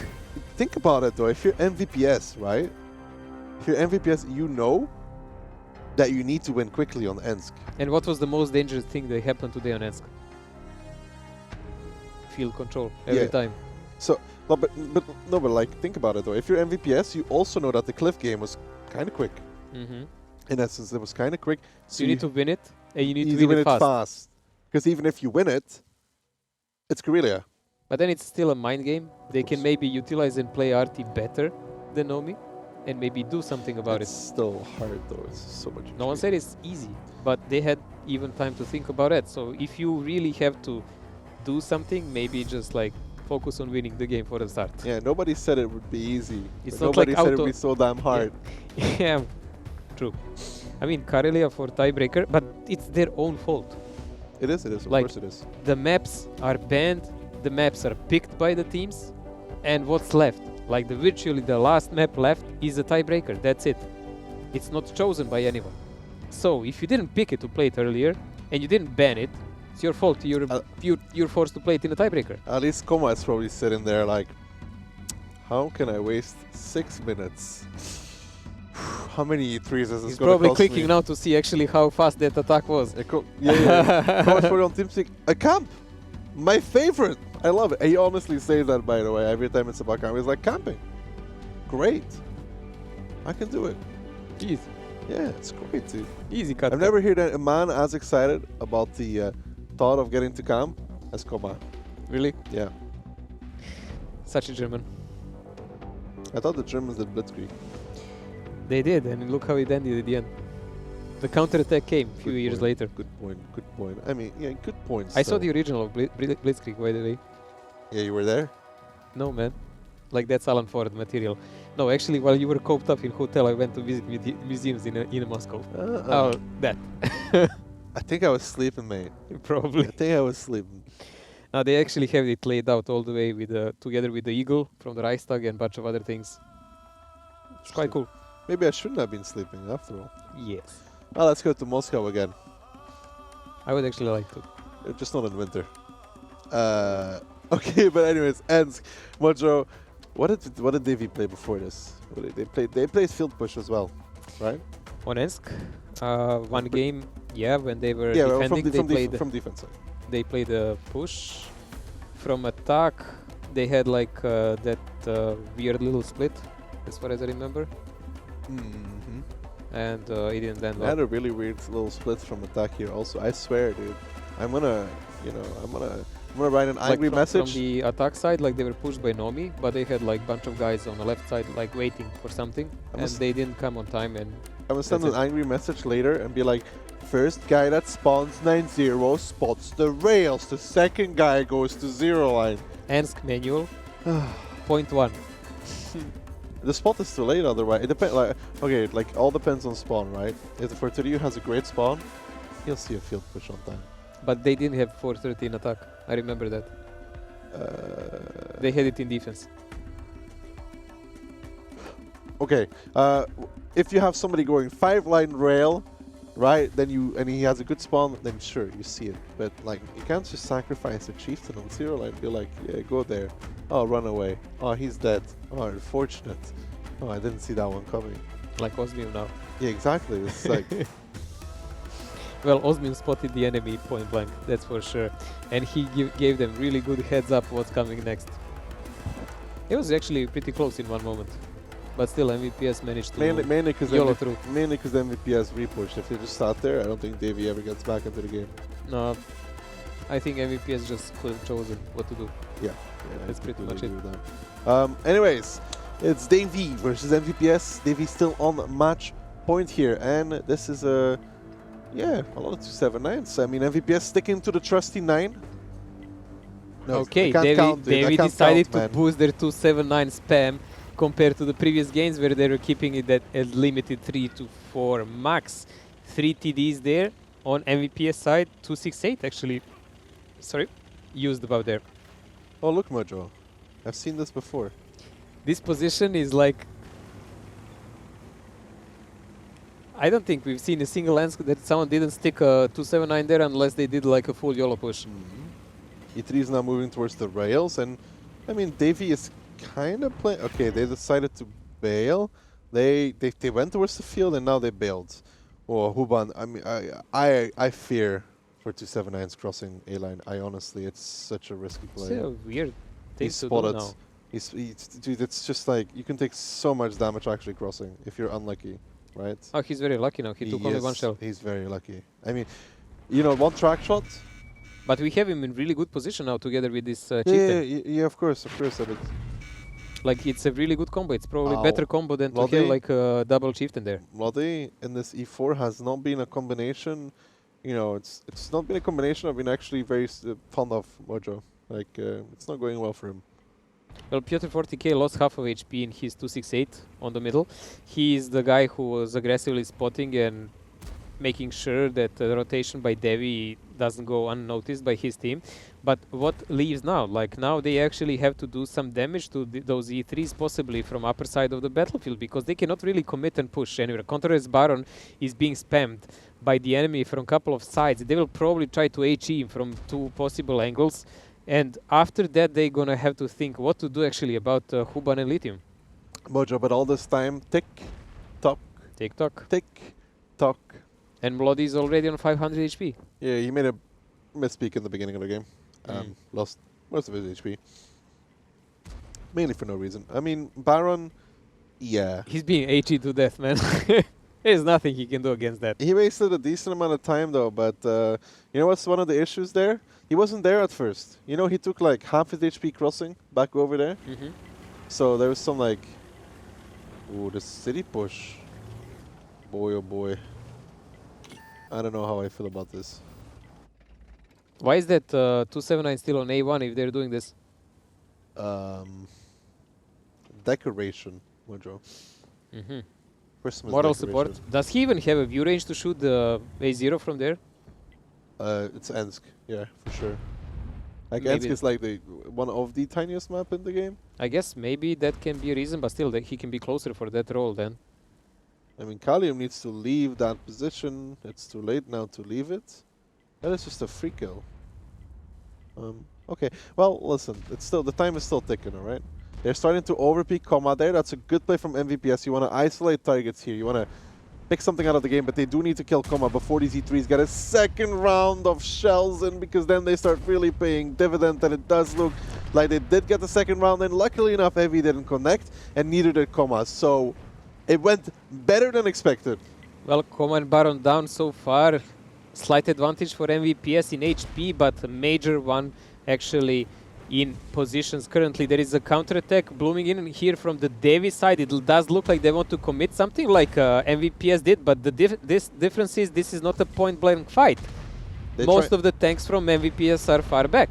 They're trying to kill this 279E here. Kalium left out exposed. Davey, this is very risky. You better make this work as well. Pager now crossing. Taking so much damage. Kalium getting focused out, and this repush Mojo, I do not believe in it. You can tell me different, but it's not looking good. I feel total faith in your voice. It's just resonating through the stream here now. Kalium on 100 HP with Amorek down, and he is completely deleted now. Divi trying to do some damage from that upper position, but I think they just put themselves in checkmate position here.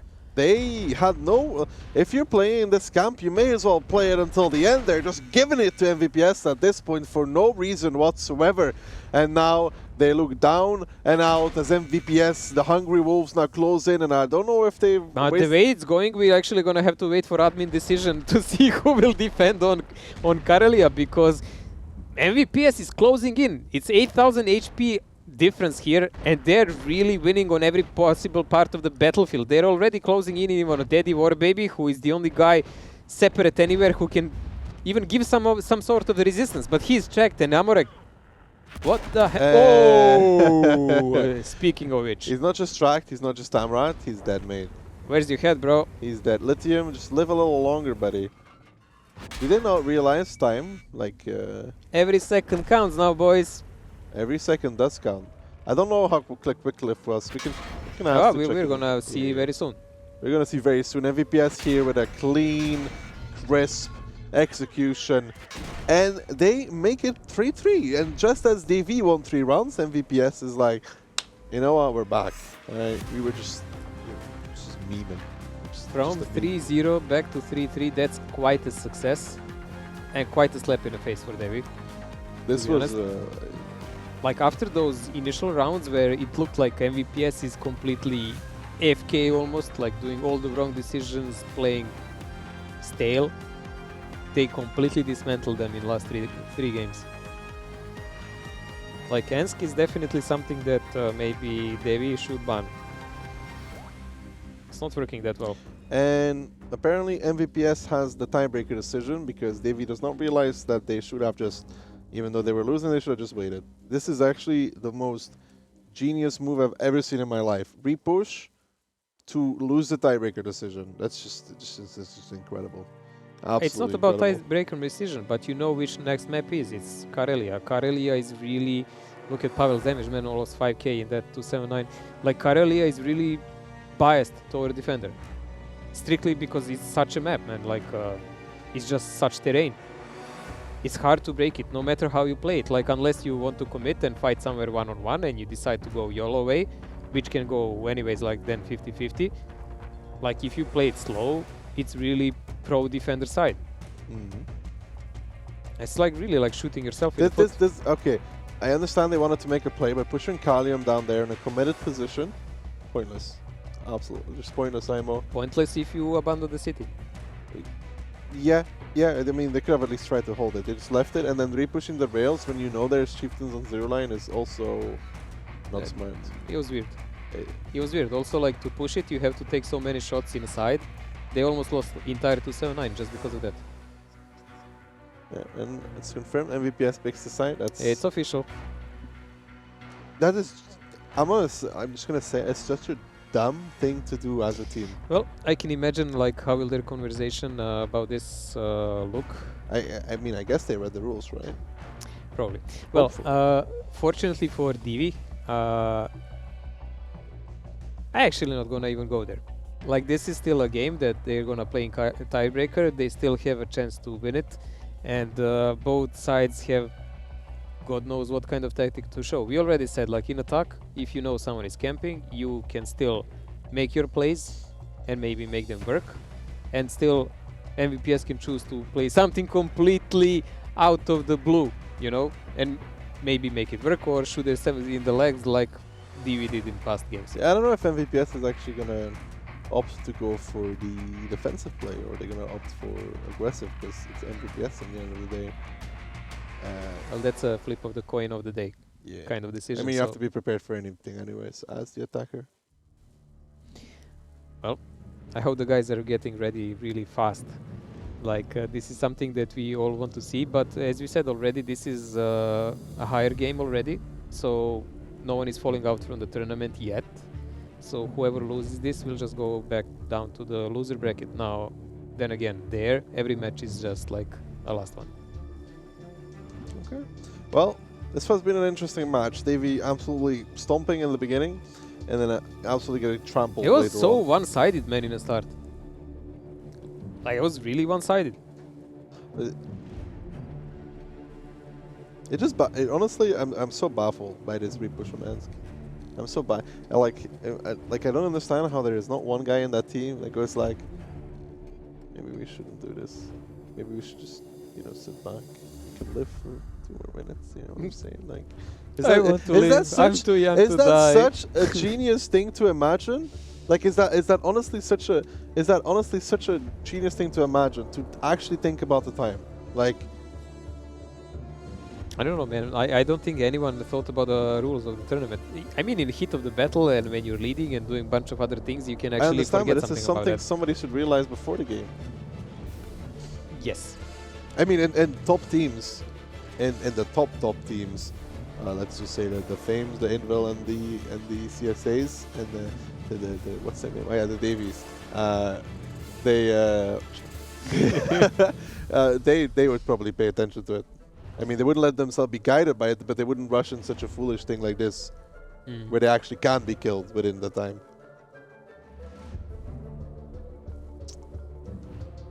While we wait, chat, that gives you the perfect opportunity to head over to the World of Tanks page.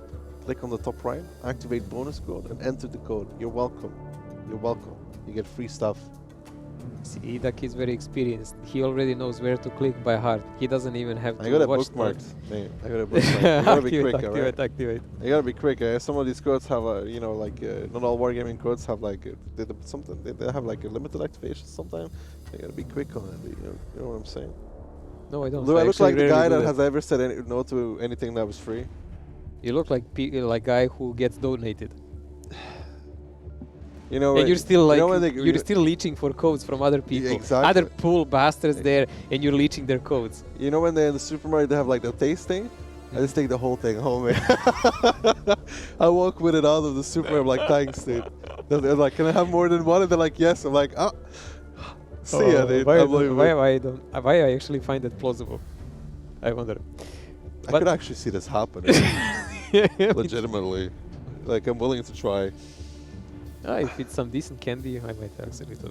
Anyways, you can see what you get down below, guys. Combat rations, crew XP, free XP, and so on and so on. Not so bad for just clicking one code. Generally, I don't think you can click multiple ones. That doesn't work for years. Yeah, that's true.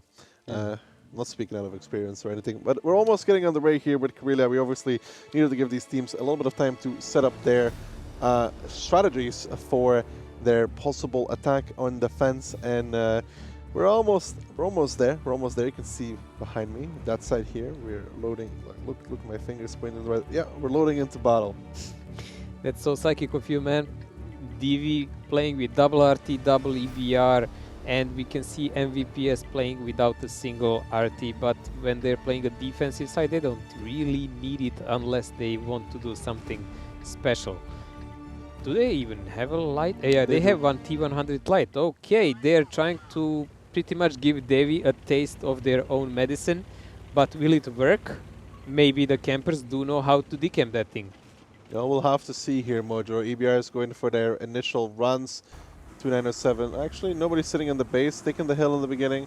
Hoban kind of passive here. There's not really a need to go passive in the beginning with that man, but he did nonetheless. It is obviously his own choice. Super aggressive spot by EBR. There is nothing really to challenge him here. Alka taking over the upper side of the map. Other light, Huban is taking it a bit slow. I guess they will charge one of them later to try to clear the T100 light. Okay, I was just looking at those 907s at the hill. I'm kind of curious what is the play gonna be. Take the hill first, hopefully. Well, I've discussed extensively with Koma, by the way, and we don't fully agree on the way to break the camp. He believes in pushing really early on, and I don't agree. He will have a perfect chance to test his theory now. Of course, that's true. But if he doesn't make a full use of his RT, he already lost, because even before the fight started, there is already 6,000 HP difference. 1,000, guys. That's like full 3 tier 10s. And the game didn't even start yet. Well, we'll see what the RDs are focusing on now. They're focusing on Kokos, actually, in the beginning. I am totally okay with this. Sankey was connected by someone, and he even changed the position. That's the Sankey's position is figurable out by going towards D4. Peeking, shooting. If he gets spotted, he's there. Yeah, but there is like a couple of bushes there. Yeah, but there's only one like really good one on the top, and RD can obviously see this as well, you know, like kind of pay attention to it. We'll see how long it takes them to actually kill. Kokos is getting blasted to death. Down to 1.4. You see Padger? Like if you look at Padger, right? And we can even go into his view at some point if my lovely observer is willing. You can see the further right he moves, the better shot he actually gets on towards that 279 and A5. That's why he's already in K6 if you're wondering. Okay, Coco's actually backed off and they have nobody spotting that. That's not good. They need somebody to go spot that. Like seriously, they just let him move away? Yeah. Like he's in a more dangerous position, but they don't know it anymore. Yeah, they're not spotting right now. That's the whole issue. Okay, here comes the Coma's decision. Like it looks like they're gathering up for this bush by a bunch of 907s below the base. But this is the side that is pretty much abandoned by MVPS, but they can just like rotate the tanks in a hold-on back. They have so many heavies up there. Arties be better aiming for those guys that are sitting next to each other. There's double chieftains, Piotr and Pavel. Well, it's not double chieftains. Yeah, sorry. C0, this is what we were talking about in the last game. That was like something we lacked. Arty shots on that very same position. That should have come strong. There we go. The push is coming in. Well, the push is coming in indeed. The 907s are pushing past here. Bialy is actually pulled back on towards the other side, and he doesn't have anybody shooting him. Ultimate just now is starting to put the pain on towards him. Davey has gotten under. Davey is down 7,000 HP. They need to kill Bialy here, and Bialy is holding strong. Finally, he is getting wrecked from all different angles. Patrick goes down as well. They're actually doing very well. They picked up 2 guys, only trading an EBR so far. Not bad whatsoever. Will Koma actually have something to tell to you about this kind of push after the game? We will see. There is still plenty of time left. 6,000 HP advantage is still there for MVPS. Rest of their tanks are barely scratched, maybe 1 or 2 of them. But the tanks from DV, you can see that they're really hurt on many of them. You can see that they're continuously swinging under, though. Infinity is their next target in that IS-7. Kokos needs to be farmed now as well. They are actually doing it. It's a very, very good place of party. HP is evening out ever so slightly. It was 6,000. It's 4,000 now. Now what do they do? YOLO Warriors kind of isolated by himself as well. They kind of need to take him out of the game now. They need to take Kokos out of the game as well. It's not happening just yet. They need Old Kings to actually go down into that dip perhaps to kill him. But no, Lithium is doing it by himself for now, without any support. Can he do it? He is doing it. This is actually a really good play here coming in by David. They're equaling their chances here and lowering, more importantly, the number of the guns by MVPS. MVPS, even if the HP is similar, they lost 4 guys while David lost only 1 light. It is going extremely well here for the side of Davey. Believe it or not, Sankinio and that T100 is also redundant HP. We have to say that that 1 light is not really going to make a game changer in a T100. Yeah, you never know, man. Like, he can still do damage and he can still be annoying, but it does look like he will try to run away from the enemy, and that means he's gonna take a lot of shots on the way. As you noticed already, Davy guys are all on a lower slope. Is Sankinio DC, or what is happening here? Where is he going? Sankinio looks to be lost in motion, and Sankinio is disconnected. He is no longer in the game. You can see the turret facing backwards indicates that he has DC. The server remembers the last order, which was forward, and Sankinio Stang decided to follow that, and the HP is completely even, and there is 4 minutes and 44 seconds left. I'd rather be proven wrong, Mojo, than be proven right. All right. The problem is also, maybe in this case, because, you know, Davy, but I would say that Sankinor as their leader, if he actually disconnected, is really a bummer in this kind of a moment where it's crucial who will actually win. This is a tiebreaker. There is no next game, man. It's true. Kokos here can be killed by Artie. I mean, it's possible. I said There it. is 4 minutes and they still have double Artie. They have quite a lot of options to do, and the options for MVPS are shrinking by the second. The only issue is that the GCs moved closer. They're not on max range anymore. They don't have such great shots on Kokos, but there's a 907 that's doing it instead. And I would play Splash is more than enough, and this is getting Yeah. from the dire to the worst and nightmarish even for the MVPS here. Now they're even below the HP of Devi, and bulk of their force, their entire force is up playing protect the house on the top of the hill, protect the castle. yeah, now they need to make sure that they close it out properly, though. They still have plenty of time to not commit themselves into over peaks, useless peaks, peaks that trade nothing in return. So now there's going to be a repush. No, there's no repush. The thing is, they have 3 minutes 30. They know where everybody is. They can just RD. They just need to arty for next minute and a half or two, and then push. Two's fine, I guess. Oof. This is on That's fire. one less. That's one less. And not in a good way either. This is on fire. This is now down towards 398. And Davey is now up 2,000 HP after being down 6,000 from the beginning. Clinically and surgically, they have dismantled this MVPS defense. I guess everyone, we were already talking like there is a way to break this kind of defense, and we debated it's mainly with the work of Arti, but it's not enough. It has to be combined with the work of all of these guys pushing and pressuring them. And there is a blind spot in this defense.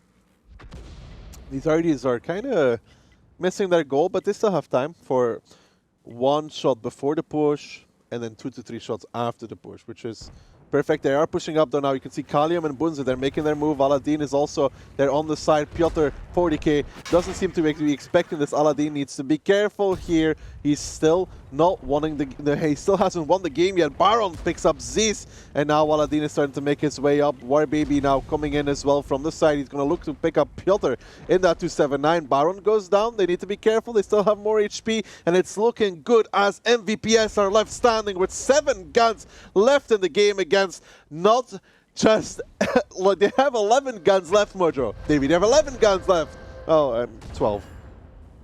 Man, there is so much guys from the Devi left here. I actually don't understand why didn't MVPS, when they were already cornered, why didn't they play the cooldowns everywhere? Like aggressive cooldowns.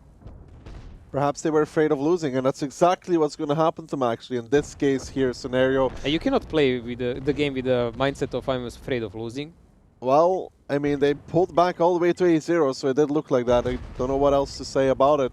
As Davey comes in to clean it up, Koma picks up Mama, biceps, Janek left out and exposed, Hillary picks it up. The swing from the side comes into full effect. Mlody down towards a one-shot, and then it's just Haneker left standing together with nobody else as his team is down and out, and it's going to be Davey second in overtime after winning 3 rounds, losing 3 rounds, and then winning in tiebreaker. Unbelievable match here, like a roller coaster from 0 to hero coming in and then back to the 0 for MVPS in this case. They were our favorite from the start. Both Duck and me thought they will win, although we didn't write it. But there you go. Davey the second. Yeah, they broke it. Qualifies. They broke it. You know, maybe pushing from the beginning does work. Maybe I was wrong. But they didn't push from the start. No, but almost from the. They waited like a minute. It's 10 minutes, so they shot with Arty couple of shells and then they pushed and But actually this already equaled out to like 6,000 from the 2 RDs. It's not bad. It's the HP deficit from the beginning. yeah, Osmium did the deficit for Ensk. He did. Like I mean, I wouldn't say that was his fault, you know. who knows? There is always that player voice who can say always, "Hey man, you know I'm here totally alone without any spot. Why the hell am I here?" Yeah, true, but you need a very brave player to say such a thing, depending on the team. Oh, is Koma very fearful. I think it's Kalium leading. It's Kalium. Kalium is main lead. But anyways, this match is done, guys, and as it is Lucky would say, 4-3 for DV2. Surprised us in the end. They even won the harder side on Carelia. And I'm really wondering what our analyst segment has to say about it, because I'm pretty sure they have pretty nice, cool cuts about it.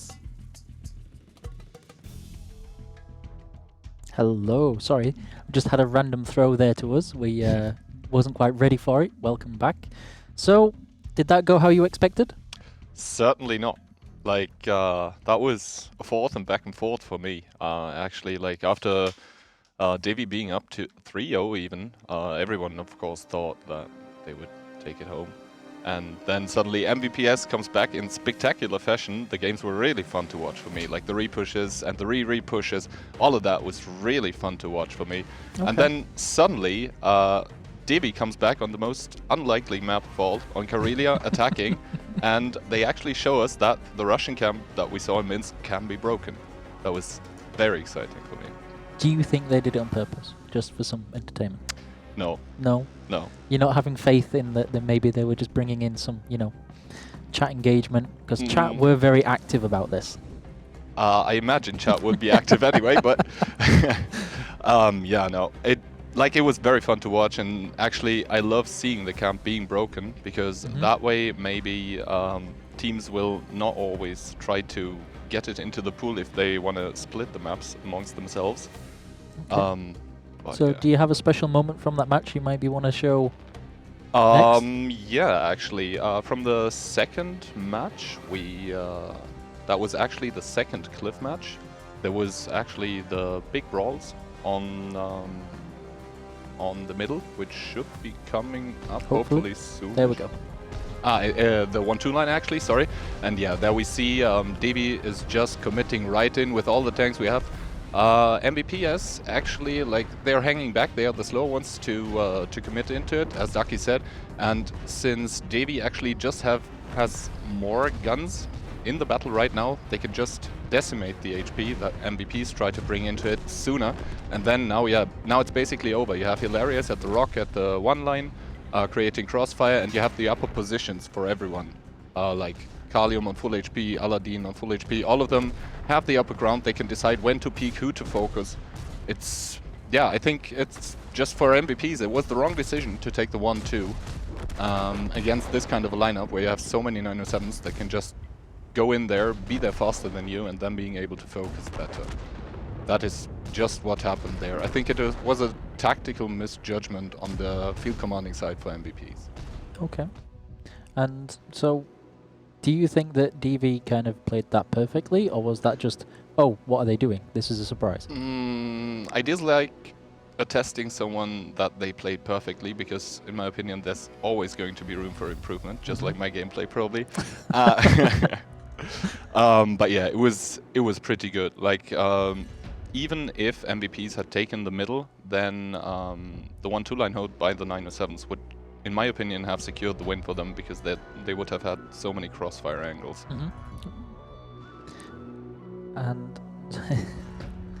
And so one of the things that we also saw with that is some very interesting crossfire, and that is where you would see MVP kind of going into a position where you think, okay, they're going to get pincered, encircled, and then just swarmed, and then somehow on Himmelsdorf they were managing to kind of fight their way out of this really awkward spot. The Himmelsdorf game, that was a really messy one. At one point in time everyone thought that Davey was gonna win, and that would have been the 4-0 actually.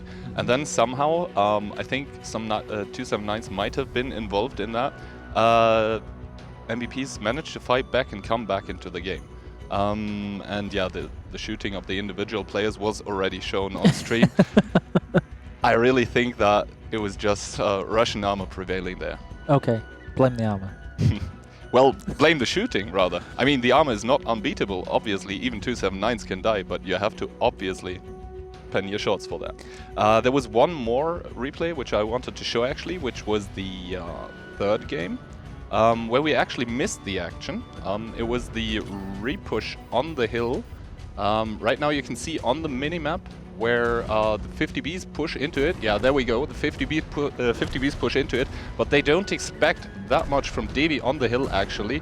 Kalium having rotated, the 277, I think, being there, and then you have the Batchat and the 50B with the clip potential, focusing out the Chieftain that doesn't have a clip, obviously, as the last tank. And that was, I think, an unneeded push by MVPs, because they were slowly winning the 1-2, and somehow, I don't know who made the decision, it certainly was the wrong one. They pushed in without having the needed information where the EBR was, who basically flanked the 50B, put in 500 and 500 from the side. And then, yeah, from then on it was just a cascade and a downfall, and yeah, they went on to lose the game because they lost the most important position on Himmelsdorf. Right. One of the things that we spoke about with Carelia earlier was that there was a lot of almost like reckless aggression coming in from some teams. Was that part of it there, or was that something different in terms of the aggression scene? Yeah, probably. I mean, MVPs is a Polish team, and Polish teams are known for their aggression. When it works out, they say it's brilliant. When it doesn't, then it's reckless. I guess. Okay. Yeah, it's two sides of the same coin. It's really fun to watch, but at the same time, it's very hard to pull off sometimes. So I was curious if that was a little bit more of like that aggression you were talking of, that hyper pushing and taking the initiative. Was that a moment where they fell back into that method and then got caught out, or was it just a complete tactical misjudgment in thinking we've got this and then oh wait? I think it was a combination. The problem that Sanki maybe has is that when he has the option to sit still or to do something, he will always choose the do something option, which we also saw in one of the Ensk matches where they were winning their defense and then they decided to cross back and lost a ton of HP doing that. Actually, they went on to win that game, but it was a completely unnecessary repush. Right. It just speeded up the game. So now that we've actually opened up a second MVP winning voting option, so while we show the winner of one of the one that was done earlier, so one person has managed to win themselves 100 euros. Probably was just here. Yeah. So it will be coming up just now. There we go. Right, here, yeah, about there. So that's the winner of the MVP one. Do you think anybody out of that last match managed to maybe swing themselves an MVP? I would have to say, well, the thing is, now that Devi actually won, I will have to pick a Devi player, of course. If MVPs would have won, it would have been Sunky for me, because his style of play would have worked out. But like this, and having seen Carelia being broken, I will actually have to pick Kalimangl, because I know he's mainly leading for them. And him showing us this kind of play dedicates him as MVP for me. Okay, so tactical genius versus individual brilliance, or? I don't know. It's like trying to take the aggression that your enemy has and turn it against them. Okay. So there you go, guys. There's a hint if you're looking to maybe vote somebody or find somebody to vote for. Key Handy has managed to rig it for this person. Don't forget, the 100 euros will be also going to the MVP that person that is voted for at the end of the day. We also opened up the daily MVP award, so I've started it now, but don't forget there is the next match for people to choose from, and we're hoping that there should be some real big standout plays coming up in the next one. Now everybody's had a chance to warm up. So far we haven't seen an individual carry. I'm looking for one of those. You're praying for it. Maybe you should get your carry pants on and roll your sleeves up and get Fortunately for fame, I'm not playing. Okay, and then so everybody in chat, make sure you follow those. Make sure you follow those Gleam links that we have going on. We have 2 winners of the follower goal taking place already, and I will say who those are right now. They will be announced later once we pick the next 3 at the end of the next match. And so we have PAUC1 and Dominic Bellick. These are the 2 people that have currently won the follower goal for today. So again, those people get 100 euros each in Paysafecard vouchers to spend wherever they want, although may I suggest in the Boulder Tank store. Nudge, nudge, wink, wink. Fort Knox, there you go. There you go. Fort Knox. And I mean, if not, I'm sure there are some people in this office, maybe who are on camera all day, that may also want to use some Paysafecard vouchers on there. What would you spend it on? Christmas boxes, probably. Christmas if they come boxes. back. If they come back. I cannot confirm nor deny. There we go. Maybe. So maybe a lot of people would like to save those up for maybe said boxes that may not. I don't know. up. Nobody told me, but I have a strong feeling. Clearly somebody has some obviously it hasn't secrets. been So we have those. Make sure you enter all those giveaways. Make sure you keep an eye on those. Make sure you look out for the code that we are sharing in chat occasionally and on the screen as well. Those give some amazing goodies. We are going into the final match of today, heading over to Steel Mojo and Killsaw, the ever-present and beautiful-looking and amazing-sounding, sultry-voiced duo. Good luck in the next game. Unreal, man. I feel like better than I am, actually. I love it. I feel like I'm a king, dude. My title, you know, I'm gonna write that down in my resume. I'm gonna let Iki record how amazing we are, and then I'm gonna play that to everybody just for the rest of my life. You're gonna climb on the top of a mountain like little lion cub and do some like Hakuna Matata or whatever? Mate, listen, there's many things in your life that I'm willing to do. Climbing a mountain ain't one of them. Actually, that's a lie, because I've seen you do it with your light tank once. Yeah, but that doesn't count. Ahaha, ahaha. You thought- actually play the music like that behind. I thought you were talking physical exercise. That's discarded. Well, alright, anyways. Into the last match of the day, we're gonna see Envil take on Nomi. 2 Polish powerhouses duke it out, but only one can win. PVS, bro. PVS. Still Polish powerhouse. Potato, potato. We can see here the lineup of PVS, and we saw previously Invil. Invil is pretty much biggest surprise lately of the season. They comprise of really good players. They broke pretty much that barrier of 1800 elo, which very few clans on European server ever managed to do. I believe beside them like Fame and Divi, right? Fame, Divi, Envil. That's it. That's it. So only those 3 clans ever managed to do it. I don't know, are they currently there because that kind of they changes? are, because they haven't played for a while. They left it at 1812, and then they started training. So all right. It kind of stayed there. And we will see how they fare on the tournament now. Invil had couple of excursions to the tournament before, but with a different lineup. See a lot of easy carry guys here. Yeah, and it actually never ended that far away. Like they never reached the biggest heights. But this team actually has a potential to surprise on a tournament, so keep an eye on them, We've guys. said this before about Invil. They said it before they could perform, and that wasn't even on stream. That was in qualifiers in which they lost. They went out. So this team, on paper, is great. This team, in practice, in reality, has yet to prove themselves. Isn't Piotr playing with them? Yes. Okay. So there is one of the former Kazna ESL guys, call me Piotr. I think he is even leading, probably. Yeah. Yes, either him or Ketsai, one of the two. Yeah. So we will see what this team has to offer us. On PVS, we already seen the style of the PVS, how they play. They're more thoughtful and slower, while Invil is supposed to be super fast and in the face of the enemy. But Invil chose to play the Sand River first side, which is their defense side with double RT. Yeah, well, I mean, the thing is as well, to keep into account, Invil may not be honestly giving it all against PVS. They are the kind of team that I could say we can play standard against PVS and win with it. They are that kind of team. Well, every team that considers themselves to be good enough are that kind of team, especially if they don't think the enemy can beat them. But that has to be proven in practice. Well, initial scout runs here, Piotr versus YOLO. Piotr stays low, he knows not to get shot at. There's a wheel there on towards Monster YOLO as well. Piotr in hot pursuit here, trying to figure out what's happening. Whoa, Monster YOLO getting more wheeling shots here. Takes another one, that's an RD shot, 441. He has no wheels left at this point.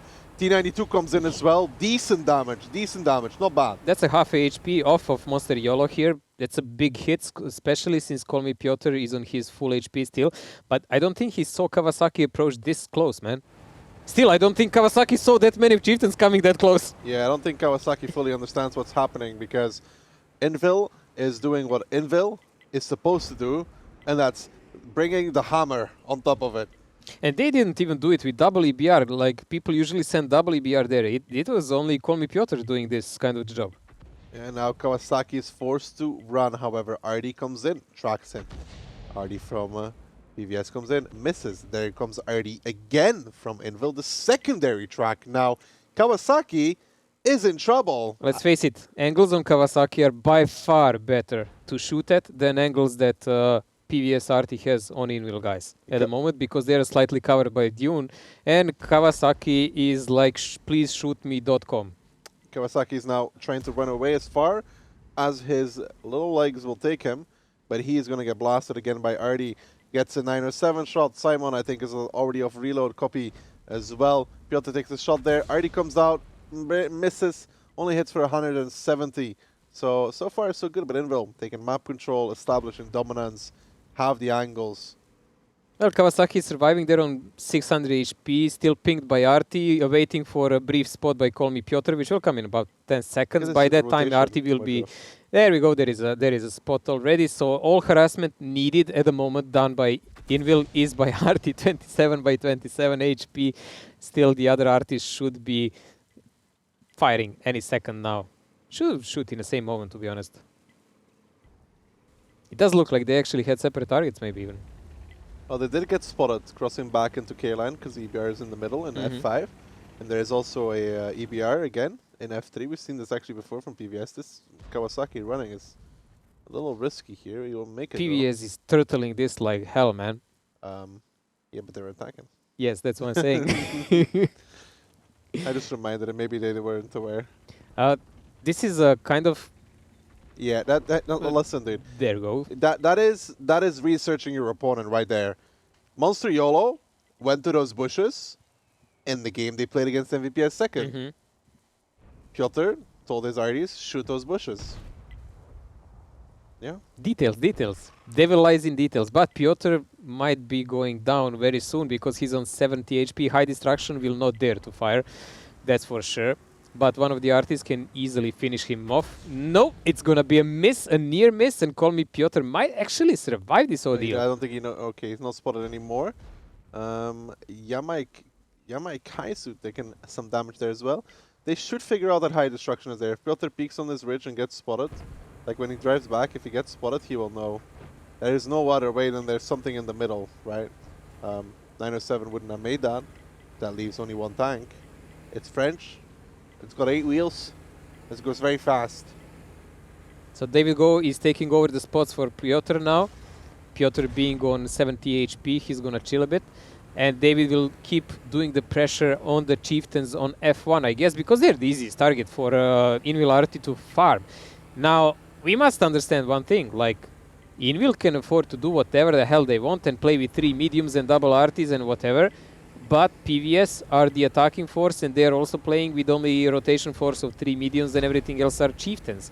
And they are trying to make this an arty game with a ticking time and inferior spotting compared to Invils.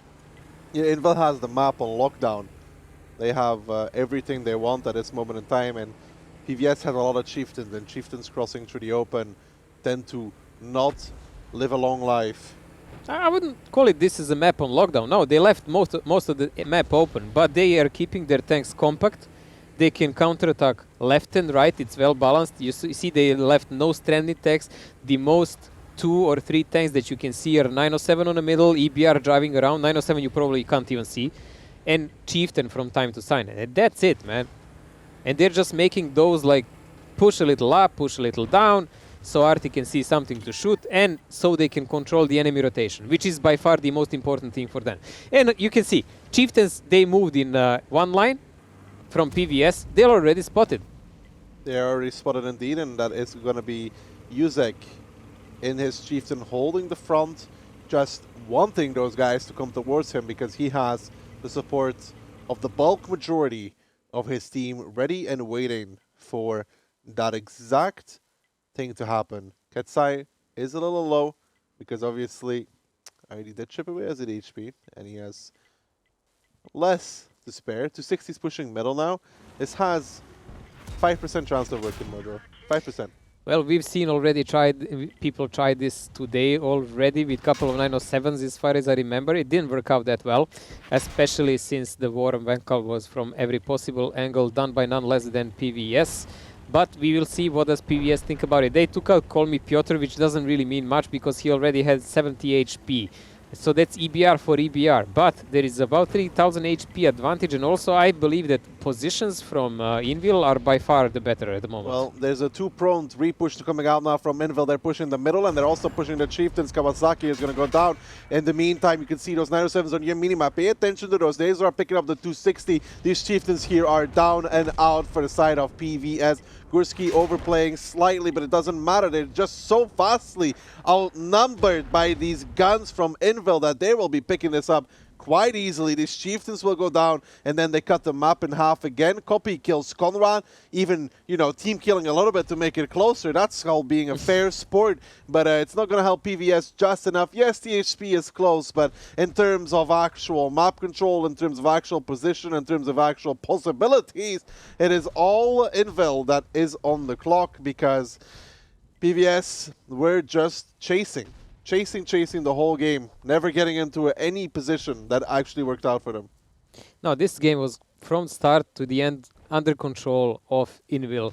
And tactically, even if when the push came, it was only 2000 HP advantage here for Invil when PVS pushed. Positionally talking, by far better positions by Invil everywhere, better crossfires, better ability to help each other, which is all about this game. This game is not a solo game. This is not a Counter-Strike where you can take a deagle and kill entire enemy team with some wild headshots. It's just not gonna happen, man. Here you depend on other 14 players and the tactics you run.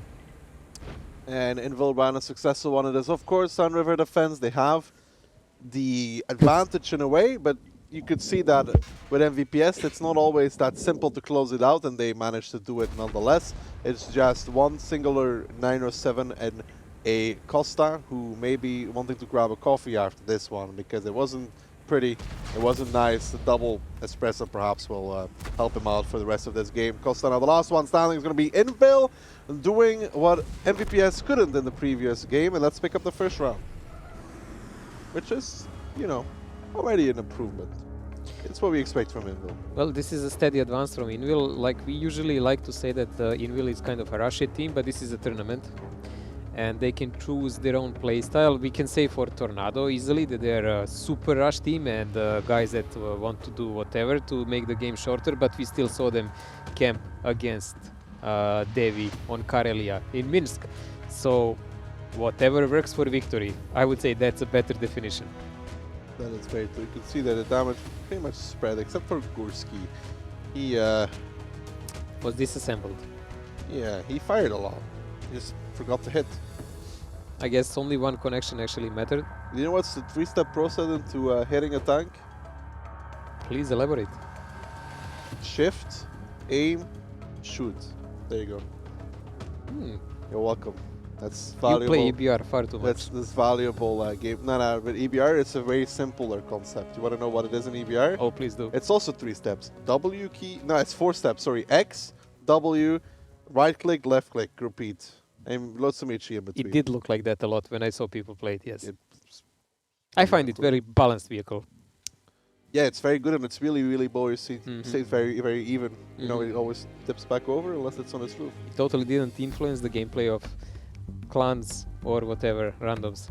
But here we have 1-0 here for Invil. Pretty much, although it didn't look at like a drastic game, it was like a, I would compare it to like choking game, you know? Slowly being choked at that, yeah. Yeah, they were just taking over step by step what they wanted and they didn't let go at a single moment. PVS being attacker side, at one moment had to do something about it. They tried, they died. Pretty much the end of the story. Now it's gonna be, for me, more interesting side of this map. Now Invil will attack and PVS will do the thing they're good at, defending, and Invil will try to break that. Now that's gonna be far more interesting to watch. At least I think so. I hope Invil shows us something here. I mean, they could play standard, could play whatever they want, but obviously I am curious to see what they're gonna bring out on this one. I want them to put the fear in the rest of the teams. I want Invil to be strong because there's a team in that bracket that they're playing after this if they win, and they better be very strong against them.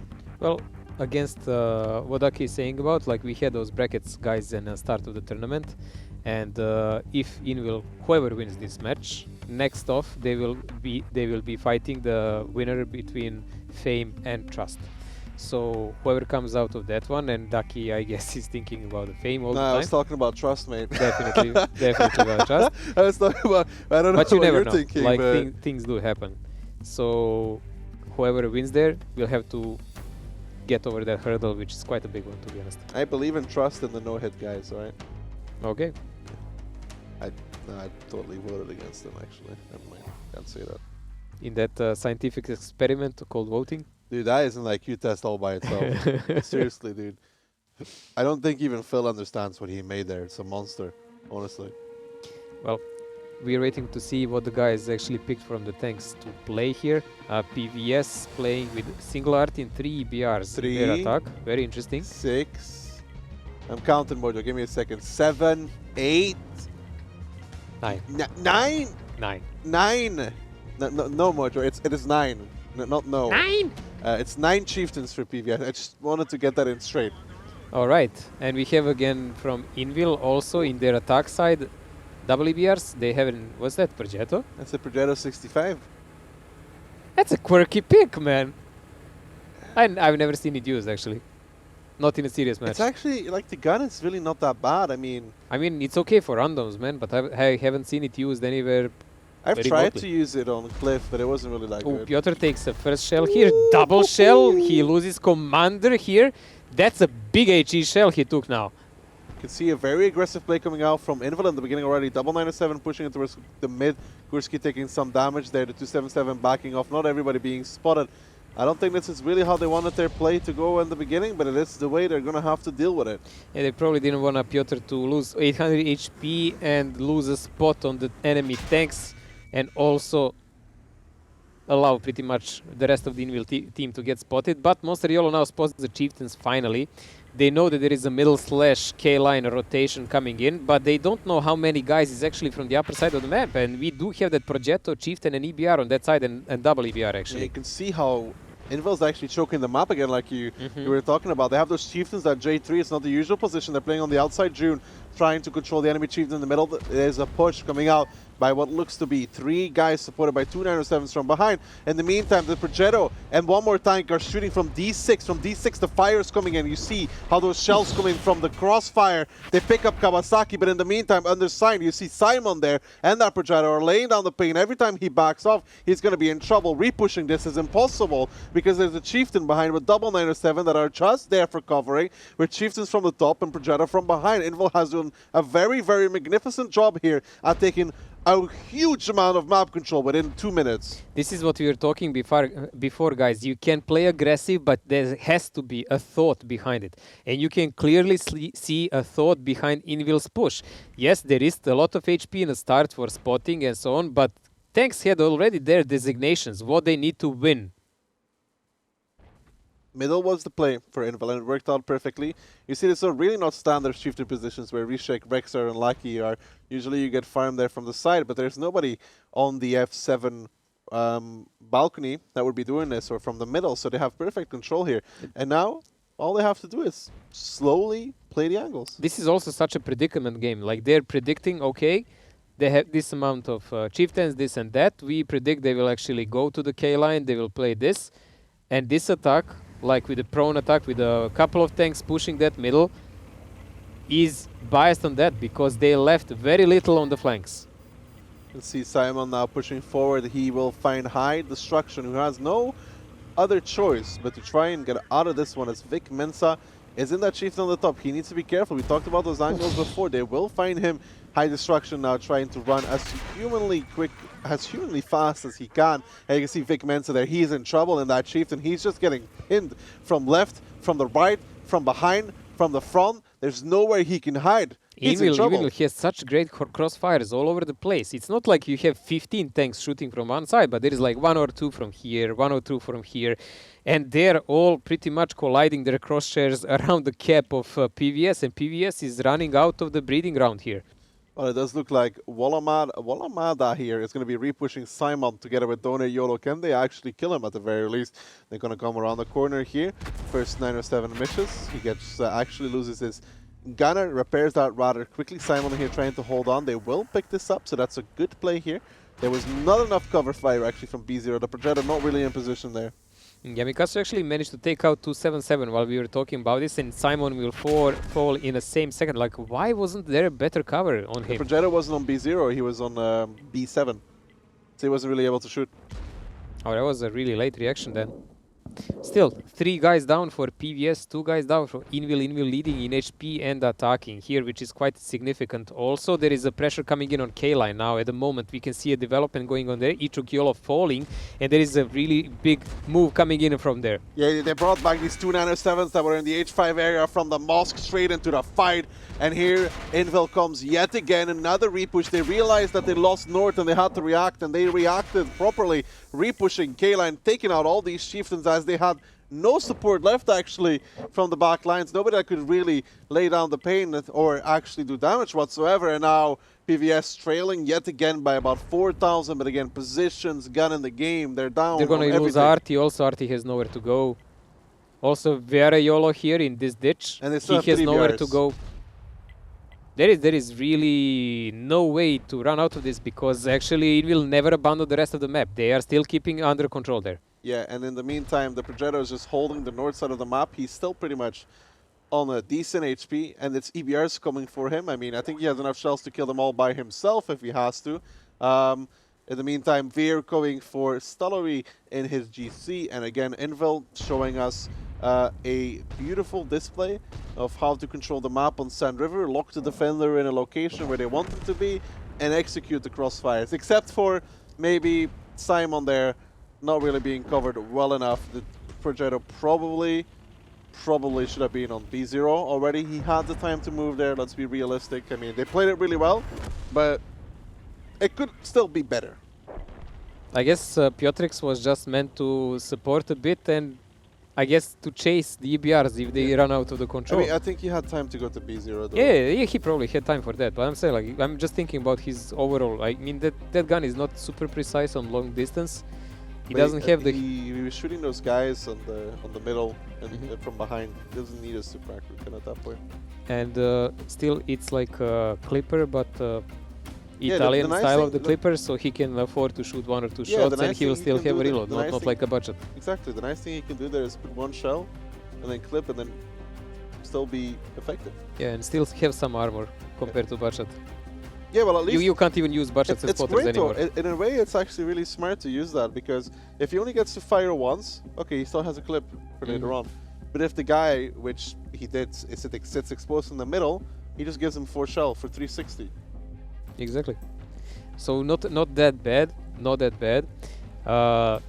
Overwhelming victory at the end for Invil, and it did look from the start that they knew what they were doing. There was a slight hiccup left and right, but Yeah, I that don't can think they happen in any counted on game. the EBR spotted them that early middle.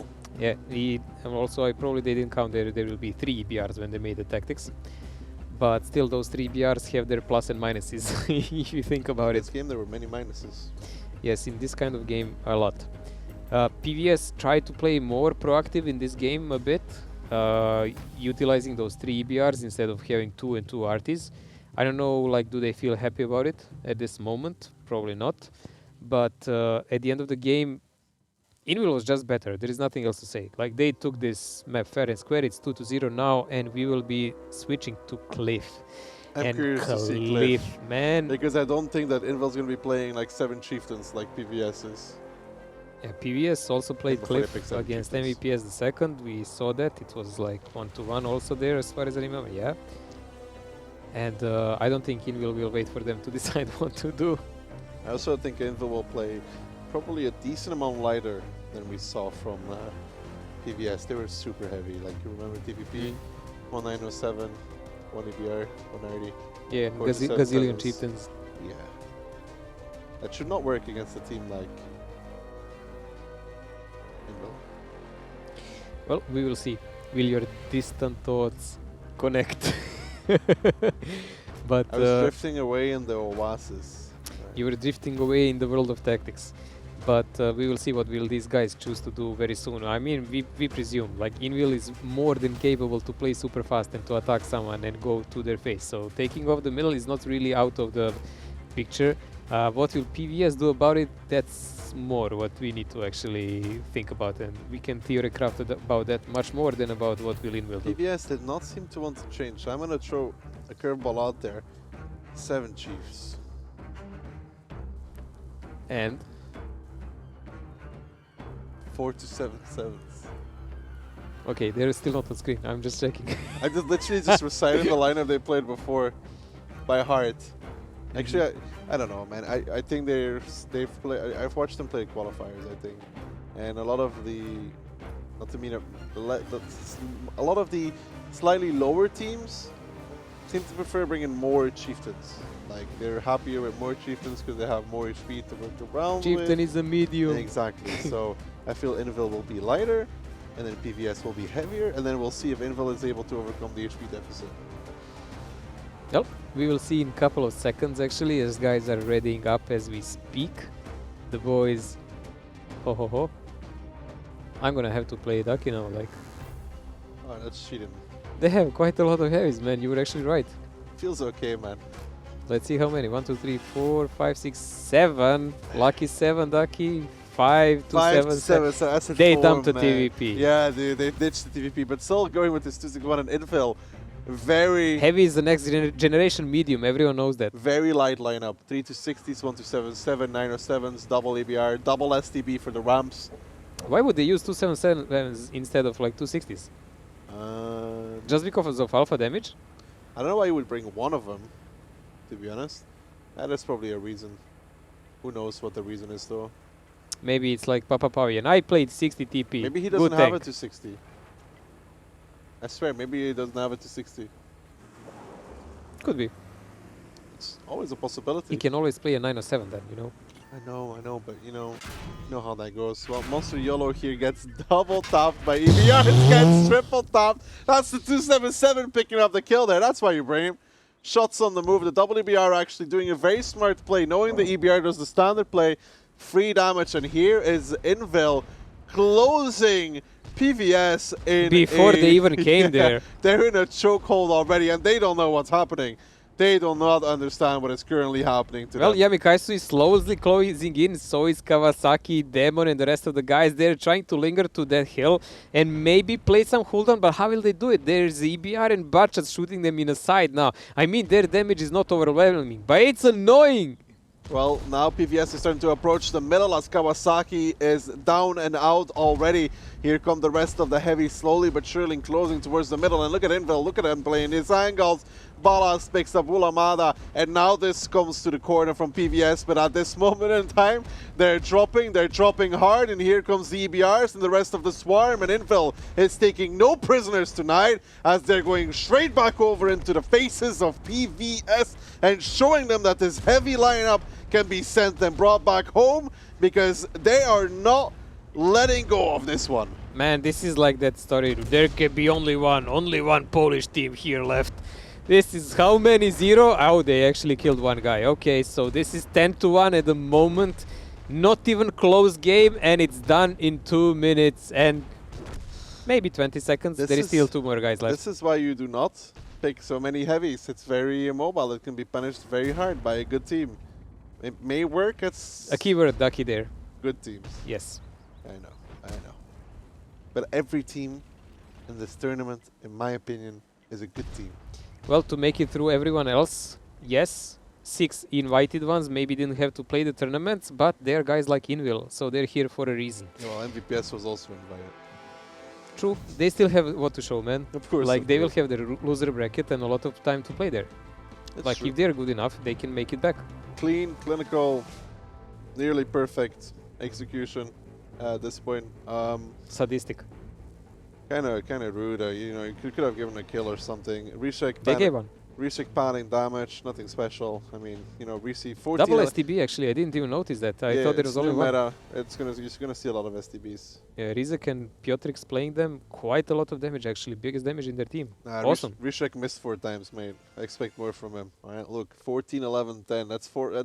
That is 1 bounce, 3 misses, dude. I expect better from him. All right. I wonder where those misses even went. Maybe one on EBR, but the other 2 I have no idea. But that double EBR going 1-2 line to punish the EBR going on the hill. Smart. Yeah, but nothing new. And to be honest, what Monster YOLO did was a mistake. Like, when he didn't see a single EBR in front of him, he had no business going uphill. Like, seriously, that's the last thing you want to do then. Okay, well, I mean, he got hit by the 277. What can you do? He almost made it. He was. I mean, even if he survived on 100 HP, what difference does it make? Yeah, listen, man. You load HG. Plus, they had no RT. No, they didn't. In will play without RT completely, so... They would have just driven somebody on the hill, though. Exactly. Because they could for free. Exactly. Well, 3-0. Speedy Gonzalez games. yeah, it's 3-0 indeed, Mojo. I just needed a few fingers. I know. Besides doing the crayons, like, Yeah. counting also can be done with those. My age is catching up to me, you know what I'm saying? Soon I'll be complaining about my old back. I have no idea what you're talking. Anyways, Cliff, I'd like to see PVS pick up at least 1 game, to be honest. That would be nice, but there will be attacking on Cliff now, which doesn't really matter. We said already it's Cliff, so do you play it from left or right side? It doesn't really make a big difference. It's pretty much balanced map, one of the rare ones. I feel like PVS may go heavy again. If it doesn't work once, try it again. It always works the second time. And then 3rd time is the charm. And the 4th time, nobody expects it, No. dude. Nobody expects it. But listen, the 5th Nobody time, can across it. the 5th time, man, that's when they break out the improved, updated, and variant of the heavy strap. Yes, I know. The bus can swim. For sure. Well, PVS may try it, and we will see what will they do. This setup they used, I haven't seen it much so far. You say you did, so it's fine. I was surprised by double STB, but it seems like it works. I would like to see that setup challenged by something with more mediums in it, combined with heavies, not just like full heavy setup. So I would like to see how that works against it. And with a GC and not 261 on other side also. Yeah, like I said, I think you can pick Chieftains against a team that is not as good as Invil. Get away with it, because they're not going to be penning as many shots. They're going to be taken as any good positions. But against Invil, they just take the middle and they just... No, I like this kind of playstyle. Like, this is something that for years since I really started seriously playing and watching, and then watching the Russian teams, which were beating the crap of all of us before. I don't remember this part.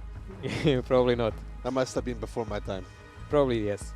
So they were always playing something like this, in your face, pure aggression, and just like doing on spot who is supposed to go left, right, take this angle, that angle. Everyone just knew objective, like what objective you need to achieve, and that's it. Hey, look, Mojo. We're gonna see it. Look, I think my prediction skills today are just like phenomenal. They're just absolutely next level. Do some lotto, man. Who could have thought? PVS, they've ditched the chieftains. New flavor of the day, 277. But they changed actually their setup a lot. Yeah, they brought the STB. Yeah, but they have STB and I don't know how I feel about 7s this and 261, the man. EVR.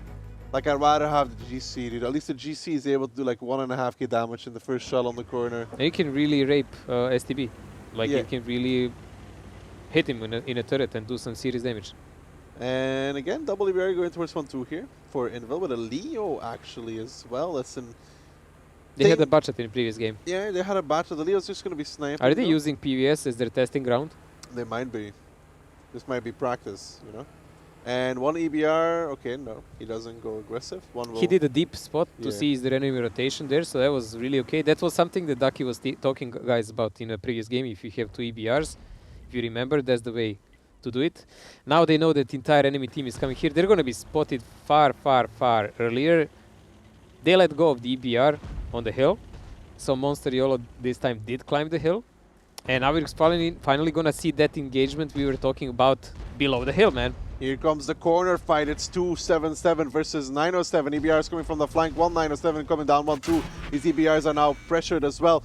Fed here in his STB, trying to drive up, trying to get the angle, and the sign goes down. They're not really playing together here for the side of PVS, but look at that behind them. Gurski, Yuzek and Kopki are peeking from behind. Vic Mensa's being slaughtered. They don't know where to look. They're from the left, they're from the right. Invil is everywhere at the same time, and PVS is just one giant ball of meat that is being chopped to piece step by step by step as Invil control all the angles. Invil control the entire game. The HP is indeed kind of even, but it will drop very significantly here as the peaks from Invil are just coming from everywhere, and PVS can't handle the aggression. It's not only that, like the HP control on Invil's side is far better. The guys with lower HP know how to back up a bit better than PVS, so there is like a personal player difference here. Coming in, they're pushing guys with a higher HP to keep the front lines now, and everyone else is just trying to leech some damage around. You can see guys on 10, 11 HP, 100 HP surviving all over the place. Only 4 guys remaining here for PVS, and Invil is pretty much doing a quick job with them now. Yeah, Invil is trying to beat their record from the last round, but it won't just work out like that as Monster YOLO is still alive on top of the hill. David goes find himself one ID, which is called Costa, and he picks it up, gets a cheeky little high roll there to clean it off, and now Monster YOLO, the last man standing, and if he carries this mojo, he would be not just a legend, he would be a god amongst men. It would take a godly performance here and godly intervention for this game to change. Oh. First step to the godly performance. Easy, never worried. Oh la la! No damage done! That's how you do it, boys! Yeah, there may be some slight issues with the physics, Mojo. I don't know if you've heard about this. No, working as intended. yeah, Xenti coming from the top. Wants to get off the hill as well. Risi throwing as per usual. Okay, Monster YOLO style points, and he dies. Man, okay. It's starting. I'm starting to believe.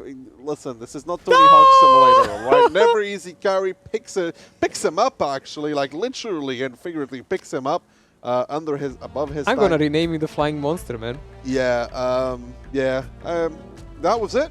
That was or a Falling Monster, whichever. That was again Invil. There was too many tanks on the corner this time actually for PVS, and they just peeked from between the rocks for free. The game was interesting to watch, the ending even more, by far. Well, it's typical Bishek, you know, he can't do any damage, he has to find other ways. Look at never easy carry out damage to him, SMH.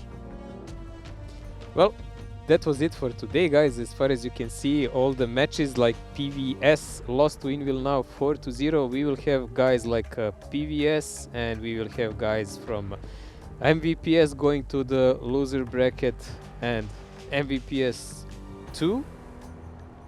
And who else? MVPS 2 is in the lower bracket, together with And yeah, we have a DV. MVPS second is in the lower bracket, MVPS first is in the lower bracket, EVS, and Nomi. So the only team that actually managed to pass through this ordeal from the qualifier teams so far is Devi the second. Tomorrow they will be facing either Devi or CSA, depends who's gonna watch. That's gonna be quite a clash, guys. I would really recommend everyone to watch, because last time they met, only a really minuscule HP between them decided that Devi managed to pass them through in a tiebreaker and play the final game. So that's gonna be all from two of us today, guys. I think analysts are eagerly waiting to talk to you a little bit about the money, a little bit about the games, a little bit about Ducky's beard, and whatever comes next. Yeah. See you guys. Hello. Yes, Daki's beard has been a hot topic in chat the whole day. I mean, it's a big one to talk about, right? There has been much Daki beard chat, and also requests of Daki beard emotes and the rest of it. So yeah. Yeah, as we mentioned, we have been doing the giveaways for all of the MVP voting and everything else. We will be announcing all of the winners that took place today. We'll get those ready for you tomorrow morning on the stream, because we have to take some time to get the real MVPs, make sure everybody's right, pick all the winners, and then announce it all tomorrow, because as you've seen today, that was the end of our qualifying teams. Tomorrow is arguably the day when the tournament really kicks off, because that's where everybody's fought their way to the actual real starting stages of where everything really kicks off properly. Well, we saw Invil just right now, like one of the actual favorites to win the title this tournament, kick it off in phenomenous matter. Actually, I'm having flashbacks to Minsk. Like, what do you analyze when one team is clearly dominating the other? Yep. Yeah, they were better on a player level, they were better on a tactical level, and also what makes it so hard to analyze at first and to pick off, like, actually situations in the game that are fun to watch at, like you had those in the earlier games, on the Himmelsdorf games, when you have big pincers.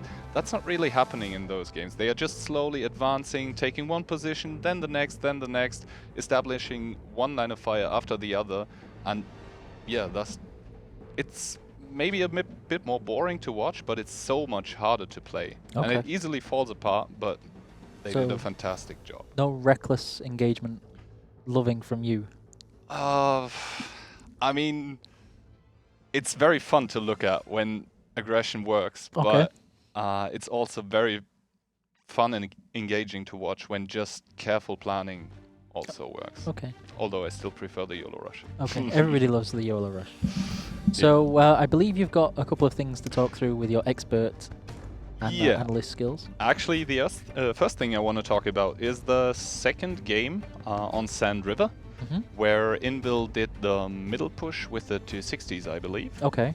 It should be coming hopefully right up on the screen in a few seconds. I'm not sure if they're ready with the replays just yet, because we've not heard any voices in the ears with replays are ready. So I'm a little bit worried. All right. So we'll save that thought for later. Oh, the replay is ready. Okay, there we go.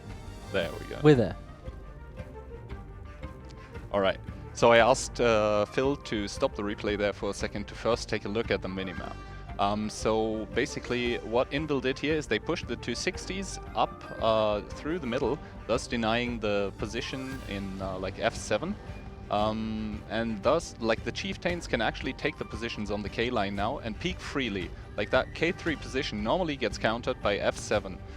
By pushing the 260s through the middle, they actually denied that counter, thus easily enabling the chieftains on K3 to dominate the whole K line, farm everyone there for free, and create such a huge advantage for their team that they can just overpush. The one chieftain that died there without backup in E9 actually probably was some kind of a distraction, so the chieftain, as we are going to see probably in a few seconds, they can, like, that's the only thing that actually Invil allows itself when they actually YOLO push and can show true aggression, when they basically won the game itself already. Like, for them it's very spectacular now to push in, but the game was won much before that. And then, yeah, you can see, it's like the Chieftains, the 907s that got rotated over, they just overpushed. They have such a big overmatch, and the rest of the tanks from PBS is just out of game. And then we can speed it up, yeah, we see. From then on, it's just a cleanup, and that's what I talked about. Basically, Invil is taking all the positions they need to, shut out the game without... Like, there wasn't a single point in this game where PBS actually had a shot at winning it. And that is something which is like a red line through all of the matches that they played. There was never a point in time when you actually thought PBS, hey, they have a real chance. Okay. And that's what makes them so strong. Brutal, but honest. Yeah. No. I mean, good. it's...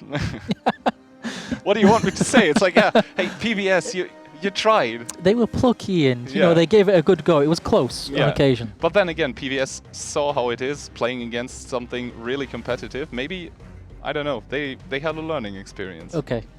That's one way to put it. Yeah. It's a very polite way to put it. I mean, I know some of the guys from PBS, and I really like them, and hopefully they don't take it too badly from me. Oh my word. They're just watching this and just the clip coming out. So, Soki hand, what were you saying again? Yeah, exactly. Next time I want to do diplomacy on the global map, it's like, no, get out. Yeah, those moments were... So what did you say again? Yeah, exactly, man. Yeah, They're yeah. gonna have all the clips ready for me. Oh no. And I know there was another moment I'm sure you can't wait to talk about that while it gets ready. That I imagine when we get there in the chat, everybody's going to go mental over it. Yeah. Well, there was, first of all, basically the second map was Cliff, and there were two things I actually wanted to talk about on Cliff. The first one was in the game when Invil was defending. It should be coming right up, so actually you can see it as well, hopefully. Dun dun dun. You need to There make the we theme go, song. actually.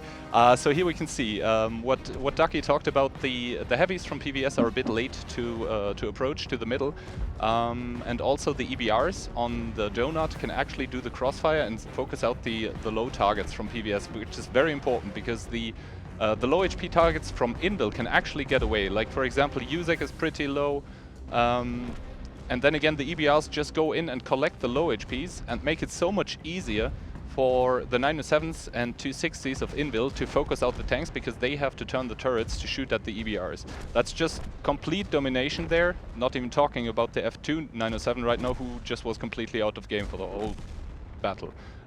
What you just saw there was a complete walkover that was enabled by hard but really controlled aggression. Every player in the Invil team knew exactly what he needed to do to get the enemy team there where you want to have them, just a meaty ball to shoot at. Okay. And then there was the very masterful done moment. Normally we just pick out, like, I don't know, two situations from a game, but there was actually one more this game. We're waiting for that one to be brought up. It'll take a minute apparently, but yeah, you guys probably know what we will be talking about. Maybe. Would you say this was MVP worthy? Probably, yeah, for this game, because I don't know, like, the Invil guys clearly were better than the PBS ones. Okay. But there was no one standing out so much. But yeah, here we go. It's, of course, Monster YOLO dropping. Doing a woo-up-a-loser, whatever you want to... yeah, it's a new dropping mechanics now. First try. Yeah. I mean, Rushik, it's like Rushik is a member of PBS. I mean, he tried, right? Yeah. So definitely some MVP quality moments going on. I mean, he even tries to kill himself, yet fails. Oh, and there the next one goes. So, invariably taking out two enemy tanks on the way, tried a third, but there you go. A gamer, definitely. Definitely. So some tricky plays going on there right until the very end. Awesome work. So I'm looking forward to seeing that name pop up in the day's MVP voting in the chat. And yeah, any more analysis moments from there? Who would you give as your top game maybe of the day? My top game, I think, was maybe the I would have to say the Oh, that's hard to say really, because once I pick someone, someone else is gonna be upset.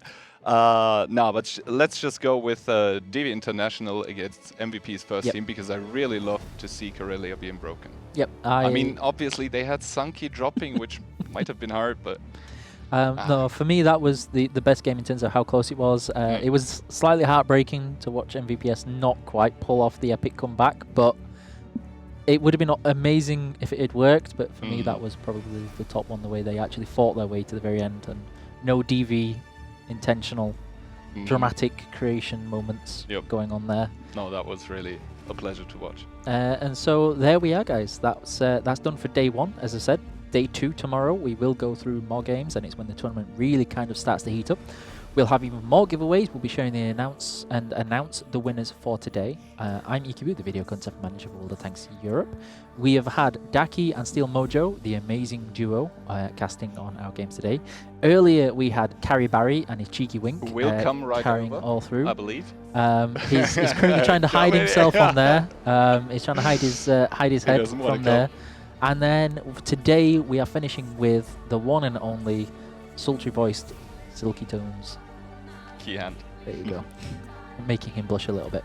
What we're actually going to do is find somebody to raid from the World of Tanks category. Let's go. While we're here. I do have to be very careful about doing this in 10 minutes time. So when this eventually gets here, you'll see me raid somebody.